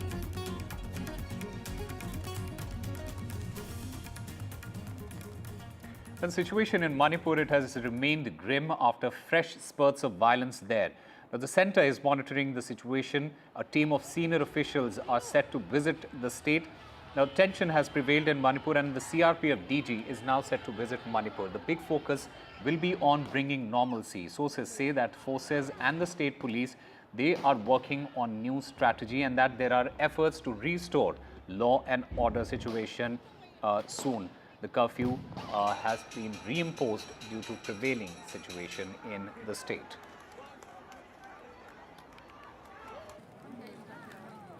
And Ashwini Vaishnav, on the occasion of National Press Day on Saturday, said that disinformation and fake news online and fair compensation for news publishers are two of the four biggest challenges faced by the news media today. The second challenge is about fair compensation by the platforms for content created by conventional media. As we see, consumption of news and consumption of content is rapidly shifting from the conventional modes to the digital media. The traditional media is losing out financially because of this change. The investment done in creating a team of journalists, training them, having editorial processes, having methods to check the veracity of news, taking the responsibility for the content, all those investments, which are huge investments both in terms of time and money, those are becoming irrelevant by the way the platforms are having a very unequal edge in terms of the bargaining power they have vis-a-vis the conventional media. And Prime Minister Narendra Modi, he is in Nigeria on the first leg of his three-nation visit. This visit is the first by an Indian Prime Minister to Nigeria in 17 years. The Prime Minister was given a ceremonial welcome at the presidential villa. Shortly after, there were delegation-level talks at 3 p.m. Indian Standard Time. There will be an exchange of MOUs. Post that, President Tinubu, the President of Nigeria, he will be hosting the Prime Minister for a lunch. Post that, there is a community event that has been scheduled at the Congress Hall, Transcorp Hilton, Abuja Hotel, post which Prime Minister will depart for Rio de Janeiro. Prime Minister Narendra Modi, he will be receiving the Grand Commander of the Order of the Niger. This makes Prime Minister Modi only the second foreign dignitary to receive this particular honor. Queen Elizabeth is the only foreign dignitary who has been given this honor in 1969. It is also going to be the 17th such international award that is being conferred to Prime Minister Modi by a country. Nigeria is the largest market in Africa and with a large population. And as we know, India is equally has a large population. So this visit is very important to Nigeria, especially in the three areas of defense, education, and security.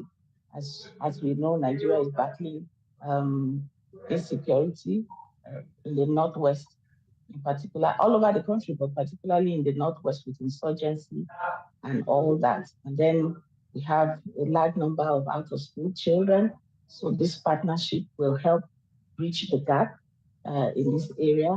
And then in the area of energy, Nigeria has large deposits of gas and it's looking to diversify its energy sources away from petroleum. But it doesn't mean that petroleum will be jettisoned, but we want to go into clean energy. And this is where India comes in. So this is huge. 17 years before this state visit. It's been a long time, and I guess probably because both countries had other interests. But it's a good thing to see that this relationship is being revived. We have, at our backyard, we have a lot of terror activities which is being funded by Pakistan. So similar kind of is being funded by Pakistan. So similar kind of challenges is being faced by the northern part of Nigeria, where Boko Haram and other insurgent groups are very active. So the expertise of India in handling all these kind of situations would actually be very handy and to Nigeria. So there's no need to reinvent the wheel. There are, we have a proper mechanism in place to counter all these kind of stuff. So this will definitely help. Then, in fact, as you said, Ukraine and this particular war in Gaza. So these are the things. What we want is like, if we want the global economy to grow, so peace would never be, that would be the only option. Because if you are funding your wars, so war is going to not do any good to anybody or any nation. So given the fact that, getting the parties on table and moving ahead is the only option with us, and we should continue probing that option. Meanwhile, a 39-year-old man died in a hit-and-run incident in Karnataka's Udupi when a Thar SUV rammed his bike on Wednesday. This SUV was being driven allegedly by Prajwal Shetty, the son of Karnataka Congress leader Devi Prasad Shetty. According to police sources, Prajwal, he was granted bail shortly after his arrest.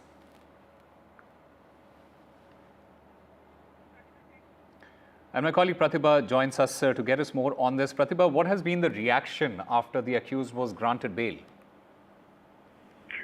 Well, people haven't really taken it too kindly, mainly because we are talking of a Congress leader's son who's also a youth Congress leader, and he is a 26-year-old who is now an accused in terms of hit-and-run case. And how can he really walk out like that is a question that is being raised. But then when you look at the law, it definitely points to the hit-and-run case with respect to the police station bail that is applicable in such cases, and that is what has been availed by the Congress leader's son here. But in the meantime, yes, Prajwal Shetty was driving a Thar SUV when the accident seems to have occurred. And we'll have to wait to see whether the family of the victim would try to pursue this in terms of trying to nail Prajwal Shetty in this particular case. All eyes are on the legal recourse that would be adopted by the victim's family. All right, Pratibha Raman, thank you very much for getting us all the latest from there. And there has been a big shake-up in Delhi's politics. Delhi's Transport Minister Kailash Gehlot, he tendered his resignation from the Aam Aadmi Party and also quit as a minister. BJP, in the meanwhile, has mocked the Aam Aadmi Party over Mr. Gehlot's resignation. Sources say that Aam Aadmi Party has claimed that Gehlot was left with no option but to resign since he had cases piling up against him. कई महीनों से कैलाश जी के ऊपर आप देख रहे होंगे हर दिन उनको ईडी बुलाया जाता था, उनको आईटी की रेड उनको सामना करना पड़ रहा था। ईडी की भी रेड हुई है। तो उनके पास कोई रास्ता नहीं था, उनको भारतीय जनता पार्टी में ही जाना था। एक चीज इससे क्लियर हो गया कि भारतीय जनता पार्टी दिल्ली का चुनाव हार चुकी है। आज उनके पास कोई मुद्दा नहीं बचा, कोई चीज ऐसी नहीं है उनको बताने के लिए। वो दिल्ली के अंदर ईडी और सीबीआई के माध्यम से, इनकम टैक्स के माध्यम से चुनाव लड़ रहे हैं। दिल्ली में दो सरकारें हैं, एक दिल्ली की राज्य सरकार है और एक दिल्ली में केंद्र सरकार है। दोनों सरकारों के पास दिल्ली के संबंध में पावर भी हैं और रिसोर्सेज भी हैं। केंद्र सरकार के पास तो अथाह पैसा है, कोई कमी नहीं है। आपको गंदी राजनीति करनी थी, काम केवल हम लोगों ने कराया। एक काम बता दो, एक काम, मैंने इतने काम गिना दिए। 6800 किलोमीटर की मैंने सीवर पाइपलाइन डलवाई है, 10,000 किलोमीटर की मैंने सड़कें बनवाई है, 6800 किलोमीटर की मैंने नालियां बनवाई है, पता नहीं कितने काम करवाए हैं, कितने मोहल्ला क्लिनिक, कितने स्कूल बनवाए हैं हम लोगों ने। आज दिल्ली के मंत्री जिनके पास 6 विभाग का दायित्व है, कैलाश गहलोत जी ने आम आदमी पार्टी छोड़कर अपनी नैतिकता का परिचय दिया है कि ऐसी भ्रष्ट सरकार के साथ काम करने का कोई फायदा नहीं है। और दिल्ली की जनता अब इस बात को समझ सकती है कि अपने ही लोगों के साथ किस तरह का व्यवहार अरविंद केजरीवाल करते हैं और दिल्ली की जनता के भलाई के काम करने से उनको रोकते हैं। तो आज कैलाश गहलोत जी ने जो नैतिकता के आधार पर इस्तीफा दिया है, ये बहुत अच्छा कदम है। जल्दी ऐसे और कदम भी दिल्ली की जनता को देखने को मिलेंगे। We are being joined by Delhi BJP President Mr. Biren Sachdeva. Sir, आज कैलाश गहलोत ने आम आदमी पार्टी से इस्तीफा दे दिया है, क्या कुछ रिएक्शन रहेगी इस पर आपकी? कैलाश गहलोत के इस्तीफे का मैं स्वागत करता हूं, लेकिन साथ ही साथ अरविंद केजरीवाल, तुम्हारे भ्रष्टाचार की जो गाथा लिखी गई है, कैलाश गहलोत ने आज उसका एक आईना भर दिखाया है। कैलाश गहलोत ने अपनी चिट्ठी में जिन मुद्दों का जिक्र किया है वो मुद्दे लगातार भारतीय जनता पार्टी दिल्ली की जनता की आवाज़ बनकर उठा रही थी। हम बार बार कह रहे थे कि जो शीश महल अरविंद केजरीवाल ने अपने रहने के लिए बनाया है, उस शीश महल में अगर करोड़ों रुपए खर्च किए गए हैं तो वो दिल्ली की जनता के उन टैक्स के पैसों को लगाया गया है जो दिल्ली की जनता के विकास के लिए खर्च किए जा सकते थे, लेकिन अरविंद केजरीवाल ने उसे अपनी अय्याशी पे खर्च किया। यमुना का जिक्र कैलाश गहलोत ने अपनी चिट्ठी में किया है। यमुना की सफाई के लिए केंद्र सरकार ने 8,500 करोड़ रुपए दिल्ली की सरकार को दिए, लेकिन वो 8,500 करोड़ का हिसाब अरविंद केजरीवाल नहीं देते, यमुना को गंदा नाला बना के छोड़ दिया है। तो ऐसे अनेक मुद्दे हैं जो अरविंद केजरीवाल उसकी सरकार ने भ्रष्टाचार में स्थापित किए हैं। कैलाश गहलोत ने सिर्फ बानगी भर दिखाया है। हमारा ये मानना है कि नगर निगम के चुनावों में भी 8 से 10 पार्षदों ने क्रॉस वोटिंग की थी और अब खुद कैलाश गहलोत मंत्रिमंडल छोड़ के बाहर निकले हैं। अरविंद केजरीवाल के साथ जो लुटेरों का गैंग बना हुआ है, अब उसमें वहाँ हर वो आदमी जो दिल्ली को अच्छी दिल्ली बनाना चाहता है, बेहतर दिल्ली बनाना चाहता है, वो वहाँ रुकेगा नहीं, उनको छोड़ के बाहर आएगा। देखिए, चुनाव चल रहे हैं और भाजपा के गंदे षड्यंत्र शुरू हो चुके हैं। ईडी और सीबीआई उनके एलाइज एक्टिव हो चुके हैं। कैलाश गहलोत जी के भी ऊपर काफ़ी ईडी और इनकम टैक्स के मामले चल रहे थे, उनके परिवार के ऊपर भी चल रहे थे, तो उन्होंने जेल की स्ट्रगल से बेहतर भाजपा ज्वाइन करना बेहतर समझा। हमें सुप्रीम कोर्ट ने, माननीय ईडी कोर्ट ने बकायदा बेल देते हुए स्पष्ट तौर पर कहा था कि ये ईडी और सीबीआई गंदे षड्यंत्र कर रही है। इससे बड़ा क्लीन चिट क्या होगा जब सुप्रीम कोर्ट ने लिखित में ऐसा कहा, जब लर्नेड ईडी कोर्ट ने लिखित में ऐसा कहा। कैलाश गहलोत जी ने अभी इस्तीफा दिया, हमें मालूम हुआ, और उन्होंने स्पष्ट तौर से कुछ आरोप लगाए हैं, जिसमें खास तौर पे यमुना की जो गंदगी को उन्होंने इशारा किया है। उसके साथ साथ जो शीश महल की बात आई है जिसमें भ्रष्टाचार साफ साफ नजर आ रहा था, उसकी ओर उन्होंने इंगित किया है। एक बात तो तय है कि आम आदमी पार्टी के जितने भी मंत्री हैं, या तो वो जेल जा रहे हैं या ईडी के डर से पार्टी छोड़कर बाहर निकल रहे हैं। मैं ये मानता हूं कि आज कहीं ना कहीं आम आदमी पार्टी भ्रष्टाचार में पूरी तरीके से आकंठ डूब चुकी है। And the Cherry Blossoms Festival at Shillong has not only brought global music sensations to Meghalaya but has gone on to become a self-sustaining calendar event to promote tourism, a sector through which Meghalaya now wants to promote as its main source of revenue and livelihood, blending its music to its sports and much more. Meghalaya Chief Minister Conrad Sangma, he told NDTV's Ratnadeep Chaudhary in this exclusive interview. Meghalaya, through its annual signature festival Cherry Blossoms, is trying to promote its tourism, and by promoting its tourism, it is trying to create an ecosystem of not only sustainable livelihood but trying to use its potentials in music, sports, culture, its indigenous product and produce, and create livelihood for its people and make a market for the products of the state. This is a brainchild of the Chief Minister, Conrad Sangma. Mr. Sangma, when we covered the first Cherry Blossom Festival, and there were critics who said it won't work, but over the years, over the edition, it seems Cherry Blossom Festival this time is on its way to be the first signature festival that any state has in Northeast India, which is kind of making a break even, it's self-sustaining. How do you see this journey? Yes, absolutely. In the last many years since we started the Cherry Blossom, there were a lot of critics, and of course there are always critics. But we were quite confident that we'll be able to take this forward because of the fact that we had the right settings in terms of the music background, in terms of the beautiful landscape and the natural beauty that we have, and also in terms of the overall youth that we have in our state. So we realized that there's a gap in the market for a big festival like this, and Shillong is the right place, and therefore we went ahead. And today, we have large number of people who are coming to be part of this festival, and more importantly, our youth are very much connected now with this festival, and many jobs have been created because of this festival, and employment has been created, and we are able to create the brand of Shillong and of Meghalaya in the line that we wanted to. And today tourism, as I said, is becoming a very, very critical part of our growth engine. And we hope that we'll be able to carry this forward and take this forward and make it even bigger in the future. India is ready to launch from Cape Canaveral, USA, its most sophisticated communications satellite named GSAT N2 using SpaceX's Falcon 9 rocket. This is a 4,700 kilogram satellite that has been made by ISRO. The satellite, when operational, will provide data or internal services to remote areas and will enable availability of internet in airplanes.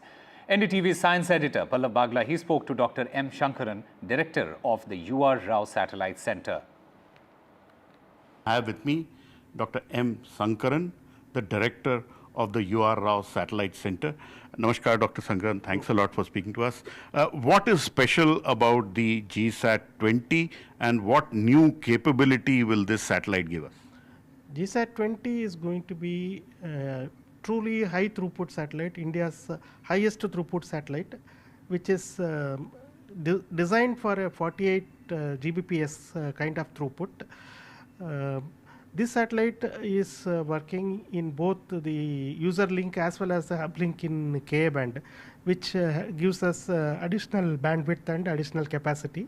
So that's why with only about 4.7 ton we are able to achieve 48 kbps, which was the specification, and the realized number is more than 60 Gbps. And what is special? It will be able to give us satellite-based internet connectivity to remote places, and what?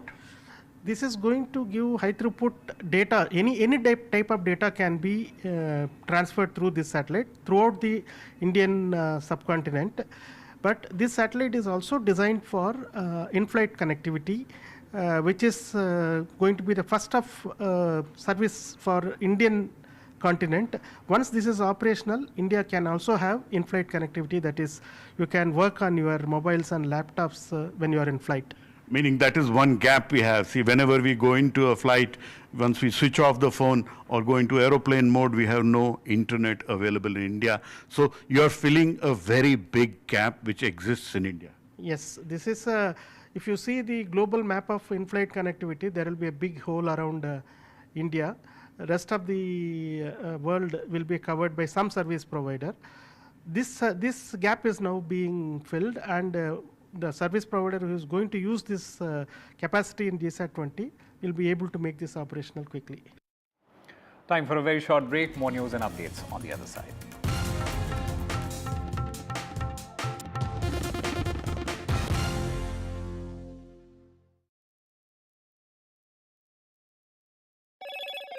Hello, Moto. Motorola Edge 50 Pro, world's first AI-powered pro-grade camera.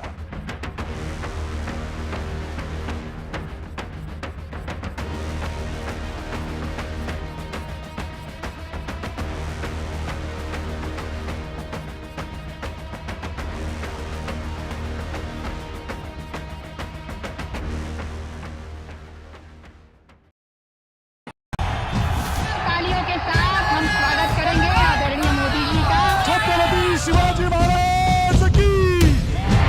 त्यांचा agenda फक्त corruption first, आमचा agenda आहे nation first. घोषणा आणि जनतेचे पैसे लुटणं, cut commission आणि करप्शनला आमच्याकडे थारा नाही, त्यांचा परिवारवाद आमचा महाराष्ट्रवाद। महाराष्ट्रामध्ये 1,75,000 जागा रिक्त आहेत, पण का भरत नाही? राज्याची जनतेच्या घमाच्या पैशाची तिजोरी लुटण्यासाठी हे सरकार आहे. पूर्वीच्या सरकारच्या काळामध्ये निधी देताना त्यांना असं वाटायचं की त्यांच्याच खिशातले पैसे चालले. शेतकऱ्यांना मोफत वीज देण्याचं काम आपल्या सरकारने सुरू केलं.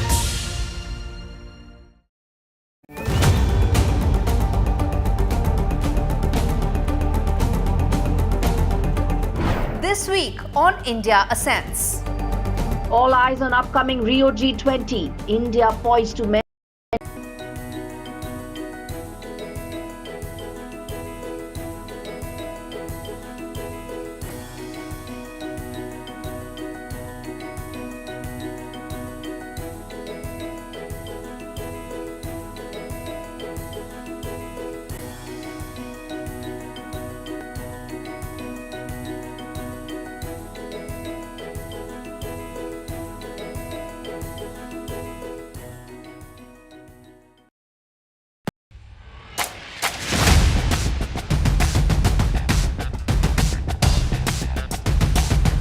The last elections of 2024. It's the battle for India's economic heart. An election that will decide Maharashtra's future. Can the big brother BJP manage the competing ambitions of Mahayuti? Can the Red Book rally the voters once again for Congress and its allies? So as Maharashtra's future trajectory takes shape, we report from the ground. Two visions, two ideology, one verdict. An election where no caste chemistry can yield a perfect formula. It's a state that is splintered with power battles. The big question, will Maharashtra poll outcome unify parties or divide them further? And who will emerge as Maharashtra's undisputed leader?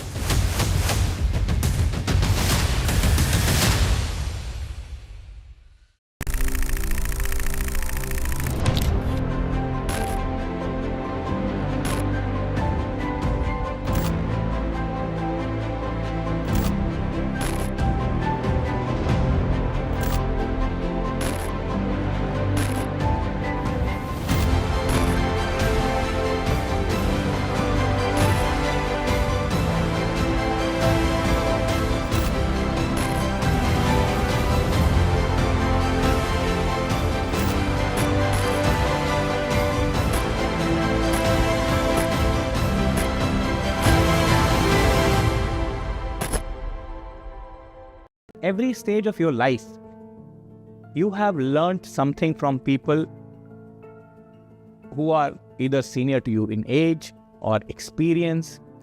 I hire people who make mistakes. I don't hire people who are very shy to make mistakes. How much do you credit luck for your success, Mr. KP Singh? Small. Destiny is what you make it. India is now completely looked at from a different prism. India will be on the high table of influencing world politics. We are there, I feel it, and I do believe that Indian diaspora is now much more proud because they are respected.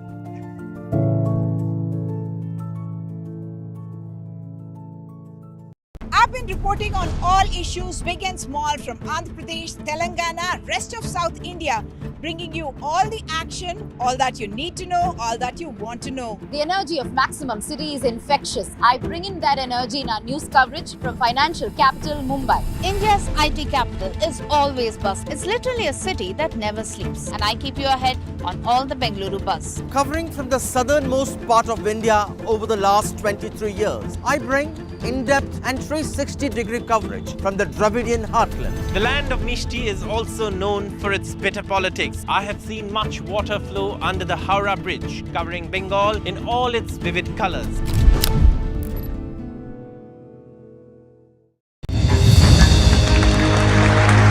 I now request the Honorable Prime Minister to launch NDTV World and address the summit.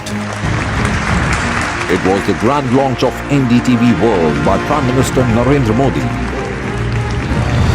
NDTV World, as he laid out his vision for the India century at the NDTV World Summit. कैसी सदी जिसमें भारत के प्रयासों से दुनिया में स्थिरता आए. In the presence of those who are shaping our future. मेरी तरफ से आपको ढेर सारी शुभकामनाएं हैं. NDTV World, your new home for global news is here. NDTV proudly presents NDTV World Summit 2024, the India Century. I now request the Honorable Prime Minister to launch NDTV World and address the summit. Prime Minister Narendra Modi's inaugural session at the NDTV Summit outlined his vision for the India century, driven by aspirational India. हमारा प्रयास होगा भारत की century सिर्फ भारत की नहीं बल्कि पूरी मानवता की जीत की सेंचुरी बने. The summit brought together prominent global leaders, highlighting India's pivotal role on the world stage. Not just Indians trusting India's leadership, but the global South especially trusting India's leadership. Permanent seat on the UN Security Council is something that should be India's right. Canada is concerned, I think There are some very specific issues. I think a lot of people know that. AI is going to be one of the most important, drivers. It's a very exciting time for India, Indian cinema.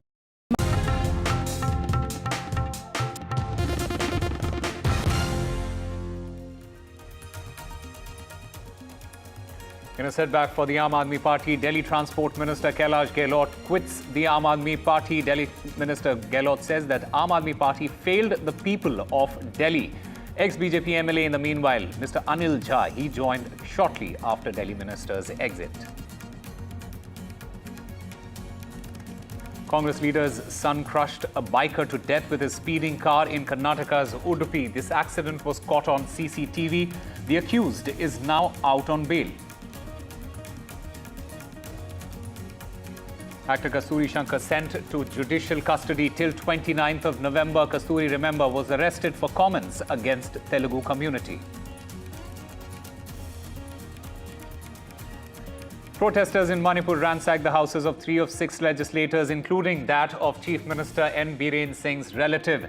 CRPF DG set to visit Manipur to assess situation and work on new strategies.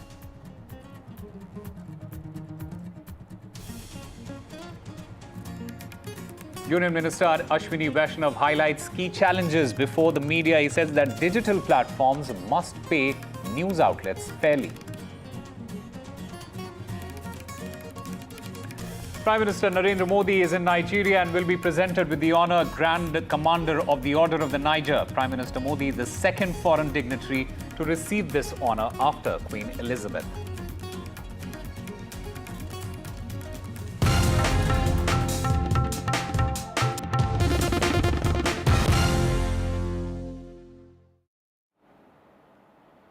All right, Prime Minister Narendra Modi, he is in Nigeria on the first leg of his 3-nation visit. This visit is the first by an Indian Prime Minister to Nigeria in 17 years. Nigeria, remember, will honour Prime Minister Narendra Modi with the Grand Commander of the Order of the Niger. This makes Prime Minister Modi the second foreign dignitary to receive this honour. Queen Elizabeth is the only foreign dignitary who has been awarded with this honour in 1969. This will also be the 17th such international award that is being conferred to Prime Minister Narendra Modi.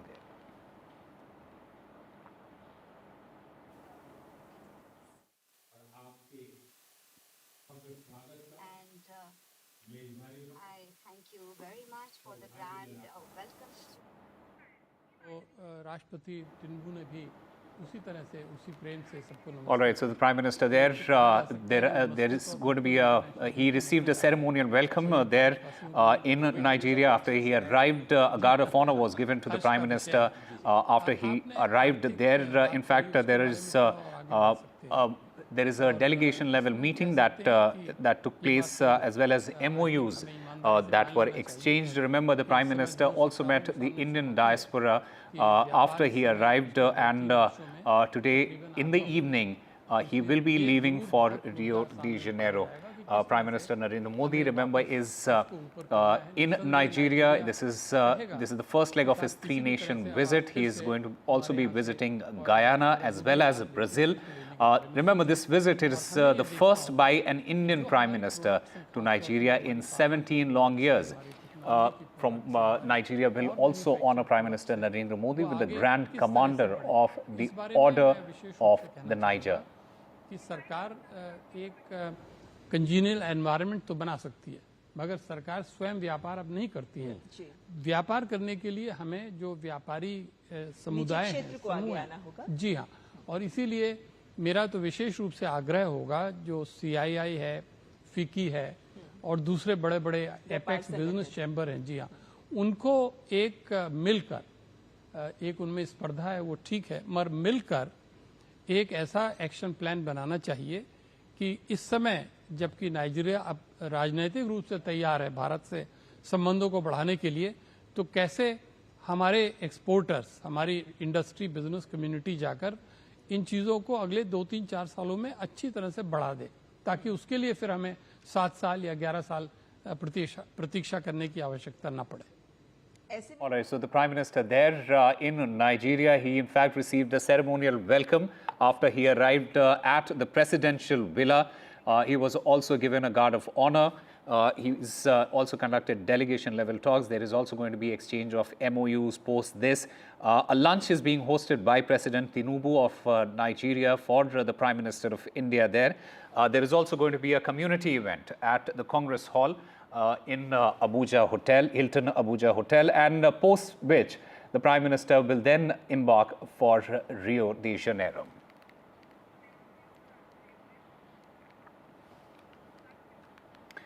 And the Russia-Ukraine crisis is escalating. Russia has launched fresh attack on Ukraine. There were missiles and drone attacks on Ukraine by Russia. This Russian attack has targeted Ukrainian energy infrastructure. Ukraine claims that this is the most powerful attack on Ukraine in the last 3 months.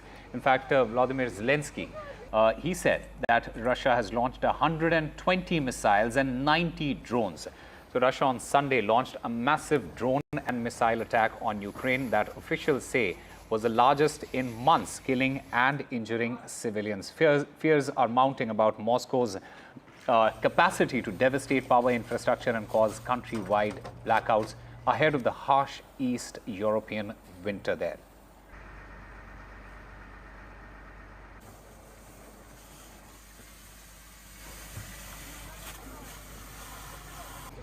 All right, my colleague Mohammad Ghazali joins us to get us the latest from this entire situation. Ghazali, just give us a sense of what has happened, what has transpired, also the future implications of such attack.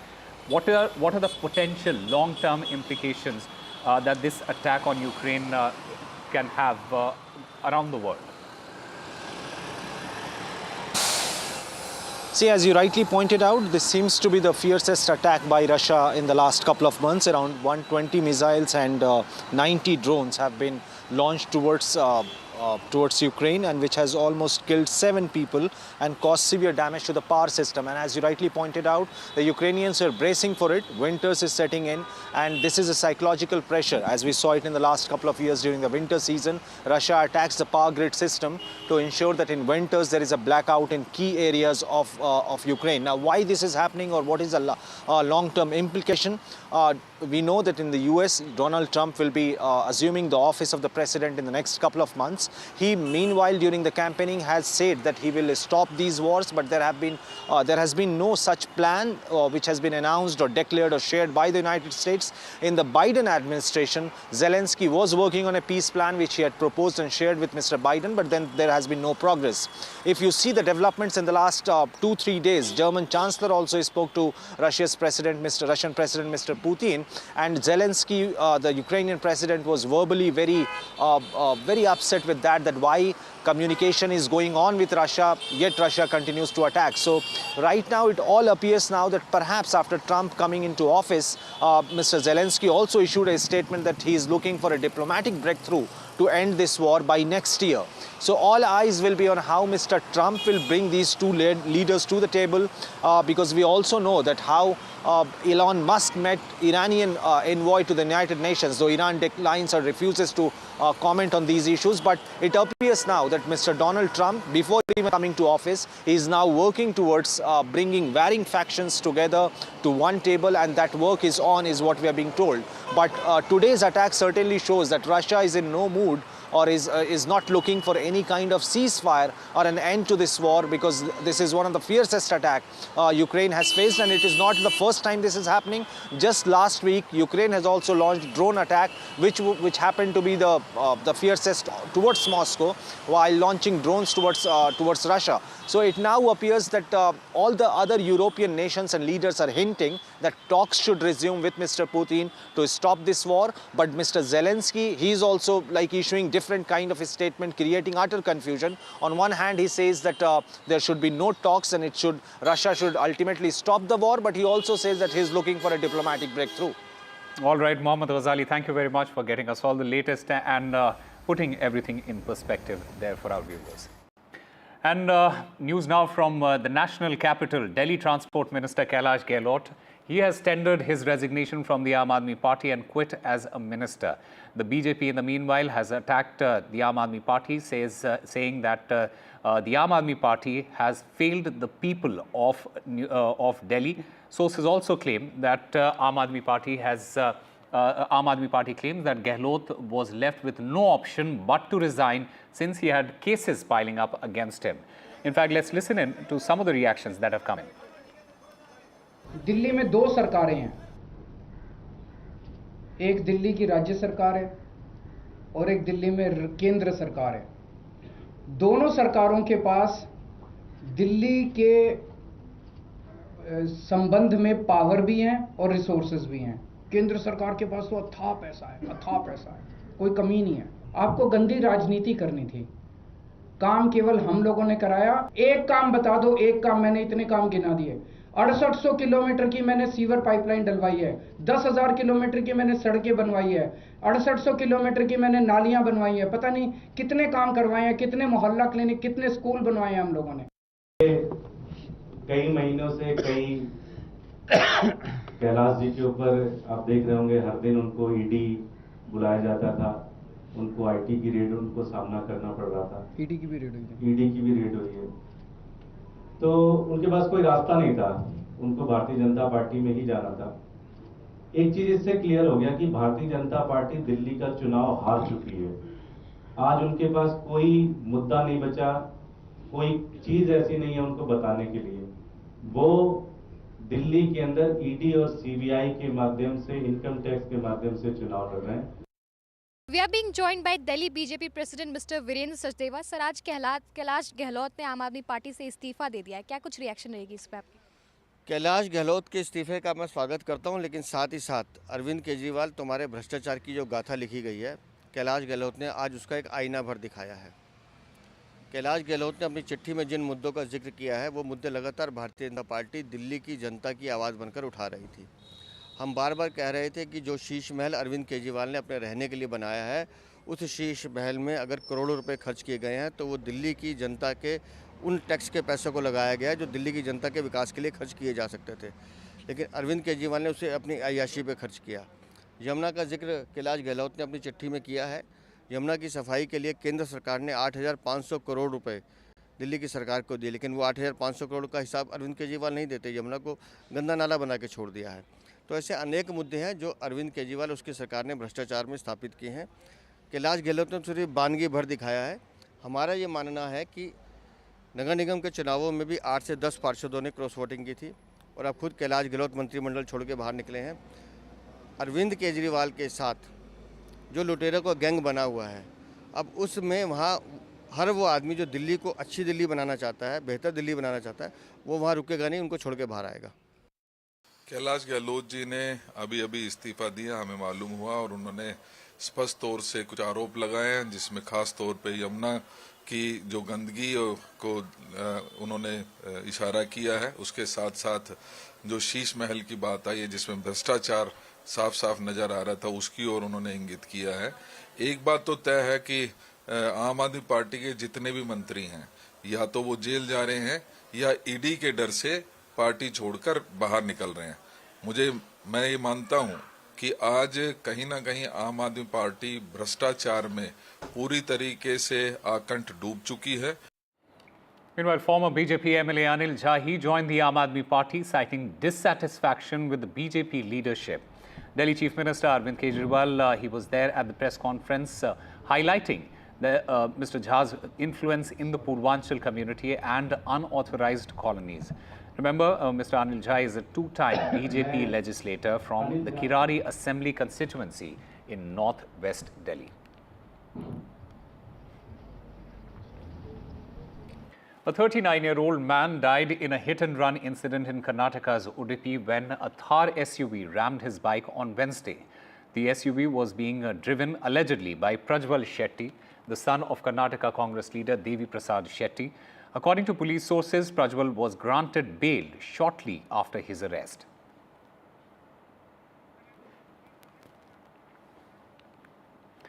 A big row has erupted over Kasturi's Commons. Kasturi has been remanded to judicial custody till 29th of November. Actor Kasturi Shankar, She was on Saturday arrested in Hyderabad for her alleged offensive comments against Telugu-speaking people in Tamil Nadu. The 50-year-old actor's remarks at a meeting of the Hindu Makkal Kachi on November 3rd drew fire from BJP National Co-in-charge of Tamil Nadu, who demanded an apology from her. A court in Chennai has remanded actress Kasturi to judicial custody till the 29th of November. Yesterday, the Chennai police had arrested her in Hyderabad, brought her to Chennai today, interrogated her for a while before presenting her before a court in the city. 6 FIRs have been filed against Kasturi's speech across Tamil Nadu following complaints by Telugu communities. Even the BJP had raised objection to her speech and had demanded her apology. The cases have been booked for attempting to trigger clashes between communities or groups. Although she had tendered an apology, saying that she never had any intention to hurt anyone's sentiments, the court, the Madurai bench of the Madras High Court, denied anticipatory bail to her and dismissed her plea. In the order, the court ruled that her speech hovers around hate speech.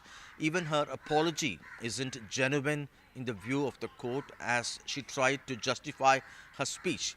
The court also ruled that anyone after making a hate speech trying to escape by issuing an apology cannot be entertained. It's not clear yet if Kasturi would also move the Supreme Court for some kind of a legal reprieve, but at the moment it looks like this could be a long-drawn legal battle. All right, Prime Minister Narendra Modi, he is in Nigeria on the first leg of his three-nation visit. This visit is the first by an Indian Prime Minister to Nigeria in 17 years. Nigeria, remember, will honor Prime Minister Narendra Modi with the Grand Commander of the Order of the Niger. This makes Prime Minister Modi the second foreign dignitary to receive this honor after Queen Elizabeth, who's the only foreign dignitary who had been awarded with this honor in 1969. This will be the 17th such international award being conferred to Prime Minister Modi by a country. Oremi.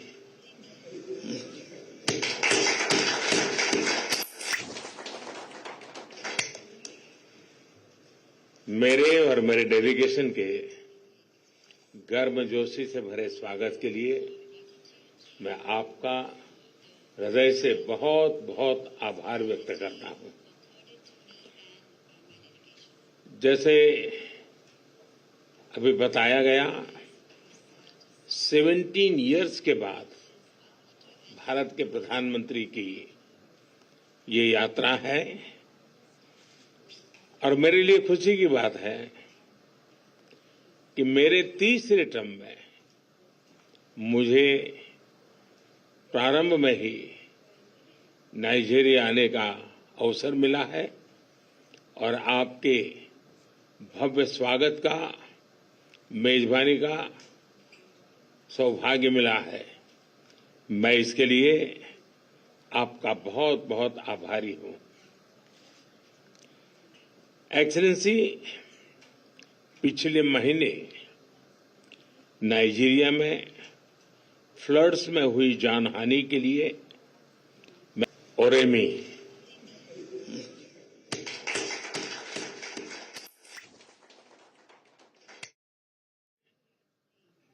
Excellency, Nigeria के साथ अपनी strategic partnership को हम उच्च प्राथमिकता देते हैं। रक्षा, ऊर्जा, आर्थिक विषय, टेक्नोलॉजी, हेल्थ, एजुकेशन, कल्चर जैसे कई क्षेत्र ऐसे हैं में हमारा सहयोग मजबूत है और अनेक नई संभावनाएं भी हमारे इस संबंधों में जुड़ी हुई है। जैसे अभी हमने चर्चा की, आतंकवाद, अलगाववाद, पायरेसी या ड्रग तस्करी जैसी चुनौतियों से निपटने के लिए हम मिलकर काम करते रहे हैं और मजबूती से हम आगे भी करते रहेंगे। नाइजीरिया में रहने वाले 60,000 से ज्यादा भारतीय समुदाय के लोग हमारे संबंधों में अहम कड़ी हैं। उनकी देखभाल के लिए एक गार्डियन के रूप में आप जो उनको संभालते हैं, इसके लिए मैं आपका बहुत बहुत आभार व्यक्त करता हूं। मुझे विश्वास है कि आज की हमारी वार्ता से हमारे संबंधों में नया अध्याय जुड़ेगा और हम मिलकर वैश्विक स्तर पर ग्लोबल साउथ की प्राथमिकताओं को उजागर करते रहेंगे और हमारे संयुक्त प्रयासों से सफलता भी मिलेगी। एक्सेलेंसी, मुझे नाइजीरिया के राष्ट्रीय सम्मान देने के लिए आपके निर्णय के लिए मैं हार्दिक आभार व्यक्त करता हूं।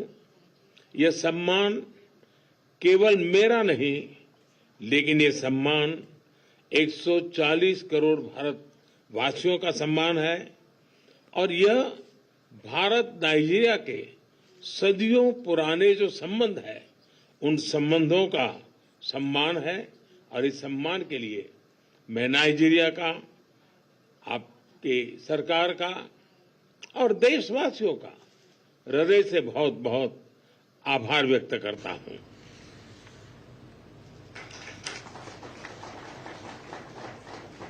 All right, Prime Minister Narendra Modi's visit to Nigeria, it is a significant event highlighting the strong bilateral ties between the two nations. This visit also emphasizes the shared challenges and opportunities between the two nations. It has a lot of key significance apart from strengthening economic ties. Remember, Nigeria is one of India's largest trading partners in Africa, and this visit, it aims to boost economic cooperation. The cultural exchange is another big part of this entire visit. Prime Minister Modi, in fact, lauded the community in Nigeria, the Indian diaspora in Nigeria, and global partnerships. This visit underscores India's commitment to strengthening relations with African nations.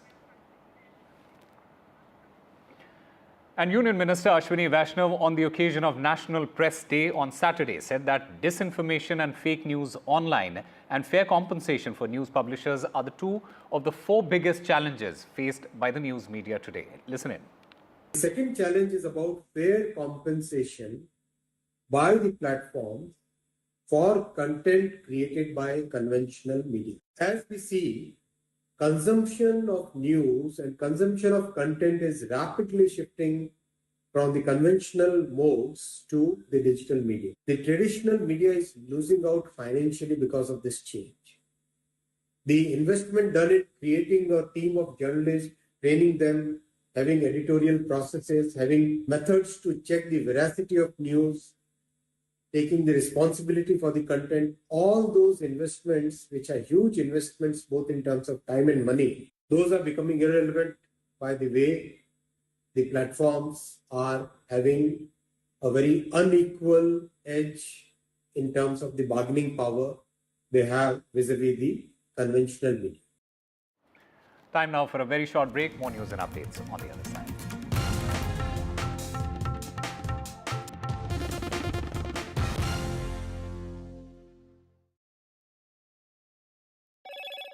Hello, Moto.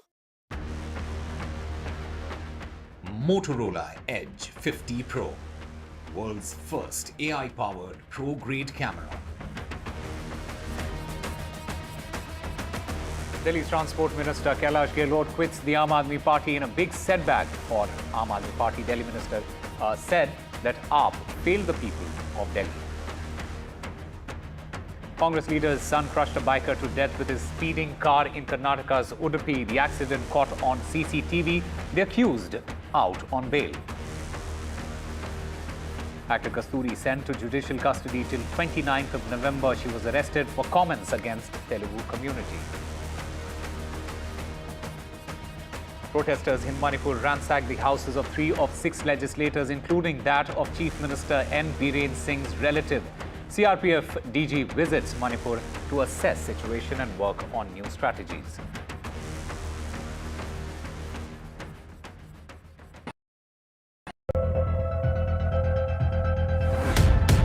We reached an agreement on patrolling.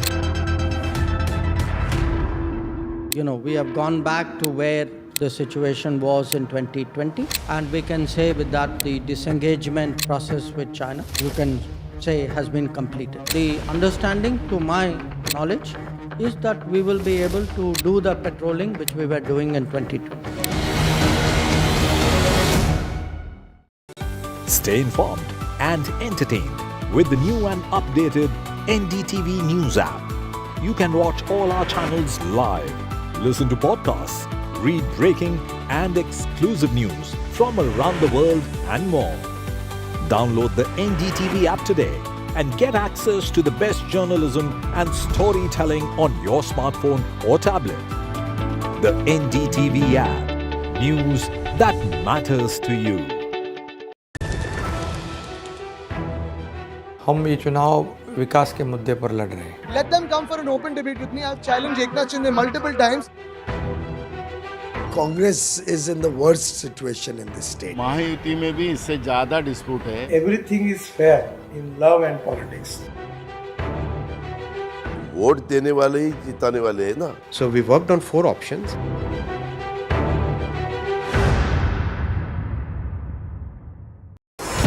NDTV proudly upholds its legacy of trust and credibility.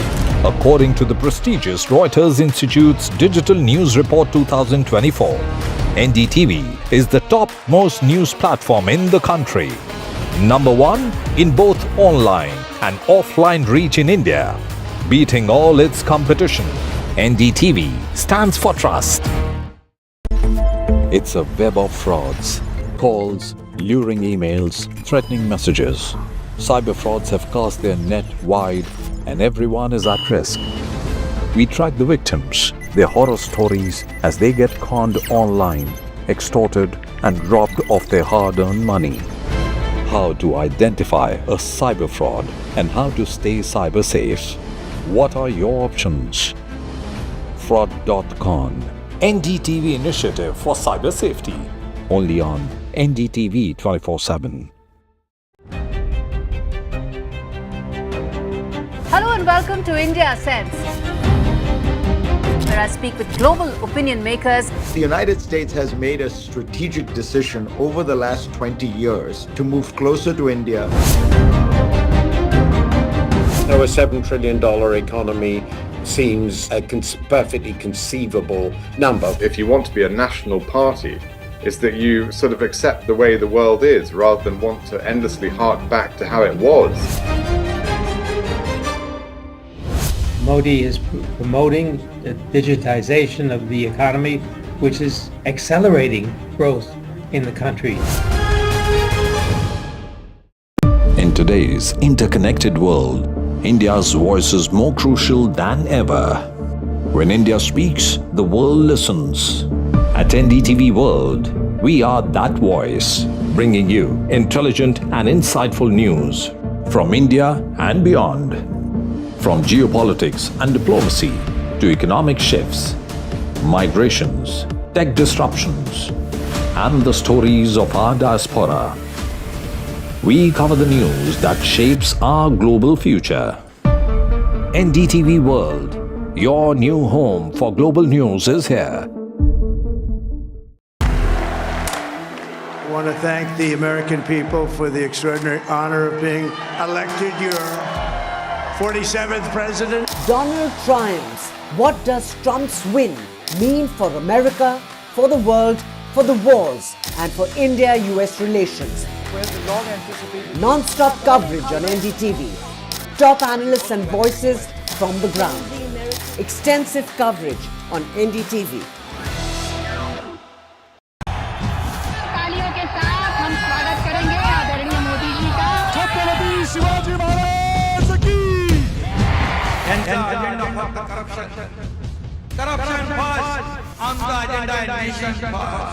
घोषणा आणि जनतेचे पैसे लुटणं.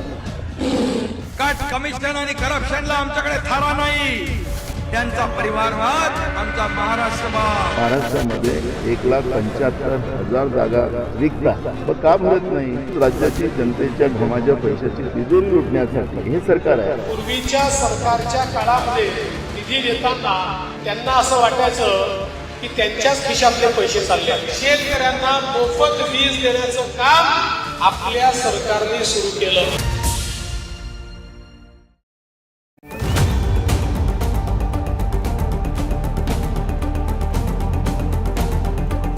This week on India Ascents.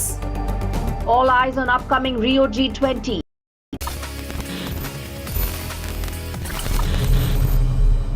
Hello friends and welcome back to another fresh episode of your favourite show. जब हम tech की बात करते हैं तो of course the first thing that comes to mind is your favourite tech with TG. और आज का जो ये एपिसोड है इसको हम एकदम नीट एंड क्लीन रखने वाले हैं. मतलब जितना साफ हो सके हम कोशिश करेंगे पूरी सफाई चारों तरफ फैलाने की.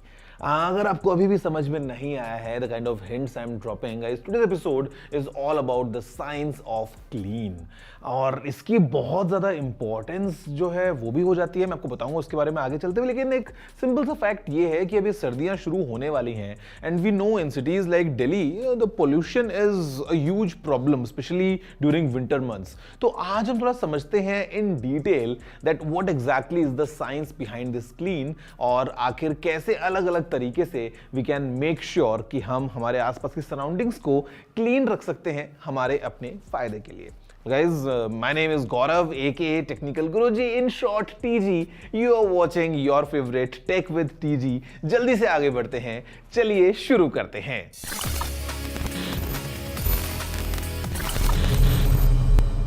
Now friends, when we speak about cleanliness, ये हम में से कुछ लोगों की एक आदत है. मतलब we try to keep our surroundings, the environment around us clean for our own good. अब इसको हम OCD कह के नकार सकते हैं, but the reality remains कि it is very important for us to be in a place जो कि साफ हो. But then this सफाई is in two different ways, because पहली सफाई तो हम मानते हैं उस कचरे की, उस गंदगी की which is tangible, जो हम देख सकते हैं, जो कूड़ा कचरा फैला होता है. But the second one is more crucial because it is about वो गंदगी जो हम आंखों से देख ही नहीं सकते. We're talking about microscopic level here, जहाँ पे हवा में हमारे आसपास जो pollutants हैं, जो pollen हैं, जो irritants हैं, वो आपको पता है कि कितने ज़्यादा होते हैं कई बार. अभी अगर हम बात करते हैं पानी की, तो यहाँ पे भी जो हमारे घरों तक पानी पहुँचता है उसमें भी impurities होती हैं कई बार इस लेवल पे जिसको हम देख नहीं पाते हैं. तो गीला कपड़ा लगा के साफ कर देना या छलनी से छान लेना is not really an ideal solution here, because ये जो pollutants हैं ये बहुत ज़्यादा dangerous भी होते हैं. And second reason, because we can't see them, हम क्या पता उनके against ठीक से कई बार fight नहीं भी कर पाएं. So guys, first let's have a closer look at what all these impurities are. Hi everyone, I am Dr. Saurabh Singhal. I am a senior consultant surgeon of in GI surgery, robotic surgery, hepatopancreatobiliary surgery, and liver transplant surgery at Akash Healthcare, Dwarka, New Delhi. So today I'm going to talk to all of you about the different pollutants, different impurities, micropollutants, organic and inorganic, and various other impurities that affect our surroundings. That includes our air, water, and everything else which is around us. How do they affect us, and how does that that impact can be prevented, and what are the new gadgets that we can use to prevent the effect of these impurities on us. So talking about the impurities that we are commonly affected by are the ones which involve the air and water, and they are generally classified into organic, inorganic, and micropollutants. The organic pollutants include the bacteria, viruses, molds, organic pollutants like pesticides, and there are various other organic pollutants. These are microscopic, very tiny, as small as 0.2 microns. 0.2 microns is जो हमारे hair का जो thickness होता है, उस hair के thickness का भी 1/100th, उसका भी 100 गुना कम size में. That is the size of these pollutants. So they are not visible by the naked eye. And of course, they are they are sourced by the agriculture runoffs, decaying organic matter, and untreated water. Then we have inorganic impurities where we have these heavy metal which come from the industrial waste, which include lead, arsenic, mercury, and these are what we call as a particulate matter. also known as PM. And this is what we check when we say that, okay, the PM pollution of 2.5 or PM pollution of 10 is this much percentage in Delhi as of now. So PM 2.5 is basically impurity which is less than 2.5 micromillimeter in size, while PM 10 is an impurity which is a pollutant which is less than 10 micromillimeter in size. And obviously these tiny pollutants, they go into our lungs, other areas of the body and affect us. So obviously they are very important for us. These typically arise from the vehicle exhausts, industrial emissions, and natural deposits. Then we have these micropollutants, which are coming from these microplastics, pharmaceutical residues, and these nanoparticles from the industrial waste. These are very tiny. These are as small as 0.1 micrometer, and they are typically very, very injurious to health, and they affect our lungs very rapidly and very fast. The water impurities are generally, they come from the untreated sewage, industrial waste, and agricultural practices. So friends, I'm sure आपको समझ में आ गया the kind of impurities present around us in air or water. But अब इनकी seriousness समझने के लिए let's go a step further and understand the kind of health issues they can cause, both short term and long term. इनके क्या-क्या negatives हो सकते हैं, काफी dangerous है. Let's have a closer look. So now let's discuss what are some of the severe health issues that these pollutants can cause. What are the everyday issues that they cause, which we tend to ignore, and what are the long-term implications of these? So the severe health issues, most commonly affected organs are the lungs. These are the airborne particles which cause asthma, chronic obstructive pulmonary diseases, and even these small particles which are less than 2.5 micrometer in size, they go into the airway, get absorbed into our blood and cause the cardiovascular, that is, हमारे heart को affect करने लग जाती हैं. उसके अलावा we have the GI system, contaminated water, contaminated food, ये सारा का सारा हमारे GI system को affect करता है, हमारे liver को affect करता है, and उससे we have some of the very severe diseases like cholera, hepatitis A, hepatitis E, diarrhea. These are the diseases which are very common with these. And जो heavy metal poisons होते हैं, toxins होते हैं, in heavy metal toxins का over long term जो effect होता है, that affects our liver and kidneys and can cause complete failure of these organs. So everyday health issues that we tend to see are typically air impurities can cause fatigue, headache, inability to concentrate, sleep disorders, and the patients tend to have the psychiatric and psychological issues, restlessness, anxiety. All those things are very common. Water impurities cause indigestion. Patient comes to me, patient बोलते हैं कि आके कि मेरे को bloating होता है, acidity बहुत ज़्यादा बढ़ गया है, which generally are overlooked, and they are just given some medicines and they are sent away. But these pollutions are the source of many of these disorders. In long-term implications, they can damage our lungs, they can damage our liver, they can damage our nerves. In long term, they can also affect our brain. Even the memory, the retention power of the brain, all these things are affected. These microplastics, जो आजकल very common, आज बहुत commonly use हो रही हैं हमारे खाने की packagings में और हमारे जो devices हैं उनके अंदर. These microplastics can cause severe liver toxicity and can cause chronic diseases such as cancer and liver cirrhosis.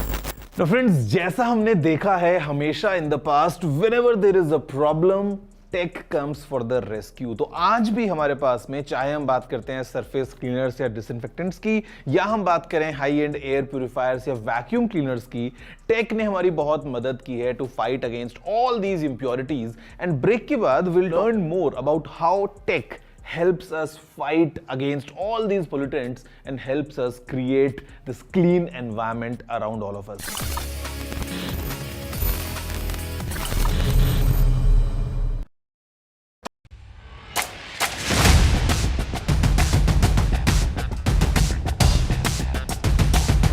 The last elections of 2024, it's the battle for India's economic heart. An election that will decide Maharashtra's future.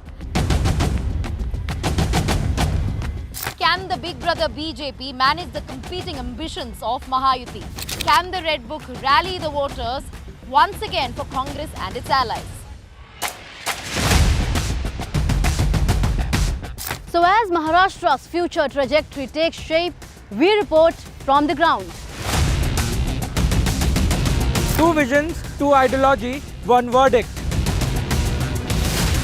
An election where no caste chemistry can yield a perfect formula. It's a state that is splintered with power battles. The big question, will Maharashtra poll outcome unify parties or divide them further?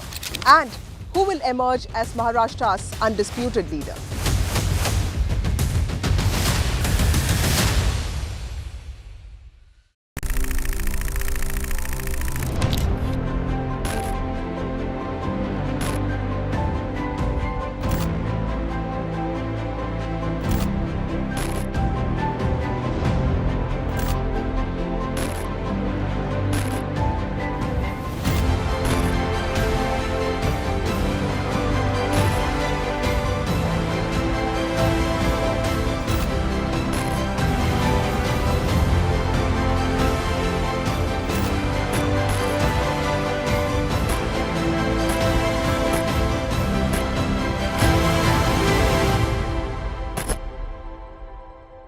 Every stage of your life, you have learnt something from people who are either senior to you in age or experience.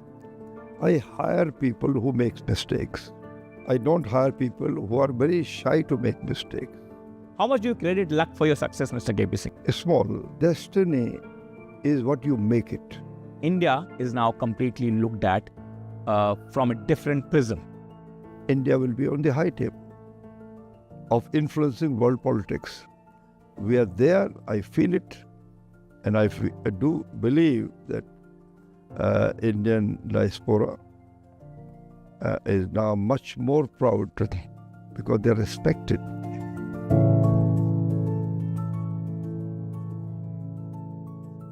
I've been reporting on all issues, big and small, from Andhra Pradesh, Telangana, rest of South India, bringing you all the action, all that you need to know, all that you want to know. The energy of Maximum City is infectious. I bring in that energy in our news coverage from financial capital Mumbai. India's IT capital is always buzz. It's literally a city that never sleeps. And I keep you ahead on all the Bengaluru buzz. Covering from the southernmost part of India over the last 23 years, I bring in-depth and 360-degree coverage from the Dravidian heartland. The land of Mishti is also known for its bitter politics. I have seen much water flow under the Howrah Bridge, covering Bengal in all its vivid colors.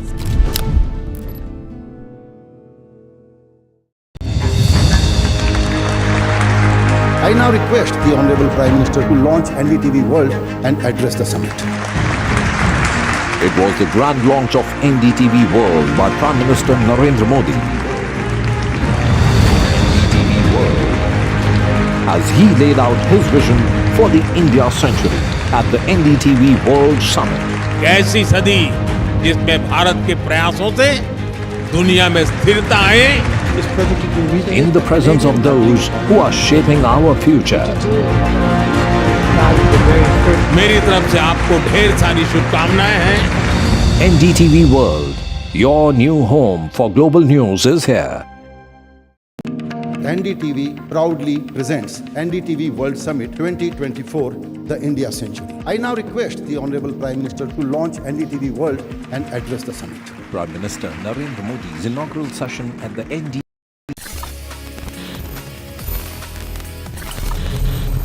Hello friends, welcome back after the break to your favorite show around technology. It's Tech with TG. मेरा नाम है गौरव and आज का episode जैसा अभी मैंने break से पहले ही बात करी, it's very neat and clean because today we are discussing the science of clean. And now it's time for us to learn more about how technology is kind of enabling us to keep जो हमारे आसपास का environment है एकदम साफ सुथरा और in fact हमारी हेल्थ को भी काफ़ी इससे फ़ायदा मिलता है, वो ख़राब नहीं होती है because of all the गंदगी around us जो हम देख भी नहीं पाए शायद हमारी आंखों से. Let's learn more while we interact with our expert. What are the technologies and gadgets that are with us, that are available with us, that can help us deal with these, or that can help us at least prevent or find out what these impurities are. So most common gadgets जो आजकल हमारे आसपास हमें मिलते हैं, most commonly if you must have heard कि एक HEPA filters, activated carbon filters, which are very common. हमारी गाड़ियों में, हमारे ACs के अंदर, हमारे जो एयर प्योरीफायर्स होते हैं, इनके अंदर HEPA फिल्टर होता है. जो HEPA फिल्टर होता है, that is a high efficiency particulate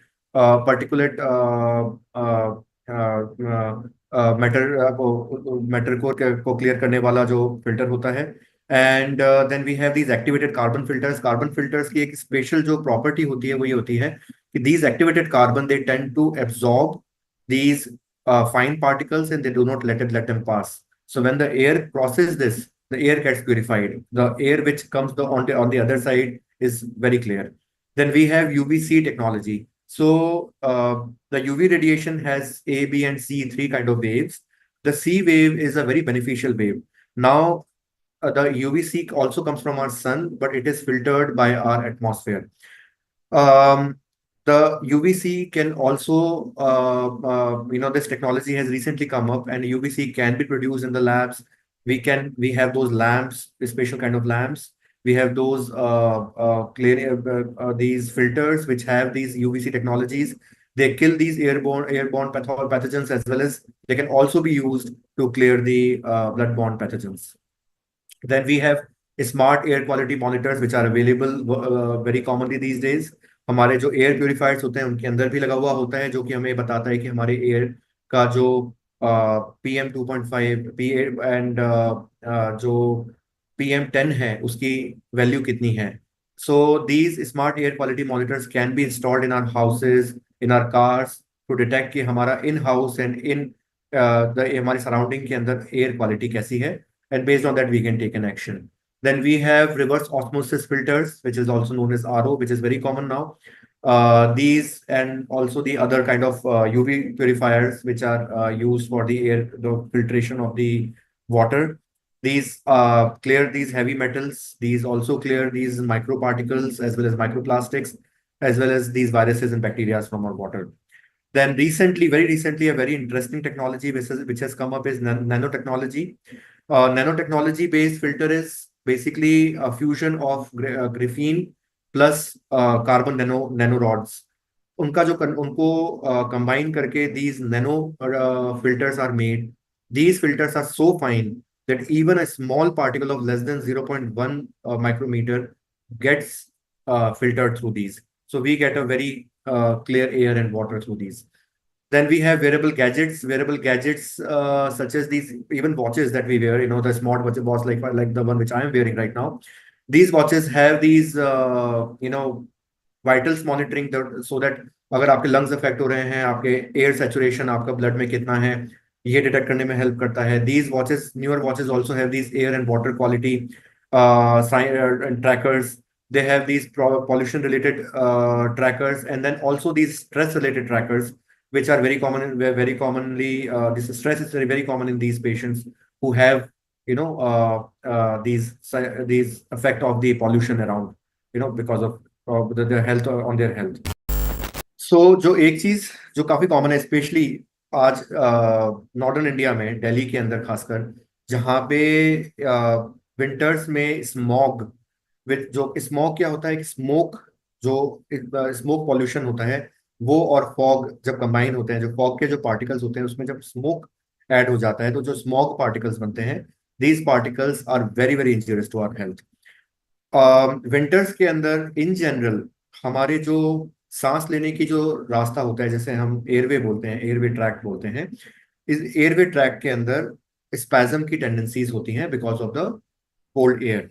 जो ठंडी हवा होती है, ये हमारे एयर जो हमारे सांस लेने के रास्ते को सिकुड़न उसके अंदर क्रिएट करती है, और उसके कारण से जो ये स्मॉग पार्टिकल्स हमारे सांस के माध्यम से अंदर जाते हैं, वो बाहर निकालने की क्षमता हमारे लंग्स में नहीं हो पाती.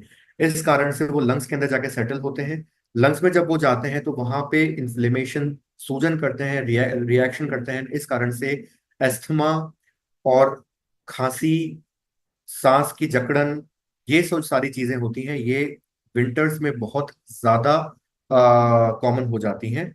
एंड इस चीज का इफेक्ट हम देखते हैं रेगुलरली जब हमारे पास पेशेंट्स आते हैं विंटर्स के अंदर। जो ये खांसी के और सांस में डिफिकल्टी, सांस लेने में डिफिकल्टी, सांस लेने में जो परेशानी होती है, उसके मरीजों का नंबर बहुत ज्यादा बढ़ जाता है। एक और चीज जो इसके अंदर हमें सिमिलर चीज है वो ये है कि जो बारिश का सीजन है जो अभी जस्ट निकला है, बारिश के सीजन के बाद हमारे पास वाटर इम्प्योरिटीज से रिलेटेड इन्फेक्शन वाले पेशेंट बहुत आते हैं। उस कारण से अगर आज पिछले 1 महीने में देखूं तो 1 महीने में मेरी प्रैक्टिस में मेरे पास ऑलमोस्ट 150 मरीज हेपेटाइटिस ए और हेपेटाइटिस ई के आए हैं। और ये जो हेपेटाइटिस ए और ई होता है वो सिर्फ और सिर्फ गंदे पानी से होता है।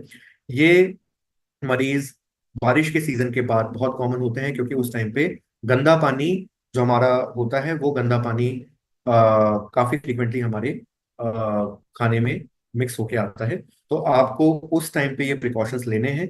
इन स्पेसिफिक सीजन्स में आपको एक्स्ट्रा कॉशियस होना है कि आप अपने जो भी गंदे पानी या गंदे एयर से बचें, मास्क पहने और बाकी इन गैजेट्स को यूज करें जो भी आपको हेल्प कर सकती है। So the clean air and pure water are not just the necessities, they are the foundations of our health and longevity. So ये एक ऐसी एसेंशियल्स हैं जिनको आज अगर हम सेफगार्ड करते हैं तो ना सिर्फ हम अपने लंग्स एंड लिवर को सेव कर रहे हैं, बट हम अपने फ्यूचर को प्रोटेक्ट कर रहे हैं, हम अपने लॉन्गेविटी को प्रोटेक्ट कर रहे हैं। So what we have to remember is the effort that we invest in today in combating these impurities is an investment that we are doing for a healthier tomorrow. Friends, I am sure आपको बहुत कुछ समझ में आ गया होगा in terms of the science of clean की क्या प्रॉब्लम है, क्या इसका सोल्यूशन है, and how as always tech is for the rescue. वैसे if you have any feedback, if you have any suggestions, अगर आपको कुछ बात कहनी है तो you know I keep my email inbox all clean by reading all the emails, ताकि वहां पे कुछ क्लटर जमा ना हो। तो I know kind of make sure कि जो भी आप ईमेल लिखते हैं वो मैं पूरा पढ़ पाऊं। तो drop in your emails, drop in all your questions, your queries, your feedback, your appreciation, suggestion, anything at tg@ndtv.com. मैं आपसे मिलता हूं नेक्स्ट एपिसोड में talking a bit more about some other piece of tech या ऐसा कोई field जहां पे टेक behind the scenes बहुत ज्यादा इंटरेस्टिंग काम कर रहा हो। See you all next week. Have a good day.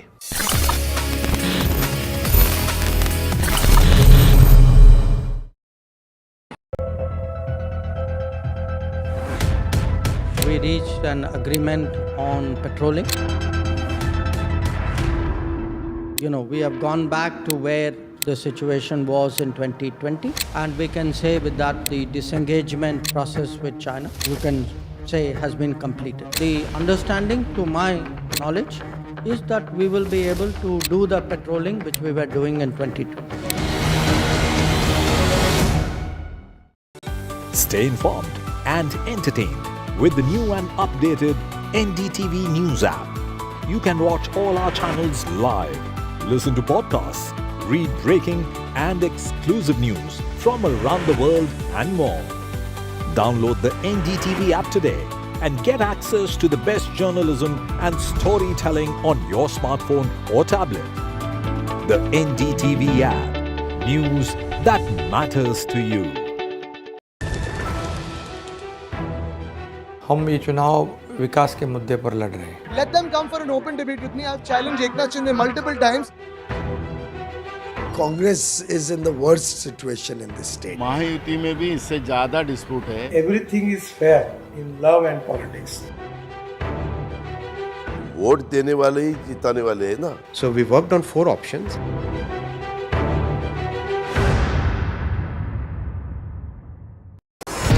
NDTV proudly upholds its legacy of trust and credibility. According to the prestigious Reuters Institute's Digital News Report 2024, NDTV is the top-most news platform in the country. Number 1 in both online and offline reach in India. Beating all its competition, NDTV stands for trust. It's a web of frauds, calls, luring emails, threatening messages.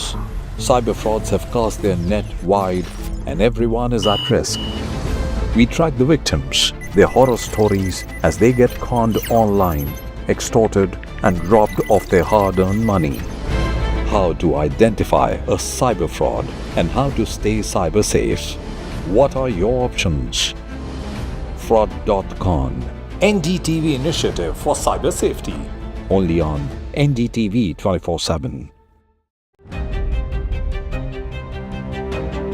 Hello and welcome to India Sense, where I speak with global opinion makers. The United States has made a strategic decision over the last 20 years to move closer to India. So a $7 trillion economy seems a perfectly conceivable number. If you want to be a national party, it's that you sort of accept the way the world is rather than want to endlessly hark back to how it was. Modi is promoting the digitization of the economy, which is accelerating growth in the country. In today's interconnected world, India's voice is more crucial than ever. When India speaks, the world listens. At NDTV World, we are that voice, bringing you intelligent and insightful news from India and beyond. From geopolitics and diplomacy to economic shifts, migrations, tech disruptions, and the stories of our diaspora. We cover the news that shapes our global future. NDTV World, your new home for global news, is here. I want to thank the American people for the extraordinary honor of being elected your 47th president. Donald triumphs. What does Trump's win mean for America, for the world, for the wars, and for India-US relations? Non-stop coverage on NDTV. Top analysts and voices from the ground. Extensive coverage on NDTV. तालियों के साथ हम स्वागत करेंगे आदरणीय मोदी जी का। छत्रपति शिवाजी महाराज की।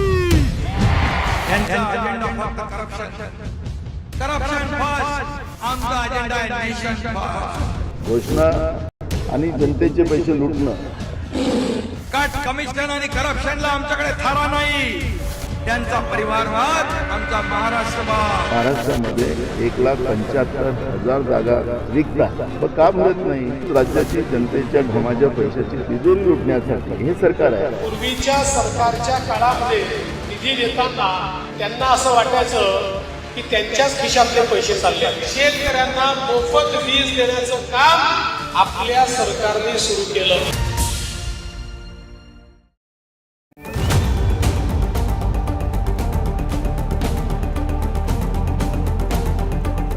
This week on India Ascends. All eyes on upcoming Rio G20. India poised to mend emerging economies, G7 divisions. Trump 2.0. Is it time up Trudeau? Ottawa stares at fresh turmoil. Chinese security personnel in Pakistan. Is it Beijing's bid to colonize Islamabad? And in Bangladesh, why does Attorney General want secular removed from the constitution?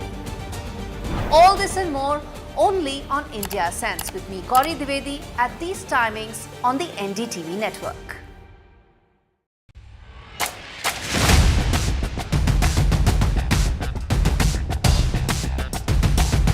The last elections of 2024. It's the battle for India's economic heart. An election that will decide Maharashtra's future. Can the big brother BJP manage the competing ambitions of Mahayuti? Can the Red Book rally the voters once again for Congress and its allies? So as Maharashtra's future trajectory takes shape, we report from the ground. Two visions, two ideology, one verdict. An election where no caste chemistry can yield a perfect formula. It's a state that is splintered with power battles. The big question, will Maharashtra poll outcome unify parties or divide them further? And who will emerge as Maharashtra's undisputed leader?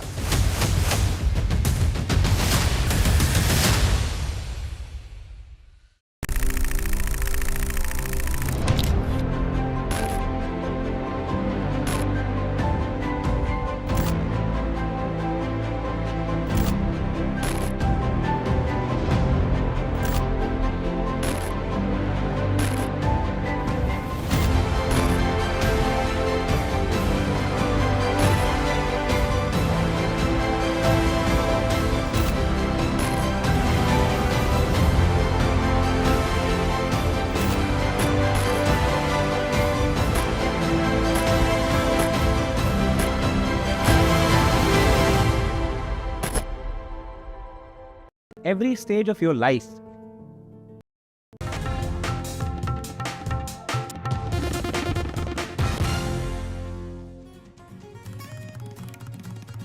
Good evening and welcome. You're watching NDTV. I'm Vedanta Agarwal. Well, coming up on the show, a big churn in Delhi politics right ahead of the polls.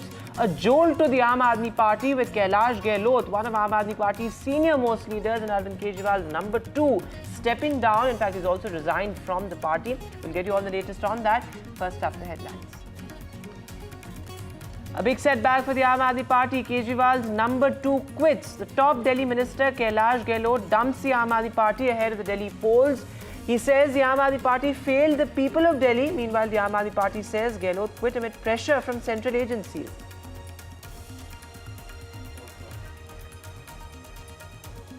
Nigeria confers the top honour to Prime Minister Modi. PM conferred with the Grand Commander of the Night in Nigeria. He is the first leader after Queen Elizabeth to get the honour. The central government steps up efforts to restore peace in Manipur. Top security officer, the CRPF DG, is in Manipur amid the Imphal violence. The centre says the focus is on bringing normalcy in Manipur. Tragic story from Karnataka. A Congress Neta's son mows down a biker. His speeding car kills a biker in Karnataka's Udupi. INB Minister Ashwini Vaishnaw ignites a debate over news on social media.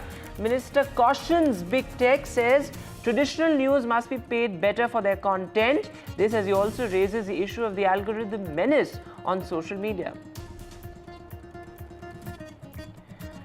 Russia's biggest attack on Ukraine in over 3 months. Russia targets key power grids in Ukraine. This is Russia's missile attack after Ukraine strikes earlier this month.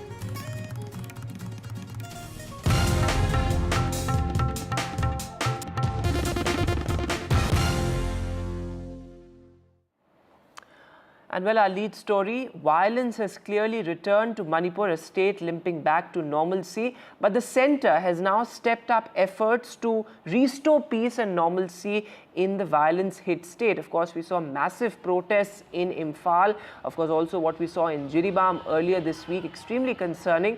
And now the top security officer, the CRPF DG, is also in Manipur to take stock of the situation. What is really happening on the ground? Before I bring in my colleague Ratneep, let's listen in to all the reactions that have come in.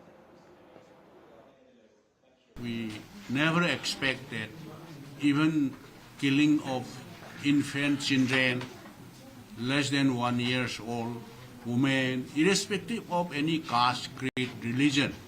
It is highly condemnable. And also we appeal to this present state government, particularly Chief Minister Mr. Biren Singh, it should immediately seek appointment of Honorable Prime Minister along with opposition member. As soon as on the arrival of Honorable Prime Minister from the foreign trip. Ratneep Chaudhary is now live with us. So Ratneep, what exactly is the centre's new plan as far as Manipur is concerned? Of course, we have seen massive deployment of security forces for a long time now in Manipur, but violence clearly has returned to the state. That's right, and in fact, CRPF DG has been rushed to Manipur. Remember, there was this shootout between security forces led by CRPF and tribal militants, in which 10 militants died. And on the same day, there were the 6 people who went missing, including 3 children. They were allegedly taken hostage, and for the past 2 days, 5 bodies have already been recovered. So therefore, ever since that news has spread that the 6 people were allegedly killed, and the bodies, decomposed bodies, were recovered. There has been tension in the Imphal Valley region. You have several districts in the Imphal Valley and adjoining areas which are under curfew. You have internet ban. In fact, now internet ban has been extended to Jiribam and adjoining Farzwal district as well. You have a situation where the civil society groups have given an ultimatum of a day's time to the elected representatives to press on the government, particularly centre, to take decisive action, is what they are saying. Otherwise, the elected representatives will have to face the anger of the public. Remember, yesterday hundreds of people laid siege of residences, properties of MLAs. In fact, there have been incidents of attempts of arson, people trying to storm into the residences, some vandalism. All these things have been reported from Imphal already. The police sources do tell us that situation is under control, but extremely tense. There's been heavy deployment.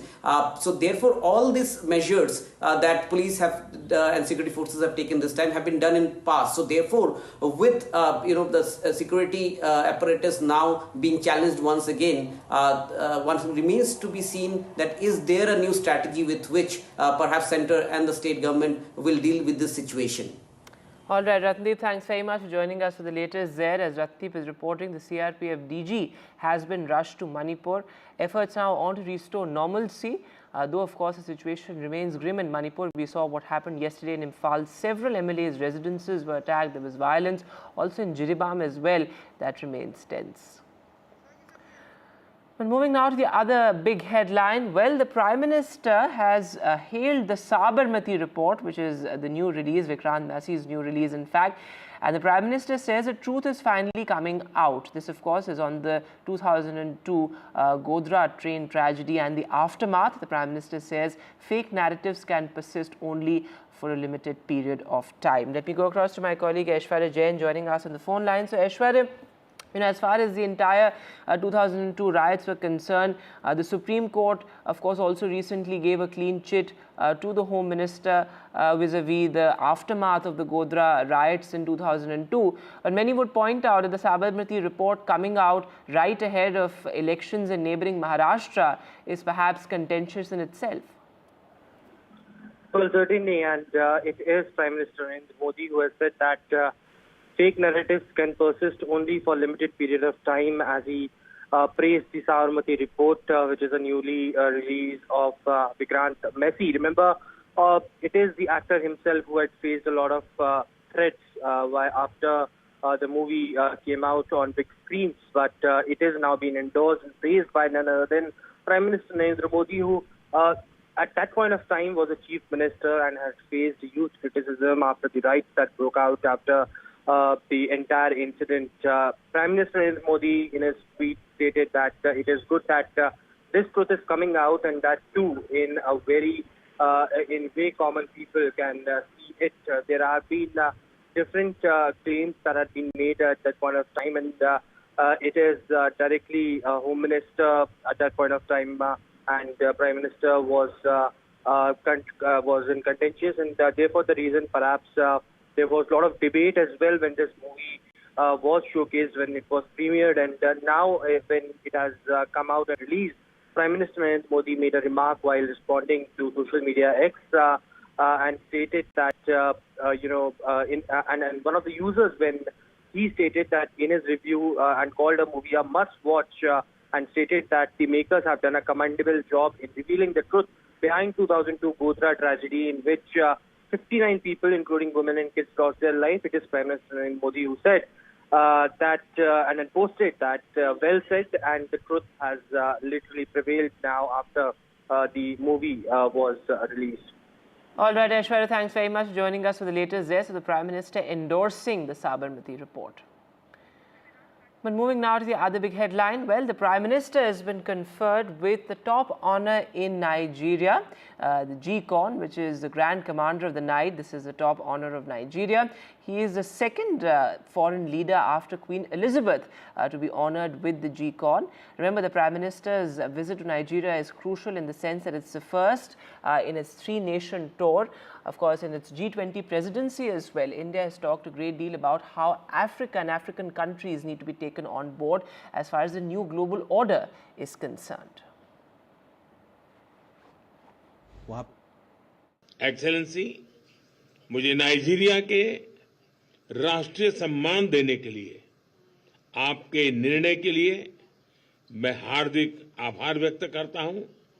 यह सम्मान केवल मेरा नहीं, लेकिन ये सम्मान 140 करोड़ भारतवासियों का सम्मान है और यह भारत नाइजीरिया के सदियों पुराने जो संबंध है, उन संबंधों का सम्मान है और इस सम्मान के लिए मैं नाइजीरिया का, आपके सरकार का और देशवासियों का हृदय से बहुत बहुत आभार व्यक्त करता हूं। And moving now to the big headline from the national capital, well, a jolt to the Aam Aadmi Party months before the crucial assembly polls here in Delhi. Well, Arvind Kejriwal's number 2 and one of the party's senior-most leaders, Kailash Gehlot, has quit not only from the cabinet but also from the primary membership of the party. Remember, Kailash Gehlot is seen as a backroom strategist of the Aam Aadmi Party, somebody who was involved in building the party ground up. He has been with Arvind Kejriwal since the India Against Corruption days. Him quitting is really a big setback and bad optics certainly for the Aam Aadmi Party. Well, he says the Aam Aadmi Party has failed the people of the national capital, and with the Aam Aadmi Party battling so many corruption charges, the real welfare of the people is being ignored. The Aam Aadmi Party says that, well, he has quit amid pressure from central agencies, given the fact that there are multiple cases being investigated against Kailash Gehlot. Take a look. कई महीनों से कैलाश जी के ऊपर आप देख रहे होंगे, हर दिन उनको ईडी बुलाया जाता था, उनको आईटी की रेड उनको सामना करना पड़ रहा था। ईडी की भी रेड हुई है। तो उनके पास कोई रास्ता नहीं था, उनको भारतीय जनता पार्टी में ही जाना था। एक चीज इससे क्लियर हो गया कि भारतीय जनता पार्टी दिल्ली का चुनाव हार चुकी है। आज उनके पास कोई मुद्दा नहीं बचा, कोई चीज ऐसी नहीं है उनको बताने के लिए। वो दिल्ली के अंदर ईडी और सीबीआई के माध्यम से, इनकम टैक्स के माध्यम से चुनाव लड़ रहे हैं। दिल्ली में 2 सरकारें हैं, एक दिल्ली की राज्य सरकार है और एक दिल्ली में केंद्र सरकार है। दोनों सरकारों के पास दिल्ली के संबंध में पावर भी हैं और रिसोर्सेज भी हैं। केंद्र सरकार के पास तो अथाह पैसा है, कोई कमी नहीं है। आपको गंदी राजनीति करनी थी, काम केवल हम लोगों ने कराया। एक काम बता दो, एक काम, मैंने इतने काम गिना दिए। 6800 किलोमीटर की मैंने सीवर पाइपलाइन डलवाई है, 10,000 किलोमीटर की मैंने सड़कें बनवाई है, 6800 किलोमीटर की मैंने नालियां बनवाई है, पता नहीं कितने काम करवाए हैं, कितने मोहल्ला क्लिनिक, कितने स्कूल बनवाए हैं हम लोगों ने। We are being joined by Delhi BJP President Mr. Biren Sachdeva. Sir, आज कैलाश गहलोत ने आम आदमी पार्टी से इस्तीफा दे दिया है, क्या कुछ रिएक्शन रहेगी इस पर आपकी? कैलाश गहलोत के इस्तीफे का मैं स्वागत करता हूं, लेकिन साथ ही साथ अरविंद केजरीवाल, तुम्हारे भ्रष्टाचार की जो गाथा लिखी गई है, कैलाश गहलोत ने आज उसका एक आईना भर दिखाया है। कैलाश गहलोत ने अपनी चिट्ठी में जिन मुद्दों का जिक्र किया है, वो मुद्दे लगातार भारतीय जनता पार्टी दिल्ली की जनता की आवाज़ बनकर उठा रही थी। हम बार बार कह रहे थे कि जो शीश महल अरविंद केजरीवाल ने अपने रहने के लिए बनाया है, उस शीश महल में अगर करोड़ों रुपए खर्च किए गए हैं तो वो दिल्ली की जनता के उन टैक्स के पैसों को लगाया गया है जो दिल्ली की जनता के विकास के लिए खर्च किए जा सकते थे, लेकिन अरविंद केजरीवाल ने उसे अपनी अय्याशी पे खर्च किया। यमुना का जिक्र कैलाश गहलोत ने अपनी चिट्ठी में किया है। यमुना की सफाई के लिए केंद्र सरकार ने 8,500 करोड़ रुपए दिल्ली की सरकार को दिए, लेकिन वो 8,500 करोड़ का हिसाब अरविंद केजरीवाल नहीं देते, यमुना को गंदा नाला बना के छोड़ दिया है। तो ऐसे अनेक मुद्दे हैं जो अरविंद केजरीवाल उसकी सरकार ने भ्रष्टाचार में स्थापित किए हैं। कैलाश गहलोत ने सिर्फ बानगी भर दिखाया है। हमारा ये मानना है कि नगर निगम के चुनावों में भी 8 से 10 पार्षदों ने क्रॉस वोटिंग की थी और अब खुद कैलाश गहलोत मंत्रिमंडल छोड़ के बाहर निकले हैं। अरविंद केजरीवाल के साथ जो लुटेरों का गैंग बना हुआ है, अब उसमें वहाँ हर वो आदमी जो दिल्ली को अच्छी दिल्ली बनाना चाहता है, बेहतर दिल्ली बनाना चाहता है, वो वहाँ रुकेगा नहीं, उनको छोड़ के बाहर आएगा। नहीं, ये तो कोई हमारे लिए आश्चर्य की बात नहीं है, क्योंकि जो बर्ताव करते हैं केजरीवाल अपने मंत्रियों के साथ, अपने विधायकों के साथ, ही खुला हुआ है। भले पब्लिक में जाए ना जाए, जहां आप मुख्यमंत्री को मिलने नहीं जा सकते, जहां स्वाति मालीवाल जैसी के साथ दुर्व्यवहार हो जाता है, जिस घर में मुख्यमंत्री के सामने मुख्य सचिव के ऊपर प्रहार होता है, फिजिकल हमला होता है, वहाँ आप क्या एक्सपेक्ट करेंगे। और हम लोग तो बार बार कहते हैं ना कि लोग आम आदमी पार्टी में नौकरी करते हैं, नौकर हैं और राजा है, और केजरीवाल राजा, बाकी सबको वो नौकर की तरह रखते हैं। तो कभी कभी हो जाता है, आदमी अपने स्वाभिमान में कितना कॉम्प्रोमाइज करे। Meanwhile, Anil Jha, who is a two-time MLA from a key northwest Delhi constituency, he has joined the Aam Aadmi Party. He enjoys a significant amount of influence over the Purvanchali community, which is certainly very important when it comes to Delhi. Over 30% of Delhi's population is now Purvanchali. But moving now to the other big headline, well, INB Minister Ashwini Vaishnaw has made several important points about news in new age media. Well, he says that big tech platforms must stand up for real news by compensating real news platforms, real news organizations for the content that they give to big tech platforms. He says, well, the algorithm menace is also something that needs to be tackled with, and so does the misinformation nuisance. Take a look. The second challenge is about fair compensation by the platforms for content created by conventional media. As we see, consumption of news and consumption of content is rapidly shifting from the conventional modes to the digital media. The traditional media is losing out financially because of this change. The investment done in creating a team of journalists, training them, having editorial processes, having methods to check the veracity of news, taking the responsibility for the content, all those investments, which are huge investments both in terms of time and money, those are becoming irrelevant by the way the platforms are having a very unequal edge in terms of the bargaining power they have vis-a-vis the conventional media. And now the other big international headline, well, Russia has launched its fiercest attacks on Ukraine in over 3 months, killing several people, and this of course comes after Ukraine strikes as well. Let me go straight across to my colleague Mohammed Ghazali joining us live. So Ghazali, I mean, in the past couple of months particularly, we have seen this recent spate of escalations as far as the Ukraine war front is concerned. This is still a very much an active war that's killing people, destroying property a great deal as well. Yeah, certainly. And what has happened today, that around 7 people have been killed after this fiercest attack, as you mentioned, by Russia. It has also sort of targeted the power grids there. And this is kind of a psychological warfare to put pressure on the Ukrainians at a time when winter is setting in. And by targeting their power plants, it is expected that that is what the ploy is, to ensure that at the outset of the winter, in the winters when it will be biting cold, the Ukrainian and certain regions of the area will be under dark. But even Ukrainian President Mr. Zelensky has been giving mixed signals. If you remember, just a couple of days ago, the German Chancellor spoke to Russian President Mr. Putin, and reacting to that, Mr. Zelensky had said that why communication channels are getting opened with Mr. Putin while he continues to attack the Ukrainian territories. But yesterday he issued a statement saying that perhaps next year or by next year he is expecting a diplomatic breakthrough to put an end to this war. Amid all this, all eyes are on Mr. Donald Trump, who will be assuming the office of president in 8 months from now, and we'll have to see that what kind of peace he have, which will bring both these leaders to the table. Thanks very much for joining us with that. How the West, how the US, of course, with the new Trump administration sort of intervenes, that of course is a big question as you're reporting. But now a special report from Maharashtra. Well, Dabbawalas who have kept Mumbai's office goers fed for years now, what do they expect from the upcoming government in Maharashtra? What are their issues? Well, my colleague Vasudha Venugopal sent us this report. I'm in the Lower Parel area of Mumbai, the financial capital of India, and at noon every day there's a lot of hectic activity that takes place, the sorting of dabbas. For 135 years now, an army of Mumbai Dabbawalas has been keeping the city of Mumbai fed. Every office goer fed. In fact, office goers of Mumbai have depended on the service for several years, ensuring that home cooked food reaches their office at 12 or 1 p.m. every day. This is a group of Dabbawalas very integral to the soul and ethos of Mumbai. And since COVID-19 pandemic struck, and also the rise of food delivery platforms took place, this is a group of people that has been facing a challenging time. Let's listen into what their expectations are from the upcoming government. आप second generation डब्बा वाले हैं, आपके क्या बच्चे भी इस profession में आना चाहते हैं और आपके पापा के टाइम से अभी के टाइम पे क्या डिफरेंस हुआ है? अभी बच्चे को तो नहीं बोल सकते मैडम, अभी पढ़ाई कर रहे हैं, लेकिन हम लोग सेकंड जनरेशन है हमारा।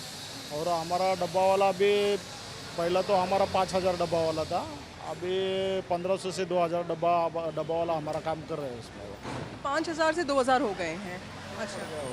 क्योंकि लॉकडाउन के बाद में बहुत सारे लोग हमारे कस्टमर है, उनका नौकरी भी छूट गया है और टिफिन भी कम पड़े, वर्क फ्रॉम होम अभी भी चालू है, तो उसकी वजह से हमारा कस्टमर कम है। स्विगी जोमेटो से हमें कुछ फ़र्क पड़ा नहीं है, हमारा जो कस्टमर है उनका नौकरी वगैरह जाने की वजह से हमको फ़र्क पड़ा है ज़्यादातर। सरकार की तरफ से क्या क्या अपेक्षाएं हैं? अभी चुनाव आने वाले हैं, नई सरकार बनेगी, तो उससे कोई अपेक्षाएं हैं आप लोगों की?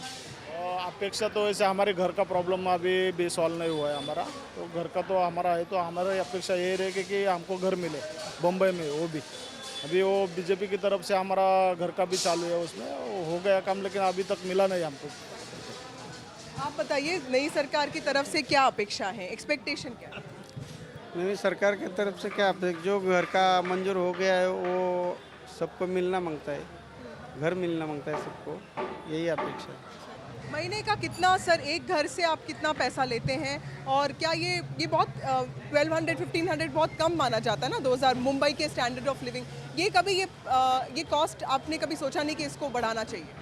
कॉस्ट तो हमारा जैसा चल रहा है, हम लोग साल में 50 रुपये या 100 रुपये बढ़ा के लेते हैं। ज़्यादातर हमारे कस्टमर पुराना है सब, तो जितना देते हो वो हिसाब से हम लोग लेते हैं, हम परेशान नहीं करते किसी से। या तो स्विगी जोमेटो वाले जैसे कि 100 रुपये 150 रुपये लेते हैं डिलीवरी का, हमारा कम से कम 40 या 50 रुपये दिन का रहता है हमारा, उनकी जैसा ज़्यादा रेट नहीं है हमारा। तो हमारा जो परंपरा चल रही है वो हिसाब से हम लोग लेते हैं, हम ज़्यादा नहीं लेते हमसे। आप एक यंगस्टर हैं, आपको लगता है कि सरकार की तरफ से और जॉब्स क्रिएट होने चाहिए और अपॉर्चुनिटीज़, एक चांस जो है यंगस्टर्स के लिए होना चाहिए? डब्बा वालों में भी अलग अलग चांस होना चाहिए, हर एक को अपने बंदे को भी आगे हो जाने का है। क्यों अभी स्टैंडर्ड और अपना मुंबई डब्बा वाला जो संस्था यूनियन है, अभी जो पढ़ रहे अपने बच्चे लोग, उनका भी जो स्कूल का फी रहता है उसको भी हेल्प कर देते अपना यूनियन जो है मुंबई डब्बा वाला संगठन, वही उसको आगे बढ़ने के लिए भी बहुत कुछ है अपना। सरकार की तरफ से कोई अपेक्षा है नई सरकार आने? अभी सरकार की बहुत अपेक्षा है, अपना जो मेन है जो अपना महायुति सरकार है, उसमें अपना घर का जो प्रॉब्लम था वो सॉल्व हो गया, वो बहुत आगे गया, प्रोसेस फॉर्म बिल सब वो जगह भी का। सिर्फ अभी जो आएगा सरकार वो अभी वही स्पीड से आगे बढ़ा दे, और घर का प्रोसेस है अपना डब्बा वाला बहुत साल से, वो अभी ये सरकार पूरा करेगी, इतना करता हूँ। And with that, we'll take a short break now, but news continues right here on NDTV.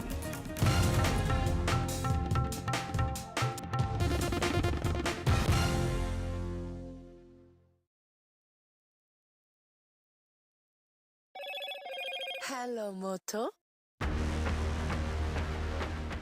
Motorola Edge 50 Pro, world's first AI-powered pro-grade camera. And finally, the Prime Minister receives the top honor in Nigeria, the Grand Commander of the Night.